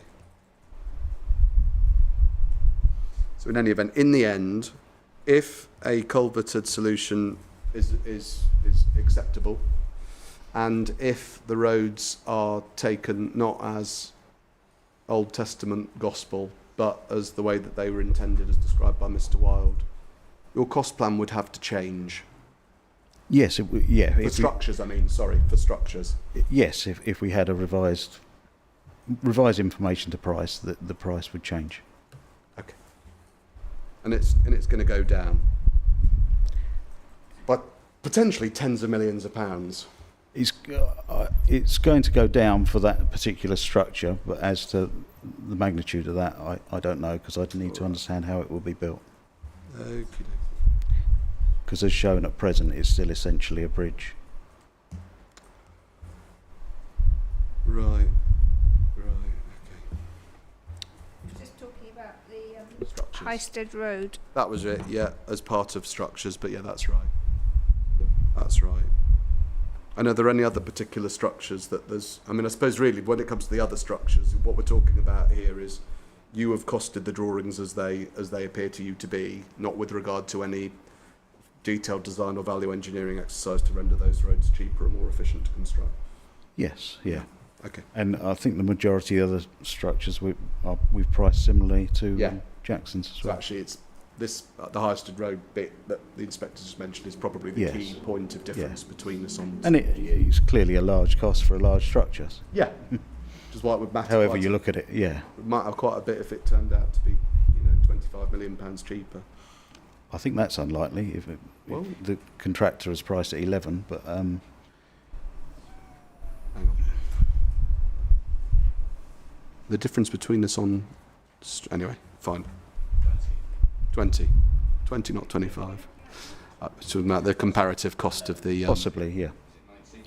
Yes, but we don't know how they've priced Okay. that and what they've based it on foundation-wise. Right, so- Okay, that's structures. Last but not least, in fact last but whatever the opposite of least is, last but most, is the approach to contingencies and risk. Because as I said right at the outset, this really is the biggest ticket item that's between us, isn't it? Right? Yes. Yep. Both in terms of, percentages and absolute pounds, as it were, pounds, shillings and pence. This is the biggest thing, by multiples actually, because the difference between us, if we look back at that blue and purple chart, if we've got that, the difference is...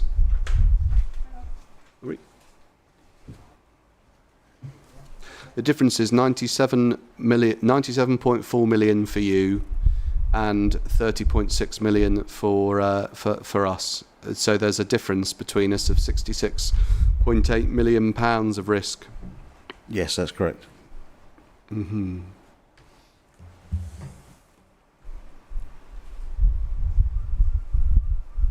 And can I ask you this before I get into these risks? When it comes to the specific figures, so that by that I mean these are all expressed as percentages, aren't they, of everything else? Yes, they are, yes. When it comes to the specific figures, i.e. be it 10%, 5%, 15%, whatever the figure is, should I ask you about it, or should I ask Mr. Birchall about it? As in, what the figure actually is? As in, did you come up with them, or does he... Are those figures that you adopt on Kent, from Kent's instruction? No, I haven't been instructed on those figures. So the figures are yours? Yes. Okay. I mean the specific percentages, yeah? Yes, yeah. Okay, so you've derived them, as it were? Yes. That's helpful, because I obviously don't want to miss my opportunity to ask someone about them. Okay. Right, then.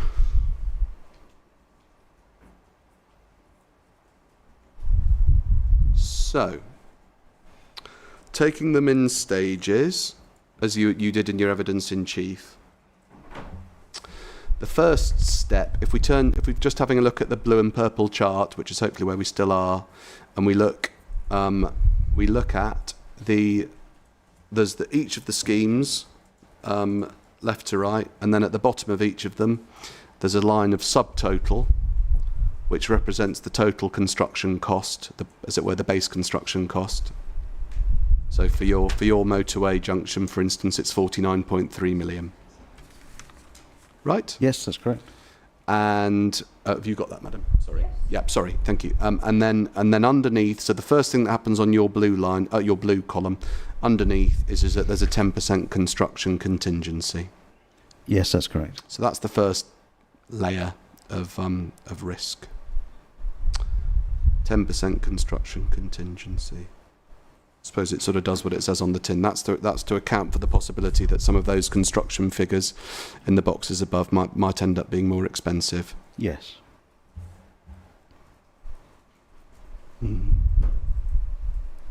So the level of that happening, the possibility of construction overspends, or whatever the right over spends versus the numbers, that's at 10%. And what was the period of time that passed in between your evidence and your first costs report, or your Rev B cost report? It's a month or two, I think.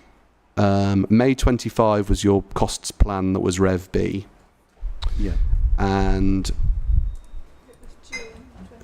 June. So at some point, anyway, this construction contingency, or maybe it was between Rev A and Rev B, sorry, it changes, doesn't it, from 5%, which is where it was originally, to 10% where it is now. I don't know if we just see in the brackets, it is noted that Rev A, which is Rev A of your costs plan, required 5% on all of that stuff. Yes, that's and correct. Now it's at 10%, right? Yes, that's correct. So between Rev A and Rev B, your view on the extent of risk of, if you like, overspend on construction items is that risk needs to double. Sorry, I'm not getting this. Okay. So this is Mr. Parks's his 10%. I'm not sure. I can see Jackson had a 5% risk, but well, where'd you get the 5%? So do you see, if you see the green text on the far left-hand side that says, add Dadswell construction contingency, brackets, Oh, I see. Rev A required 5%, close brackets, and then it's in at 10%. So is this to the right. cost B then? Exactly, that's it. Sorry, I got my... see. Oh, So it's... with you. Sorry. This is right, isn't it, Mr. Parks, that when you did your Rev A, do you remember when that was? I don't remember. I think it was April time. April. It was when, sorry? April or May. April or May, you were at 5% for construction contingencies, right? Yes, but it had larger contingent risk items elsewhere. Yeah, I'm going to come to them. You had 5% construction contingencies, and what's happened is, in the month or whatever it is, between your Rev A and your Rev B, the extent of your construction contingencies doubles. Yes. Mm-hmm. We had meetings with Jacksons and Quinns over that time, Okay. and Jacksons have included 20% contingency as well. I know I reflected on the 5% and considered it was low. Too low. Okay, so that goes up. And you reflected and it went up, it doubled because My professional opinion. just your professional opinion was that it needs to double from the first to the second. On the basis of Just reviewing the costs. professional opinion on the basis of reviewing costs, nothing specific, just a general sense. And the discussions that we had, as I say. Okay, discussions and a sense. Okay, so that's a start. So your view on contingencies is that they should double to 10%, and that's the first bit of risk, as it were, or contingency that you allow. Yes. The next bit is towards the 4 or 5 lines from the bottom of this chart. We've got a line that says Dadswell risk allowance. Rev A required 10%, we're told, and it's gone up to 15%. Do you see? I Yes. hope you can see where. Can you see that as well, Inspector? Thank you. Right. Now, this is a risk allowance on everything. So it's, as you explained, I think, in your evidence in chief, it's not just on construction costs, it's on other things as well. Yes. And it including, I think this is a point the inspector picked up on as well, it actually is including, one of the things that it increases is actually the original contingency, if you see what I mean, because what the original contingency gets added into, it turns, if we just take the motorway just as an example, it takes the 49 million and it turns it into a 54 million. Do you see? Yes. And it's that 54 million that is then ultimately, as it were, once it's added on to the other costs, it's upgraded by 15%, and we end up at the end of it all with a total scheme cost, 3 lines from the bottom, of 75.8 million. Yes, that's correct. So actually what's happening here in the way that you're doing this is that the risk allowance actually compounds and increases the original construction contingency as well. Yes. It's as it were, layering contingency on top of contingency. Well, actually, it does that with the scope risk allowance as well, doesn't it? Yeah, I'm going to get to that one in a minute. Absolutely. So I'm just taking it one at a time. It does that again in a minute. Absolutely. But just taking it just before we get to that one. Yeah. So by the time we get to the risk allowance, what you're doing is you're layering risk on top of risk that you've already doubled.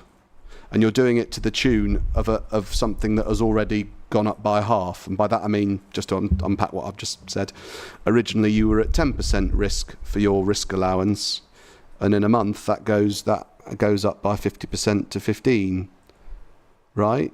Yes, but the next risk goes down considerably. Yeah, we're going to come to the next risk in a minute. So on this risk, the project risk allowance, it was 10%. Originally, for you, it goes up to 15% in your Rev B in a matter of a few weeks. And why was that then? That was on reflection of the non-construction cost items such as utility Right. works, ecological works, Okay. archaeology and the like. Is it stuff that you just didn't think about first time around, or No. what led you to actually change to the tune of 50%? I reviewed the risk as a whole and made reductions elsewhere and increases elsewhere. Okay. Looked at it as a whole for each of these items. Okay, one more crack at it. If I put it to you like this, do you have specific evidence to explain why the 10% goes to 15% and doesn't either stay at 10% or go to 20% or go to 2% or whatever? Do you have a specific rationale to explain it or not? No, not specific.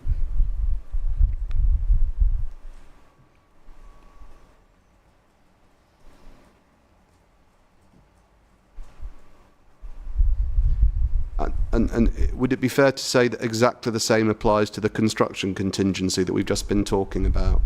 It doubles from 5% to 10%. You've explained it was a combination of discussions and a sense that you had, but there's no specific rationale in the evidence to justify or particularise the change. No, there's not, no.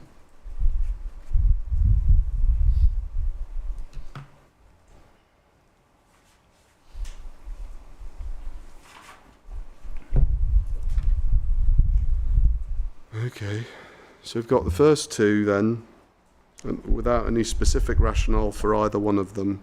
And in terms of the reason I was going to, well, maybe you've answered it really, that I was going to ask you, where did they come from? The 10% contingency, the 15% risk allowance, not conceptually, but specifically those numbers, where did they come from? And they come from you. Yes. And they come from you without any analytical basis for them. There's no evidence that you put forward before the inspector to explain, well, here's why it needs to be 10% and here's why it needs to be 15%. It's just... No, detailed risk analysis hasn't been undertaken. So it's just, what is it then? It's just a sense. Yes, which is normal for a cost plan at this of a high-level design. Okay. It's quite an expensive sense, though, isn't it? Because you'll remember, I don't need to remind you, 'cause you know all about it, that we're talking about £100 million of risk that you've added on, you've layered on to the £97.5 million of risk. 27% of your overall budget for the whole thing is just risk. Yes. And the first two items, there's no specific rationale to explain where you get them from, and they are essentially a sense that you derive from... well, you're not telling us what from. It's just from your own, whatever it is, from your own gut, basically. Yes, yeah. I listed out yesterday various things that could happen, items that aren't included. Okay. Or exclusions noted in my cost plan. So it's to include all of those things. Let's have a look then at the last one.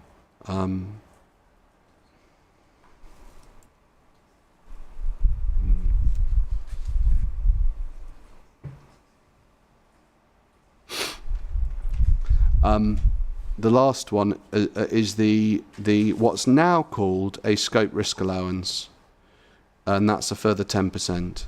Yes, that's correct. Originally, you were calling it an optimism bias. Yes.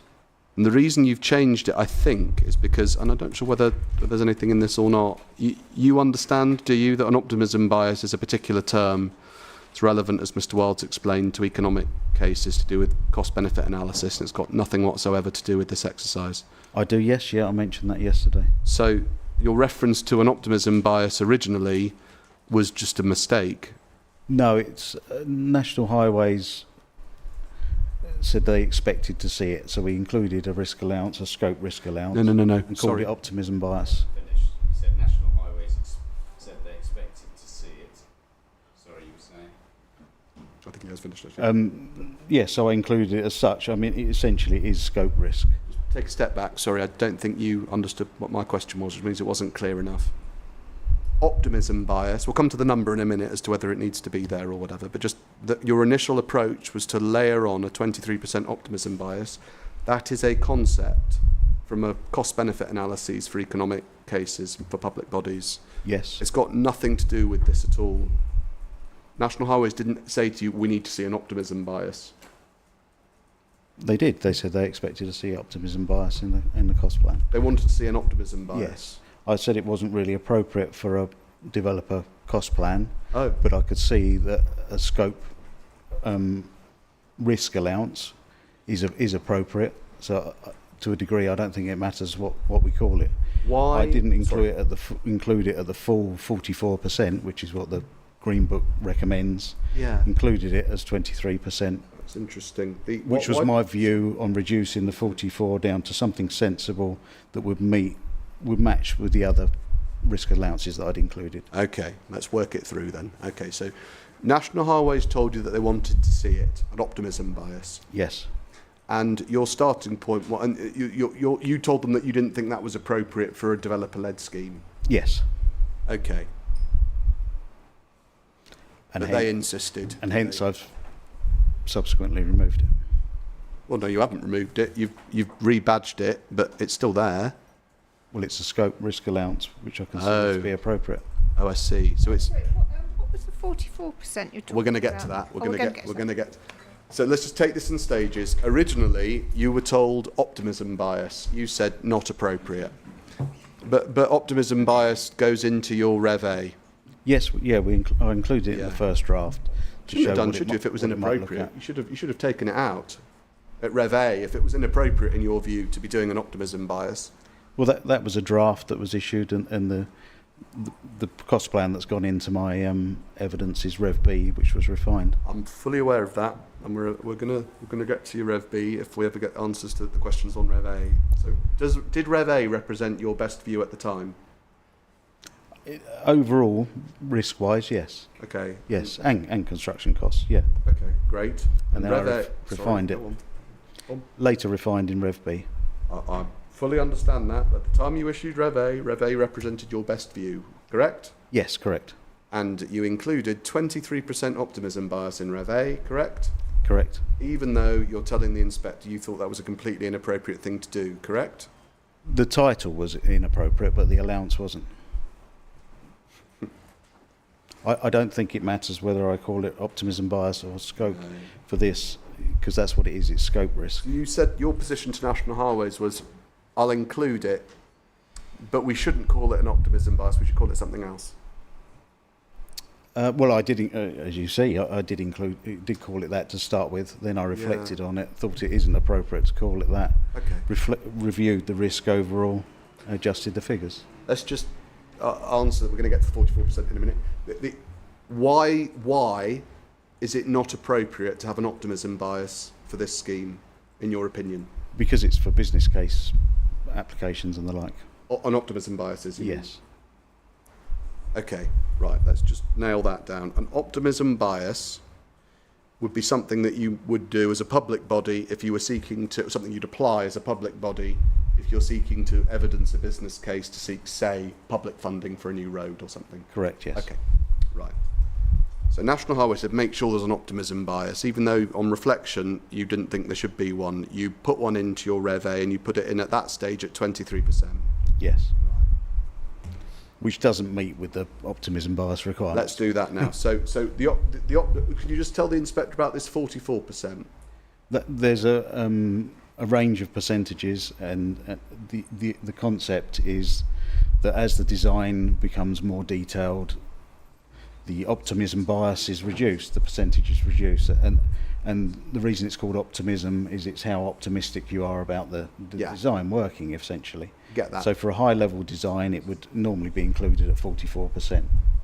From the Green Book? Yeah, from the Green Book. And the Green Book is where you're deriving your 44% from? Yes, yeah.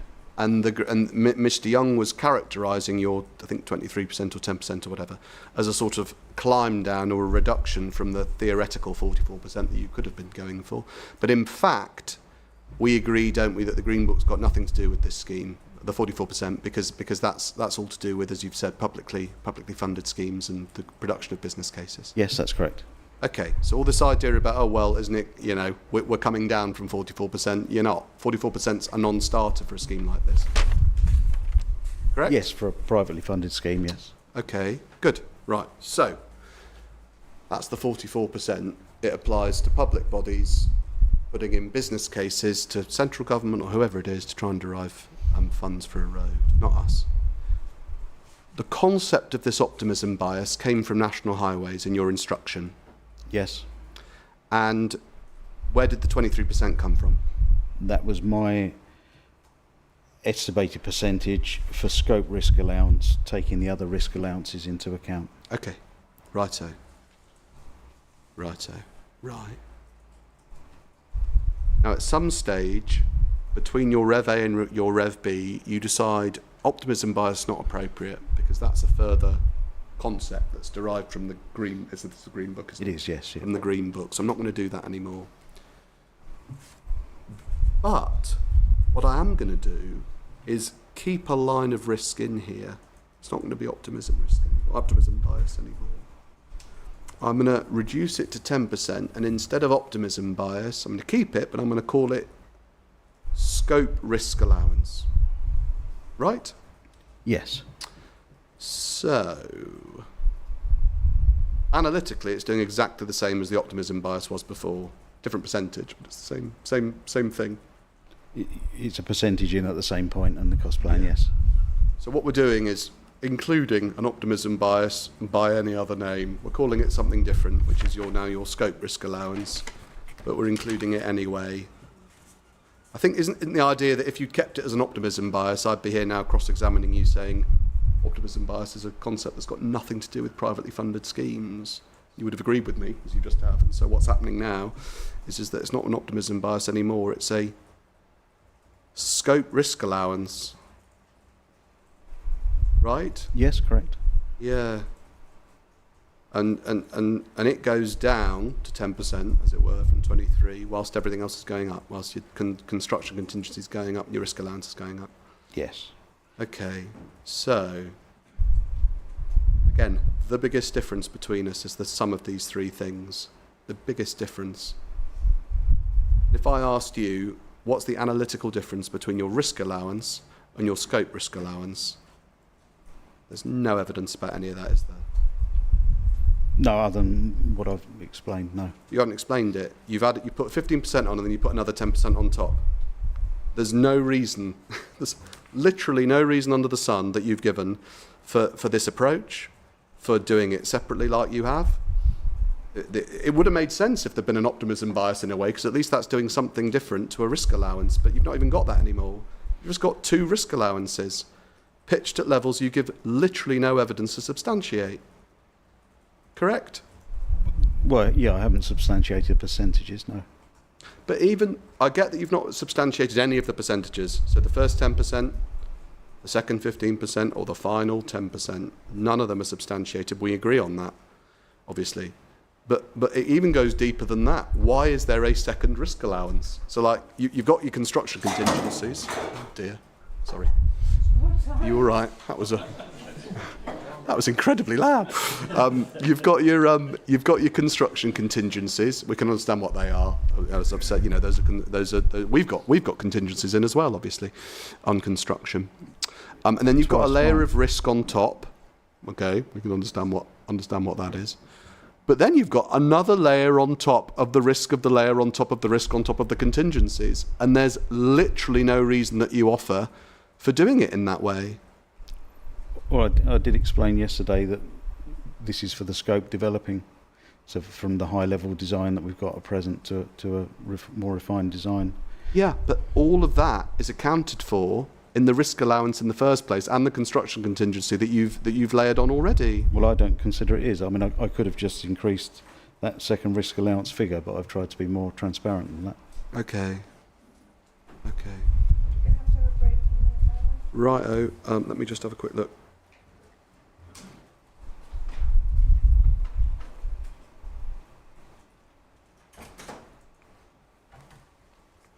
Maybe if we have a break now, I can reflect on what else I've got to ask. Okay. I mean, I would like to know, you know, these are obviously terms that are used in cost estimates. Whether there is actually a sort of technical term, scope risk allowance, as opposed to risk allowance. It's just a description, madam, to try and make it clear. But it's not very clear. I'm afraid. Sorry, I did say try. Yeah, that it was an attempt to make it clearer, because it's for developing the scope of the scheme. Well, I mean, could you try and explain the difference between, or maybe after the break, explain the difference between what the scope, the risk allowance covers and the scope risk allowance covers? Yes, of course. Could you think about that and Yes. explain in easy terms? Okay, I'll try. Yeah. Yep. Right. Okay. Thank you very much. Was it 15? Was Yeah, it? we'll have 15 minutes. you. That's fine. Till 4 o'clock. Thank you.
So I think there was a question, wasn't there? You first, yeah.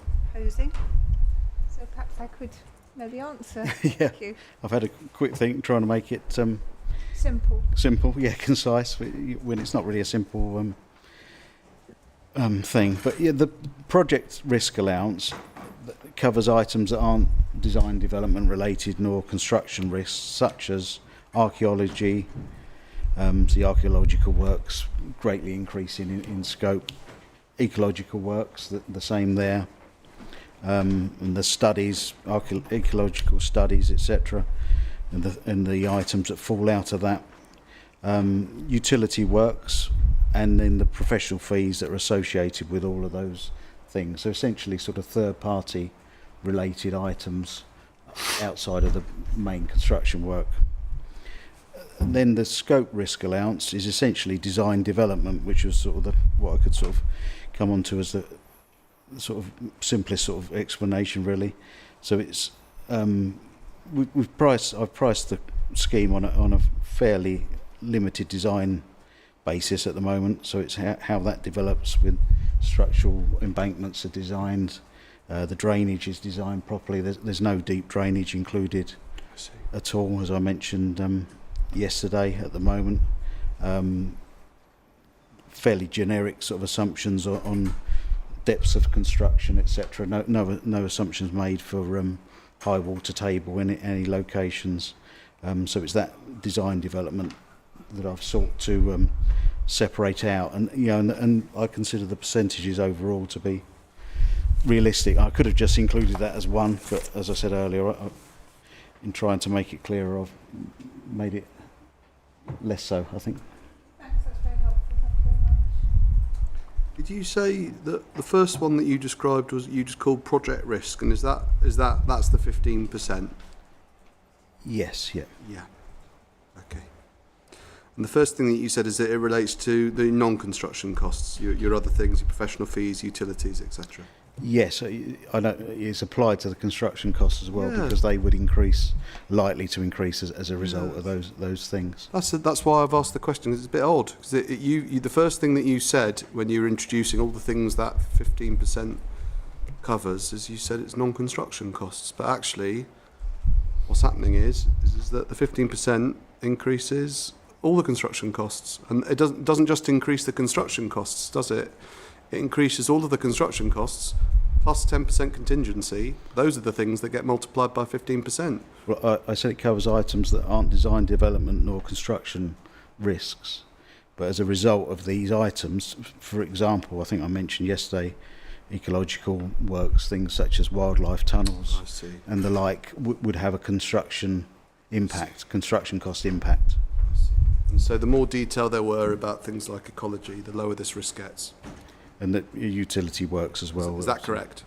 As my Yes. basic sort of understanding of it, trying to make it as basic as possible. If you had more info on things like ecology or utilities or all these other things, Design information, yes. the risk profile goes down. Is that correct? Yes, if design information is available, yes.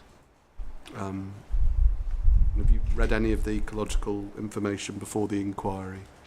Not in detail, no, because I'm not a designer. I'm not designed the scheme. I've priced the scheme as presented. I get it, but anything. I mean, you've said not in detail. That's been your answer every time I've asked you if you've read any of the things, the design and access statement, the geotechnical work, all this stuff. You say is not available in any detail. I say, all right, well, have you actually read it? You say, oh, I've skimmed it, or I've not read it in detail. Have you ever picked up anything on ecology that relates to this scheme? Have you ever actually picked it up and looked at it? Seriously? No. Right. So you're giving a risk allowance calculation to allow for, among other things, well, construction. We've talked about that, construction costs, and things like ecological matters. But you've got no sense at all as to what those actually are, or how much they're being dealt with, or how they're being dealt with, or whatever. I've based it on my experience for a scheme going through a large area of countryside. You can't just base everything on your experience of completely uncomparable locations. You've got at some point, haven't you? And maybe this is me understanding the scope of what your job is. Fair enough. But haven't you at some point actually got to try and understand what the scheme is In this location? I've priced the designs, the scheme as designed. In this location, not just in any location, here. Well, the designs are for here. As part of a planning application, in a place, in a location, where the developer's been working on assessing the land, the site, the ecology, the ground conditions, for years. All of that information, all in the public domain for ages. Is that completely irrelevant to your exercise? In a sense, yes, because I need to have the designs that fall out of that, what's necessary as a result of that. Okay. Right then.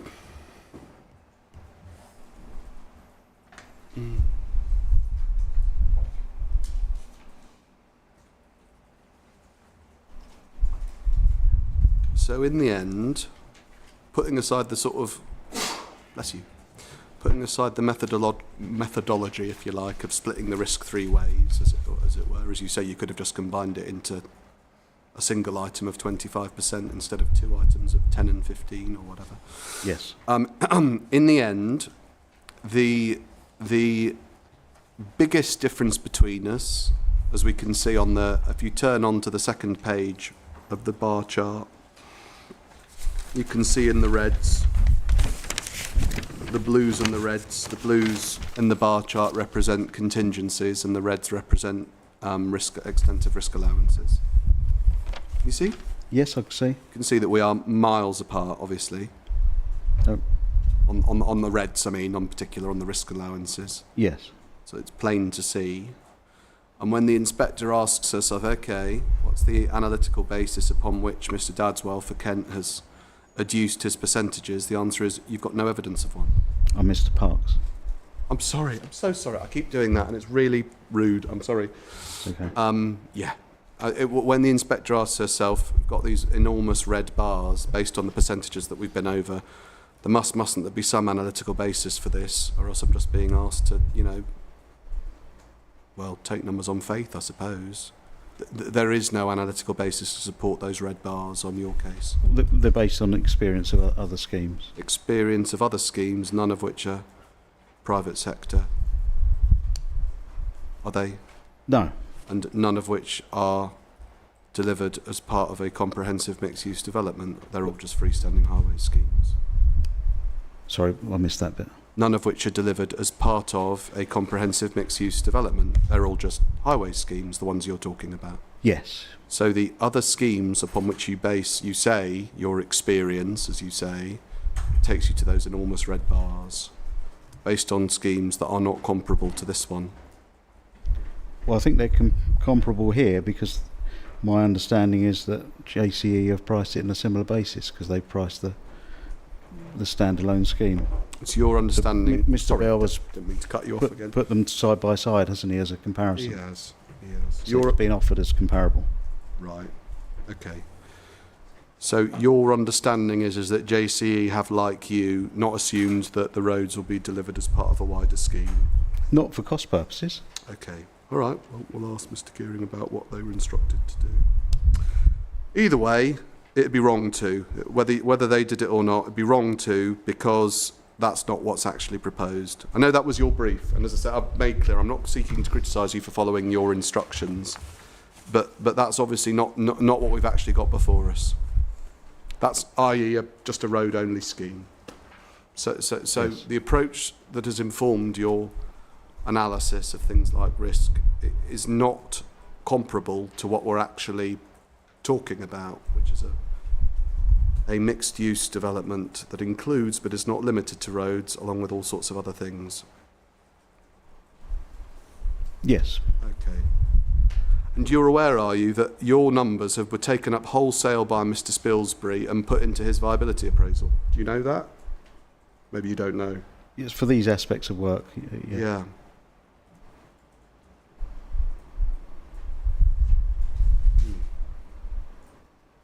And so when we really, I mean, he obviously doesn't, he made clear when I asked him about it, he'd taken your numbers and he'd used them, obviously that's what his job was to do, and he explained all of that in the viability session.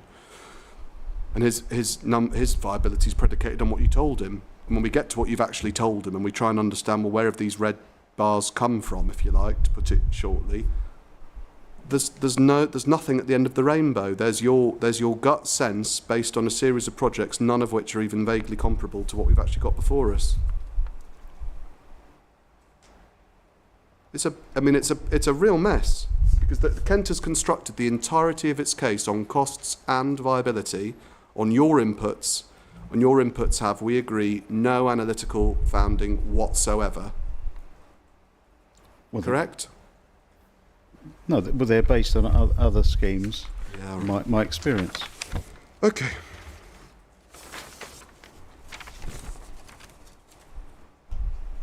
And the most comparable other scheme, just for us to take away when you keep talking about other schemes, what's the best one? What's the best comparator for you? For highway construction, I think probably the Grovehurst for the junction in particular. Grovehurst, and I kept calling it, I think, Groveshurst. Sorry about that to those who were watching. Okay, Grovehurst is the best comparator. One where we agree it's Kent delivered scheme on the NEC contract, where there have been a series of disastrous delays on the basis of a number of unforeseen problems to do with utilities, and it's simply a highways only scheme over an active road network with all of the traffic management issues that are thrown up by that. That's your best comparator. But the issues of delays. No, well, we start with a but. Remember, you said yesterday. Yeah, thanks. Is that correct? Have I just said anything wrong? The wrong bit is that. Well, no, you haven't said anything wrong, but you've said what the scheme has gone wrong. Oh yeah. And we haven't utilised the figures from when the scheme went wrong. We've used tender figures, and a lot of the rates are very similar to Jackson's, and Jackson's have agreed with our rates in lots of places throughout the construction works. All right, thank you. Almost done. Question of detail, I think. And so putting aside what you've done on the red bars and everything that's fed into the reason of what we've been doing for the last 2 weeks. OHP, overheads and profit, is completely unrelated, just so that Mr. Gearing needs to know for his evidence, so I just want to know. What have you allowed in your costs for contractor overheads and profit?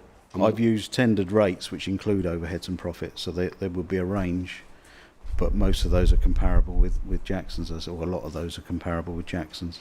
So Jackson's, rather oddly, I think, separated out their overheads and profit in the quotation they provided, but normally when I see tendered rates, they include overheads and profit. I see. Right, I'll ask Mr. Gearing about it. So there is no specific percentage that you as it were,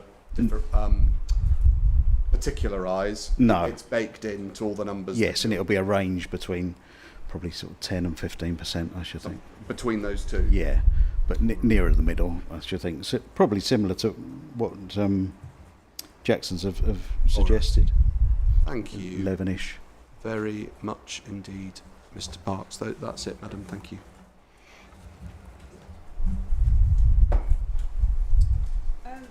Right, I've just got a couple of questions. Okay. So the first one is, I don't know whether you heard any of the public rights of way evidence. No, I haven't. Right, well, though it was mooted by Mr. Young. I don't know whether it was, he thought it would be a good idea or whether it was actually KCC's idea, I'm not sure. But anyway, it came to us as a, out of the blue, that there should be a green pedestrian bridge between the country park and the two sides over the Southern Relief Road, instead of the grade separated junction and traffic lights to allow pedestrians and cycles to cross. So I wondered first of all whether you've taken any of that into account in your costings. No, I haven't, no. Thank you. Right, second thing, and have you got any ideas to what that would be likely to cost? I wouldn't like to say in this You wouldn't forum like to off say? the top of my head. No, I'd need some information. Would it be expensive, do you think? Yes, yeah.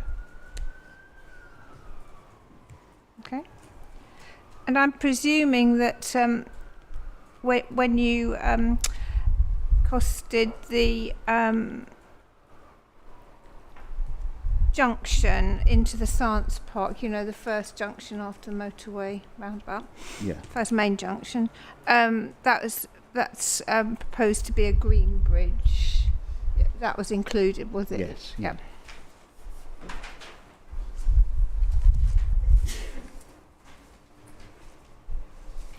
Thank you.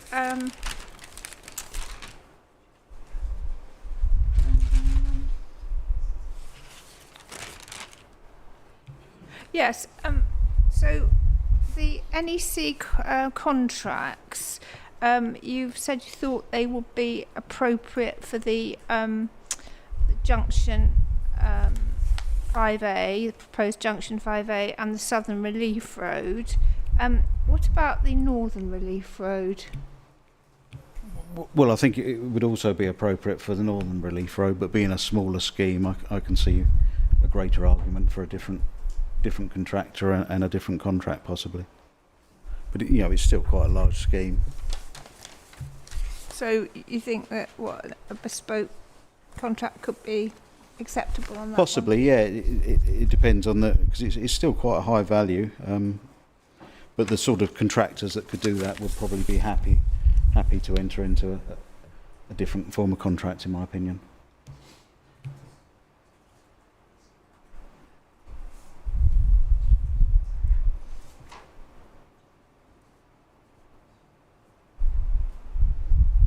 Thank you. That's it. Thank you very much. Thank you. Okay, thank you very I think much. that's it. Are you going to finish this afternoon? I might.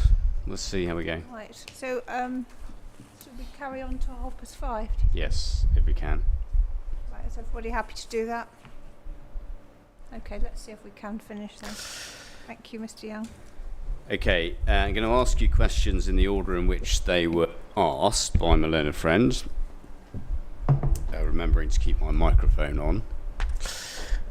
It began with questions about what you're not. You were asked whether you're an engineer, and you confirmed that you're not an engineer. Do you remember that? Correct, Yeah.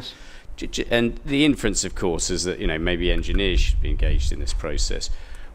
When National Highways, together with Kent County Council, commissioned a cost plan, who did they go to? They went to my firm. Yeah, and me why? in particular? And why did they do that? Because of my experience in producing cost plans. And what are we considering here in this section of the inquiry? A cost plan. Yeah. So why might it be relevant for National Highways and Kent County Council, when concerned with a road scheme, to go to a cost consultant, please? Because I've got access to a lot of pricing data for utilisation in the cost plan, and experience in producing cost plans. Yeah, at various points of the cross-examination, my learned friend said, well, you've got nothing here, you've got nothing analytical, or you don't explain each thing. But the figures that you're taking, as you pointed out to my learned friend, which Jackson's have moved towards in various different categories, what are they based on, please? What are your figures based on? Tendered information, generally. And you described in your proof of evidence and in evidence in chief the scale of that, but just remind the inquiry the scale of information at your disposal to look at effective cost analysis and pricing. All of Kent County Council's major infrastructure, highways infrastructure, tenders, plus the tenders from developer schemes. Yeah. How long has certainly the first version of the cost plan been available to the inquiry? Revision A? Yeah, the I first version, I think. I don't know when it was submitted. I think I produced it in April, I think. Yeah, May. Yeah. April or May, okay. At any stage since then, has the applicant, so Mr. Gearing, come to you, Quinns, and said, please can we have the breakdown of how you arrive at all your figures? No. No. Just assist me with this, please. You were asked, for example, about the geotechnical work. Do you remember that? Yes. And my friend said, well, have you read all the application documents and all the core documents? Yes. You might be forgiven for not doing that. Yes. Yeah. But you said, but I did ask for them, did ask for that information. Do you remember that? Yes. Yep. Yeah. So just help me, rather than asking each expert in this inquiry to read all the evidence in all disciplines, who would you ask to read, or who would you ask the information to be provided to you from? Who would provide you that information if you asked for it, as you did? Well, normally the client who's instructed me.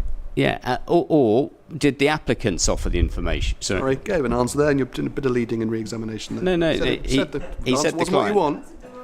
He gave you the wrong answer. He said Kent. You wanted him to say Jackson's. He said Kent. You got to live with that. Okay. Did you ask the in the meetings? Did you ask for that information of Quinn's or Jackson's? I can't recall now whether it was a meeting that just Jackson's were at, or if it was Jackson's and Quinn's. So it might have just been Jackson's, but I did ask what they based their information on. Yeah, this is the point. Okay, my learned friend is perfectly entitled to say, well, you can ask your client for all the, you could turn to Mr. Birchall and ask for all the geotechnical information supporting the planning application. Did you ask either Jackson's or Quinn's for that information in a meeting? Yes, yeah. And did they give you that information? I think we had some preliminary geotechnical information, but nothing major. Okay. Just assist me with this. What sort of information do you need to understand the nature of the materials upon which the road would be constructed? Well, really, I need the designer's interpretation of that and what that actually means for his designs. Yeah, and in terms of the ground, what sort of happens to understand the ground conditions physically? What happens? So how they're determined? Yeah, how do you determine what kind of material you've got? With boreholes, and I think some boreholes have. I did look earlier at lunchtime. And there's some preliminary information on the portal, which I have seen before. When I saw it, I recalled seeing it, but there aren't that many boreholes. You know, this is a massive scheme, so you'd expect hundreds of boreholes. Hundreds of boreholes. Do we have information, and we'll check and see what is in those geotechnical reports, but do we have, or was presented to you after your request, hundreds of boreholes? No, but I would also expect an interpretation of that, because I'm not an engineer. Yeah. I would expect an engineer to interpret that and explain what that means. Okay. Do we have that level of... What does that mean for the construction? No, not that I've seen. When you say do we have, do you mean does he have or does the inquiry have? Does the inquiry have the interpretation material? He has no idea. He said he hasn't read it. But it is all before the inquiry, and that I can give you core document references to where in the application documents it's all set out. I mean, I just don't. Obviously, he's not got it. I accept that, but the inquiry's got probably thousands of pages about it in the geotechnical and environmental. Yeah, and this Leonard Fred makes a good point that there's thousands of pages of it. Have you been provided with what you've just referred to, which is a designer's interpretation of that material? No, I haven't. No. You were asked questions about the crossworks. Do you remember that? In other words, this is more than a road scheme. This is a development scheme for housing and a science park. Yes. And various other things. And therefore, you were taken to task over the fact you hadn't considered that. Remember that? Yes, I do. You'd answered Melinda Friend's question that there could be crossover. That was the phrase, crossover. But you have priced it as a separate scheme. Do you remember that? Yes, I do. Yeah. Just help me with this, please. The road, we know at this inquiry, needs to be built and the motorway junction before any houses are occupied. Yes. Okay. Accepting there be some degree of crossover on however many houses can be, built before they're occupied. But have you seen any drawings or information indicating how there would be any areas of crossover or any activities or anything of that kind? No. No. Later on, you were asked about the borrow pits. Do you remember that? Yes. And it was said, well, you know, it's a big site. Not go too fast. Oh, sorry. Very quickly. That's right. Borehole, borehole is the borrow pits. With the borrow pits, you were asked questions in relation to that. Do you remember that? Yes, I do. And the point was put to you, well, it's a very big site, and you accepted it was a very big site. Yes. And the point put was, therefore, there would be the opportunity to get all of the material from the site. Do you remember that? Yes, I do. And in answer to Malone and Friends' questions, you were emphasising that you haven't seen any detail about that, about where the borrow pits are. Can I just ask you, why is it important to know where the borrow pits are, please? Because they would need to be accessed by excavators and lorries to haul the material, and haul roads would need to be constructed to reach the borrow pits. And why is that relevant in a cost exercise, please? There could be huge costs because, as we've said, it's a huge site, so that there could be long distances that need to be travelled across fields to access these borrow pits. Yeah, and just for people's benefit, what is a haul road? What needs to happen for a haul road to take place, to take HGVs and dumpers and so on? Well, it would have a stone foundation, so it'd be topsoil stripped. You would need to clear that area of archaeology and ecology first, topsoil strip, lay a stone foundation normally for a road. If it's a temporary road that's not going to be used for long, and in the summer months you could sometimes just have a stone road, but if it's to be used for any period of time, you would normally have a layer of tarmac on it as well. I mean, the applicant's point is, look, it's a huge site, we'll be able to get all the material we need. Do we know, have they provided you with an indication of where the suitable material is within the site? No, they haven't, no. Have they indicated where the borrow pits are going to be? No. You've said you don't then know what the haul roads are, the length of them and so on. Yes, correct. Do we therefore have the information we need, or do you have the information you need to properly cost the effect of not importing, I think what's been agreed as sort of half the material? No, I don't. Yeah. And within that, it's accepted by Jackson. I think Jacksons are the people who've dealt with this issue, is that right? Yes, yep. Yeah, so not specialist engineers, it's Jackson's, and they've accepted the 50-50 principle on the material, is that right? They have, yes. Just explain that to me. What is the 50-50 principle? That's assuming that 50% of the material excavated to construct the road is suitable for reuse within the road construction elsewhere. Yeah. And 50% isn't. If the applicants are right and they can get all the material from the site, is it appropriate to approach that on a cost plan basis without knowing about where in the site the material is coming from, the haul roads, the distances, etc.?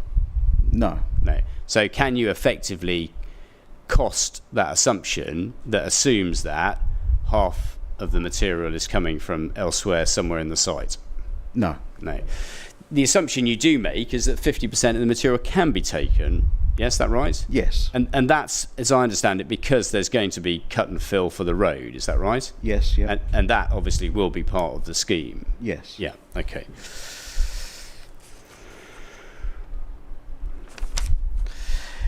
Next, you were taken to task over the duration of the traffic management. Do you remember that? Yes, I do. And the first item was the 104 weeks at £30,000 a week. Remember that? Yes. And it was suggested to you that that was too long, because it's the full project period, yes? Yes. And there were lots of questions about, well, have you spoken to an engineer about how long the works offline can take place? Do you remember that? Yes, I do. And the implication, obviously, is, well, it can be much shorter than 104 weeks for that motorway junction. Yes. Just help me with this, please. When building a motorway junction on an existing operating motorway, is it a case that you build the whole junction without having any impact on traffic, and then you just effectively put the tarmac from the main line to the slip line in the last couple of weeks? No. What needs to happen if you're going to build a new motorway junction over an operational motorway? You would need to close lanes of the motorway at times, and you would also need to close the motorway at times for installing the bridge. Yeah, so closing the motorway to install the bridge.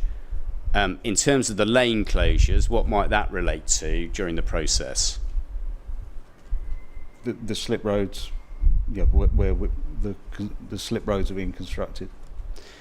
How significant will safety be as a concern on a national motorway in terms of the building operations for the building effectively the sides of the gyratory and so on? Hugely significant. Yeah. But that traffic management also includes accessing, because the construction site for building that junction has got to be accessed from somewhere, so there will be traffic management in association with getting there through other roads. Yeah. I asked you the question, Mr. Gearing will be able to confirm us how many new motorway junctions Jackson's have built. And your evidence previously, I think, was you don't think they have. I don't think so, no. The suggestion is, well, the engineer is the one to talk to about that. What evidence do we, I think it's Mr. Wild, what evidence do we have that he's built motorway junctions? I haven't seen any, but... No. I mean, just help me with this. We're trying to deal with the costs. You've been given drawings by, presumably, Mr. Wild. Yes. He hasn't provided a detailed scheme because the applicant hasn't applied for a detailed scheme. Yes. So whose drawings are you basing the costs of the motorway junction off, please? Mr. Wild's. Yeah. If Mr. Wild wanted to provide more detail, we don't have that. National Highways commissioned you alongside Kent County Council. Were they satisfied with the level of information you had for the purpose of costings? Yes. Yeah. Have National Highways at any stage rejected or disagreed with the conclusions of your final cost report? No. No. To be fair, like I said before, Mr. Wild said, didn't he, that the section from the roundabout was much more detailed than the rest of it. Yeah, yeah. So, they are more or less what's going to be built. I would have thought, obviously not. Yeah, I think the whole thing is a concept. That's what we've been told. Well, yeah, but it's a concept, and it isn't a detailed application. No, it's not. But your Pretty point is a fair detailed, point, which is there's more detail on the motorway junction it's difficult to see what else they could do, really, isn't it? than the northern and southern site. Yeah. Okay, so that's the 104 weeks. Now, when we turn to the southern road, the point that was made to you, the southern bypass, was, look, that's largely agricultural fields. It links with the A2 at the top. We know it interacts with various roads along the way, and then it joins the motorway junction at the south. Yes. But in between, obviously, lots of agricultural fields. You indicated to my learned friend you'd made two deductions. First of all, you hadn't applied £30,000 a week, you'd applied £15,000. Remember that? Yes, correct, yeah. And then secondly, you pointed out to him that you'd only applied it for a third of the time, or less than a third, Yes. which is the 47 weeks to 156, yes? Yes. Why did you make those judgments, please, by cutting the cost in half and then reducing it by a third? So effectively, it's only a sixth. The traffic management requirements on a motorway will be a lot more expensive, so that's why it's less than the motorway figure. And I've cut the duration, and there'll be less traffic management generally. I've cut the duration because of a large proportion of it being built on greenfield sites. Yeah. But there's still an interaction with the highway network, and construction traffic still needs to access the works, and people still need to go about their business. Next, the northern relief road, the same again. You've cut it in half in terms of the duration. We know everybody knows where the northern relief road is. You can see that from the road on the A2, and you've reduced the amount by 50% as well. So Yes. it's a quarter, I suppose. will there still be interactions with existing traffic in that area? Yes, and more so than the Southern Relief Roads, certainly initially. Yeah. So, in terms of Jackson's position, then what are their opposing figures to those figures? Then, please, what's their duration of time? Their duration of time is, well, overall it was 78 weeks, I think, for the junction. Yeah. I'm not sure how they've applied their Just help. Just don't worry. There's no their rush. traffic management. I'm not sure if I've got that. Just take us to where they have provided in the proofs of evidence the information for the durations that they rely upon.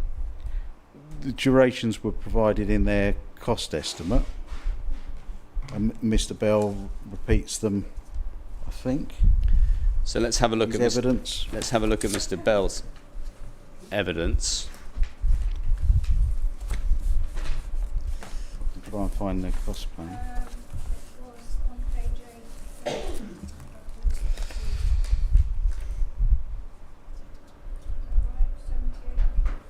Yeah. Yes. And then for the North and South Relief Road, he's got the project weeks at you at 216 and him at 156. Is that right? Or Jackson's at 156. Is that right? They've agreed our durations, I think.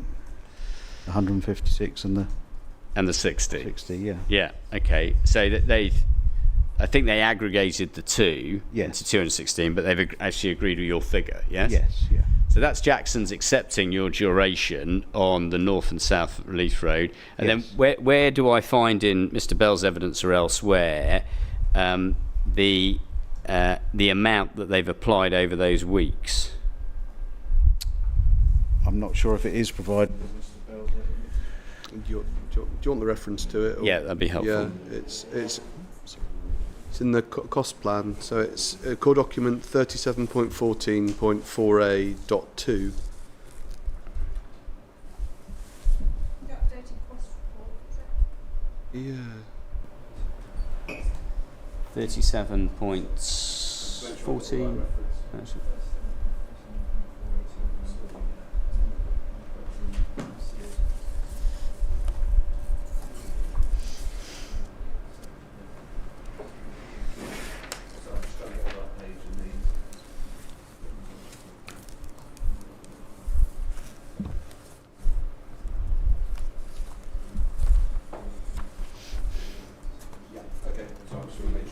I think it's a spreadsheet. I don't know if Okay. so it's 37.14.4a.2. Point 2 is a part 1 of the cost report from Jackson's, from Mr. Bell and Jackson's, and Is it in the second set of appendices? yeah.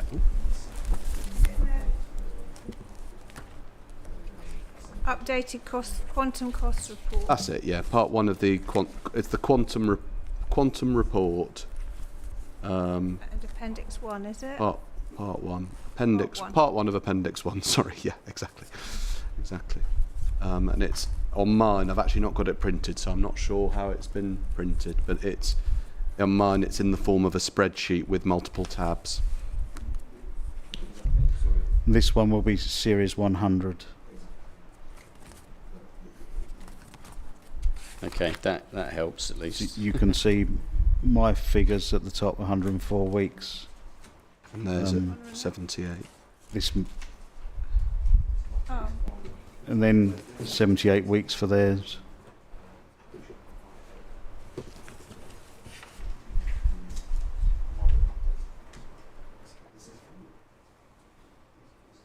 I'm not sure I've got the right thing here. Anyway, series 100. Sorry, yeah, it's series 100. Yeah, it has the. That shows us both at the same 100 weeks. At the It's actually Online. easier to Total look at it duration. online with Right, rather than okay. because it's in the form of an Excel spreadsheet, so with tabs. So I don't know how it's actually been printed. Hold on a minute. 37.4. Let me just make sure you've got the right one just before you download it. Well, just give me the 37. CD number again. So let me just check. Just 1 second. There's potentially two versions. I thought I had the right one. Yeah. It's 37.14.8.2. Was this your second rebuttal? It was, that's right. The updated one was. So it was, I think, it's 37.14.4a.2. Okay. Okay, so let's have a... Sorry, just to say, I've got it downloaded, but when you click on the link on the website, it says, on mine it says, not found, so I don't know. But it's a spreadsheet anyway. Isn't that Excel? It's an Excel spreadsheet. No, right. Oh, let's have that actually. Anyway. So, where is it? At the bottom, I don't know, well, mine is at the bottom anyway. There's different tabs to the spreadsheet. Oh yeah, which one are we meant to I think we're at series, the fifth one along for me is series 100. And that relates obviously to the different series of works. Hold on. Of course, sorry. I haven't got 100. 1300, 14.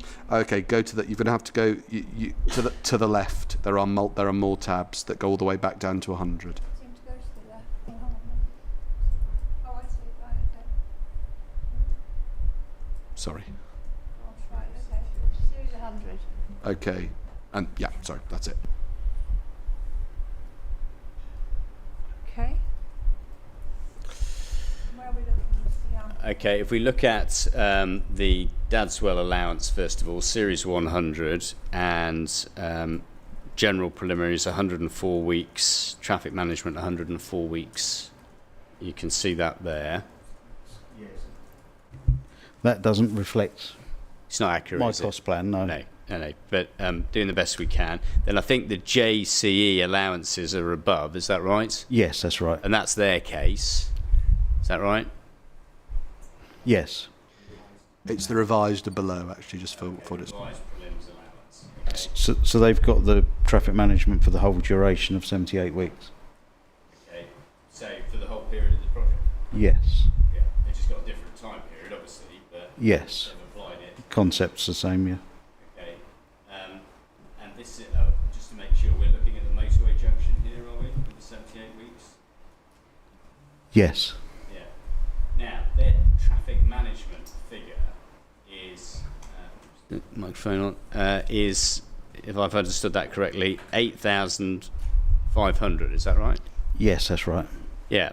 Now, that wasn't put to you, but it doesn't matter. I just want your views on that.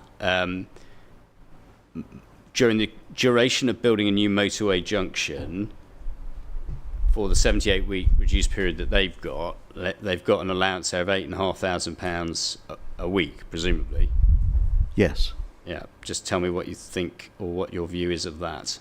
I think it's insufficient. Yeah. Clearly, because it's different from your figure. What I Yes. mean is, how insufficient? Well, considerably. Could I ask why this is being done re-examination? Because no, it relates- just let me ask the sorry, question. sorry. I asked a load of questions about this witness's approach to prelims, and so anything that flows out of my questions is absolutely fine. But I didn't bring up this spreadsheet. Could have done, didn't, you know. Mr. Young can obviously ask Mr. Gearing questions about it, but all the things that are being asked about now, which is a new critique of numbers in this spreadsheet that I didn't put to this witness, nor did Mr. Young in chief, which he could have done. I don't understand. It's got nothing to do with my question of cross-examination. Yeah, it absolutely does have everything to do with the question, because what was criticised was the duration of time and the amount, and therefore it suggested that this is excessive. So it's important to look at what Jackson's own case is that my learned friend is presumably putting. And he didn't put the figure at all, the 8,500. It doesn't matter, he doesn't have to put that. But the context of understanding the criticism about the 30,000 because this is wrong, it misrepresents Dadswell's position, but that's fine. I can deal with that in cross-examination, whoever the author of this is to understand what Jackson's figure is and the duration. Of course it is. It's entirely relevant to any criticism about this witness and the duration. And if you'll forgive me for saying so, it's important to highlight that Jackson's identified traffic management, which seemed to be contrary to Melinda Friend's questions, for the full duration of the project, albeit that the project period is less, or identified to be less. What's also relevant in criticising it, in saying his preliminaries, this witness's preliminaries are excessive, is what Jackson's have actually done, and they've applied just £8,500 for traffic management on a motorway junction. But the way that this works, the way this is supposed to work is that he's supposed to be re-examining on things that have come out of my cross-examination. All of the things he's saying now could have been put in examination in chief if he thought of them at the time and thought it was important. I would have had no objection to him doing all of this then. My objection is to going through it all now. He says it's relevant. I'm not saying it's irrelevant. I'm saying that it's unfair to use re-examination as a way of going over new material that he could have but didn't go over in chief, and I certainly do.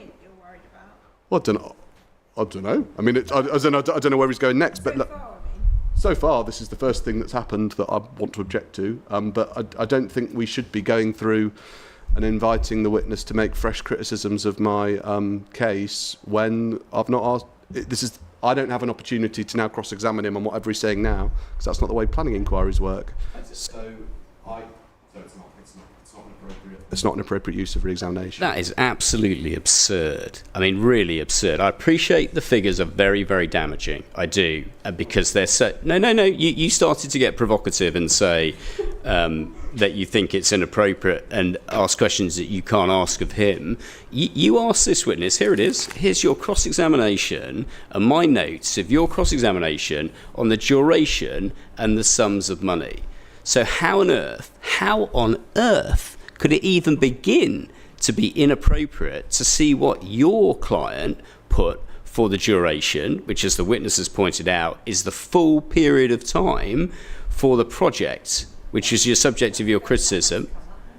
The witness, he was cross-examined on the period of time and the criticism of the time, and that's exactly what Jackson's have done. Added to which, the whole criticism is about the amount of money that is spent in terms of the traffic management. So how could it not be relevant to look at what Jackson's have put as their cost? I didn't say it was irrelevant. I don't want to waste any more time. My criticism was not about it being irrelevant. It was about it being unfair. But if you want, but let's go. I mean, we've already wasted precious time. Let's see how it goes. It's not. Yeah, and it's not. I do, and it's not unfair. I need to make it clear if you think there is an unfairness, okay? Because it's absolutely not unfair for several reasons. First of all, it's re-examination on a topic that was raised. Secondly, my learned friend is going to call his witnesses dealing with costs. He hasn't called them yet, so he can ask them about this issue. Thirdly, I get to cross-examine on those figures, okay? Now, with the greatest respect to everybody concerned, I undoubtedly would like this witness to correspond on the appropriateness of £8,500 being spent on traffic management for works on a motorway junction. I consider that allowance to be wholly inappropriate. Wholly inappropriate? Yes. Yeah, good. Okay, I do acknowledge what you say, Matt. I'm not going to go through all of the things that were criticism by looking at Jackson's figures, because I can cross-examine on them. But on that, there was an obvious difficulty with criticism about the duration and for the sum of money. Okay, thank you. Now, in terms of benchmark and the suggestion about what the preliminary should be, this is if you don't look at the weeks, although it appears they did look at the weeks on the traffic management, but if you don't look at the weeks, then you apply a percentage. Is that right? Yes. And you said that's quite common. Contractors often do that, yes? Yes, yeah. Why would a cost consultant such as you take a different approach to the let's just apply a percentage? Because I'm a applying it to the duration for the work, so linking the estimated programme to the costs. My learned friend then took you to Jackson's brochure of their previous projects. It's no, forgive me, not that one. The West Sussex County Council publication for the A2300 corridor improvements. Yes. Do you have that? I haven't got it open, but I've got some notes on it. Proof. I think it is I think it's attached to. This is under the document JCE case studies. I think, is it? Yeah. It's at the back of Mr. Goodwin's evidence. I think. Mr. Goodwin's. Oh yes, it is. It is. So just anyone following along, 37.15.2. There's a document. This is the Western Bridge Link Road. Western Bridge. Yeah. Do you have that in front of you? Yes, I have. Yeah. Yeah, good, okay. And there were questions about the preliminaries, and you put the point about the figure that appears, you put the figure that appears in here. Can you just take us to the relevant figure that they've identified? There's a heading, I think, staff and preliminaries. It's on page 3 of that document. Yeah, Western Bridge Link Road, Okay. and it states.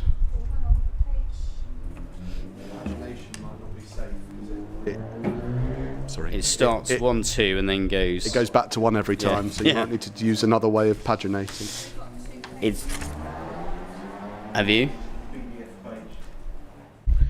The page 5 of the PDF, I think. No. There are 2 pages, but then it starts again with another 2 and another 2. So there's 6. I think they're individual case studies that have been stuck together. Okay. So it's 37.15.2. Okay, and so... Hang on, you have to wait. Sorry.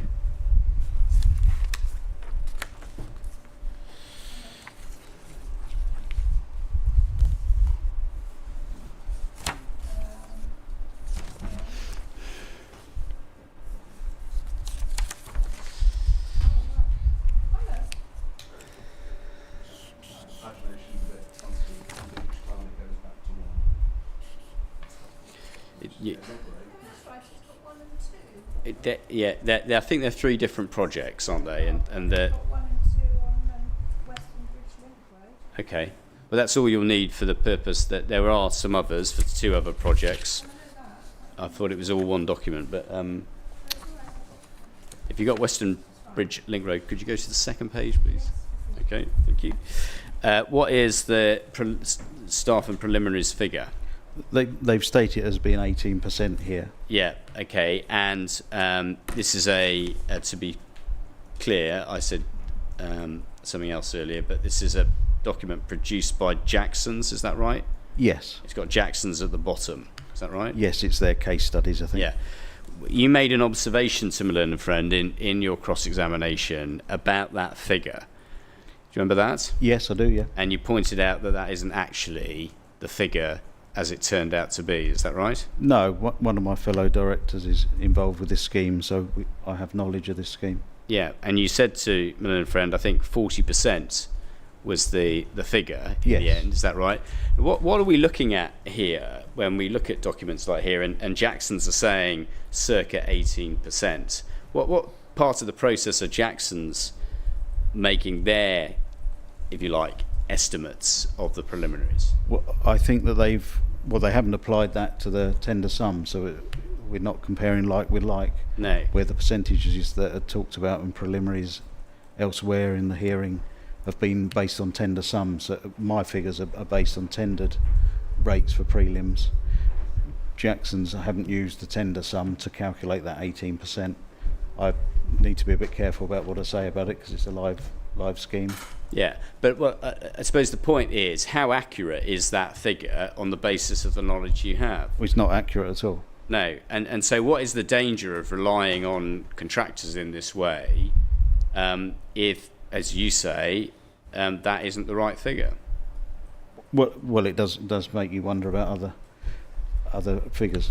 I mean, I just want to limit it specifically to this. There's a dispute about preliminaries. There's a suggestion that a percentage should be used.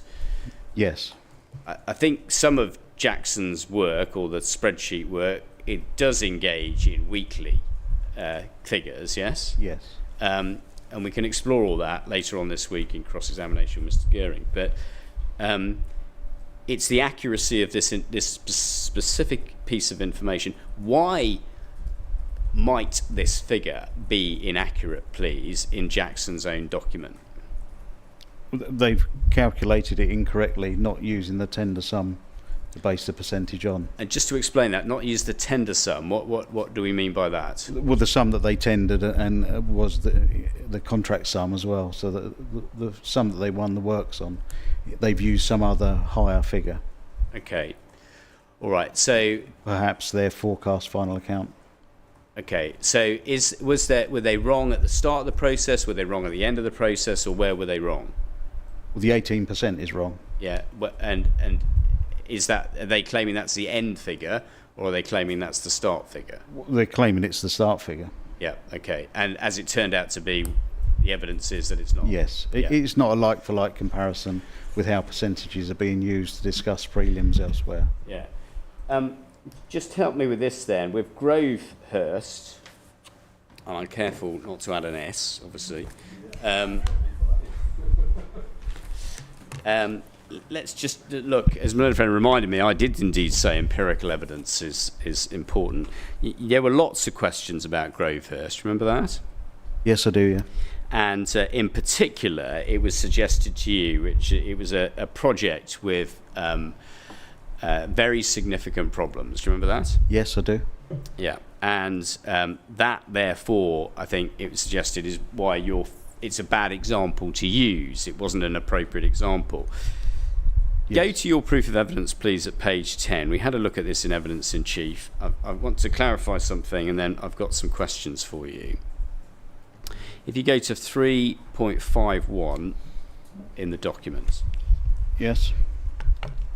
You corrected me in this point. In the second sentence, their time-based preliminaries alone on Grovehurst equated to 42,750, but we've assessed their running costs at over 70,000 a week with the latest delay claims. See that? Yes, that's correct. Okay.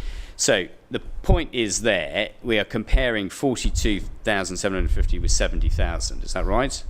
Yes. Yeah, and obviously we can see it's much higher, 63.7% higher, in fact. Okay. Yes. Because it's £27,250 a week more. Yes.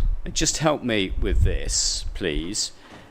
As I understand it, correct me if I'm wrong, there were delays with the motorway junction 5 being the works there. Is that right? Yes, that's right. And that's what delayed the project at Grovehurst. Is that right? Delayed commencement, yes. Yeah. Would the contractor have been incurring costs if the project hadn't actually started because junction 5 hadn't actually been completed? No, the contract wasn't let until it was appropriate to do so. Yeah. So is it right to equate the delays associated with whatever the reason why junction 5 took so long with actually the reason why Jackson's costs were out? No. No. Can we just go over this again? Okay. There was suggestion, we'll go through it slowly. There was a suggestion that there's significant delays associated with Grovehurst. Yeah. Yes?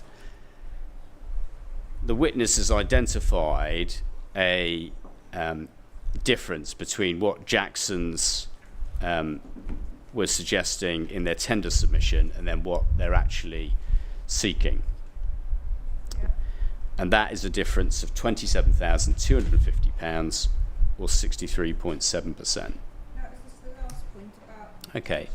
Yeah, junction 5, you know where junction 5 is, obviously, madam. Yeah. Junction 5 was work that was proceeding, well, you tell us, proceeding before or after the Grovehurst improvement? Yeah, before Grovehurst, yes. So it delayed commencement. Yeah. So is it right to refer to the delays, as was put to you, when those delays didn't in fact affect that particular delay didn't affect the Gravehurst junction. No. No. As I understand it, I want to be fair about this, there were other problems with Network Rail and the bridge, but is it right to just say all the delays at Gravehurst are attributable to factors impacting on the weekly preliminaries? No, the construction, there were delays during construction for various items that we've spoken about earlier, utilities, design issues, other issues. The point I'm making in 3.51 is that in reality, that's the cost that Jackson are incurring. So I'm using that as an example as to why I think their costs they're presenting are low. Yeah, because my little friend said later on, well, isn't it a good idea to go to the contractors? And he referred to a particular approach which had an acronym. ECI, early contractor involvement. ECI, and said, well, why do we do that? Why is there early contractor involvement? And you agreed that there were benefits to that. Yes, there are, yeah. But when we're dealing with the costs, the issue we're considering now, what do we need to be aware of, please, with contractors' estimates based on what we can see you setting out in your evidence at 3.51? What actual costs? The actual costs are likely to be? The early contractor involvement, in my experience, is more about buildability of the scheme rather than cost. Just explain that, please. Well, how you're actually going to construct it, how you're going to access it, for example. The M2 junction would be quite a good example where you could work with a contractor to work out how you would actually get there with a minimisation of delays on the local network. Okay. So you agreed it's useful to talk to the contractors, it's good to use the contractors, it was put to you and you said yes and so on. The criticism is that you haven't relied on them. No. Why wouldn't you just rely on Jackson's, please, as I think the applicant seeks to do? Because I'm an independent professional quantity surveyor. And what are the dangers of relying on the contractors based on the example that you've given there? Well, the information they have is only based on their experience. So it's based on their tenders, and they're generally pricing things to win work. And if we look at how they price the tender in that particular paragraph as it's still open, it would appear that they underpriced the prelims. Yeah, and underpriced by it increased by 64%, and it's a weekly figure, is that right? Yes, yeah. Yeah, so that's each week. Yes, every week. Okay.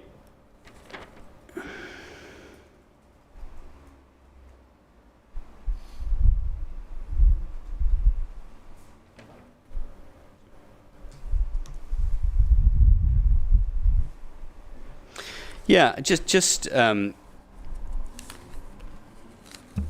this point, you dealt with in evidence in chief the fact that Jackson's have moved closer towards you on various figures, and my learned friend, it's to his point about it's good to use contractors.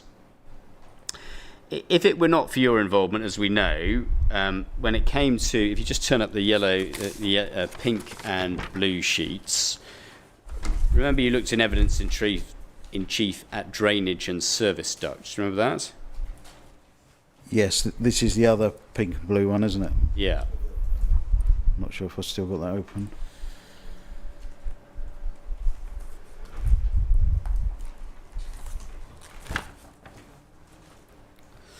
Your Appendix B showed where they originally were at 161,000. Yeah?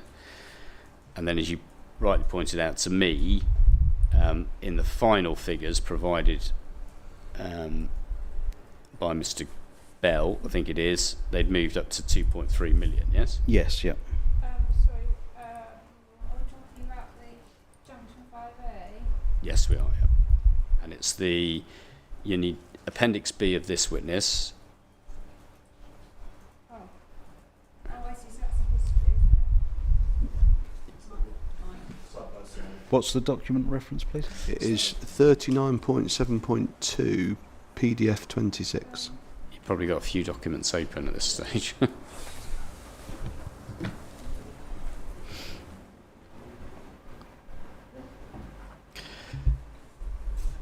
And we looked at where Jackson's came in to this exercise at 161,000, and Yes. we know subsequently their figure on the latest document is 2.203 million. Yes. Yes. Yeah. Which is, we can see how much different is that. Now that isn't the only one.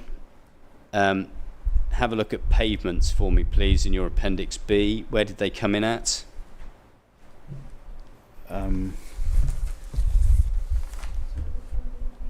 Appendix B. 4.507 million. Oh, yes, pavements, yes.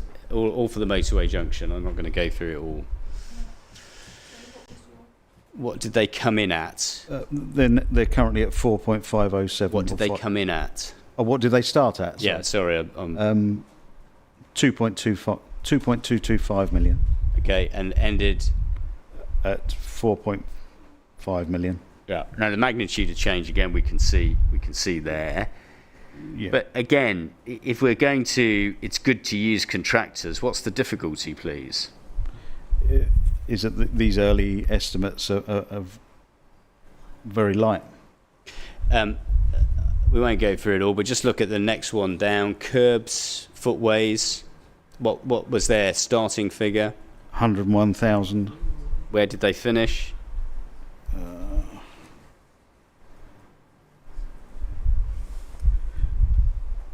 858,000. Yeah. So 850% higher. Yes. Yeah. I mean, what is the danger here, please, when we've got increases of on the that one 850%, the other one 100%. I think the ducts and the servicing over 1,000% increase in their own figures. Well, the danger is that these figures are inaccurate, in my opinion, and Jackson's have subsequently agreed that that's correct and have adjusted their figures to match mine. Yeah, so, I mean, you've obviously engaged in this process. We've seen those increases, from 100%, 1,000% increases. Who has guided them to the right answer, please? Me. Yeah.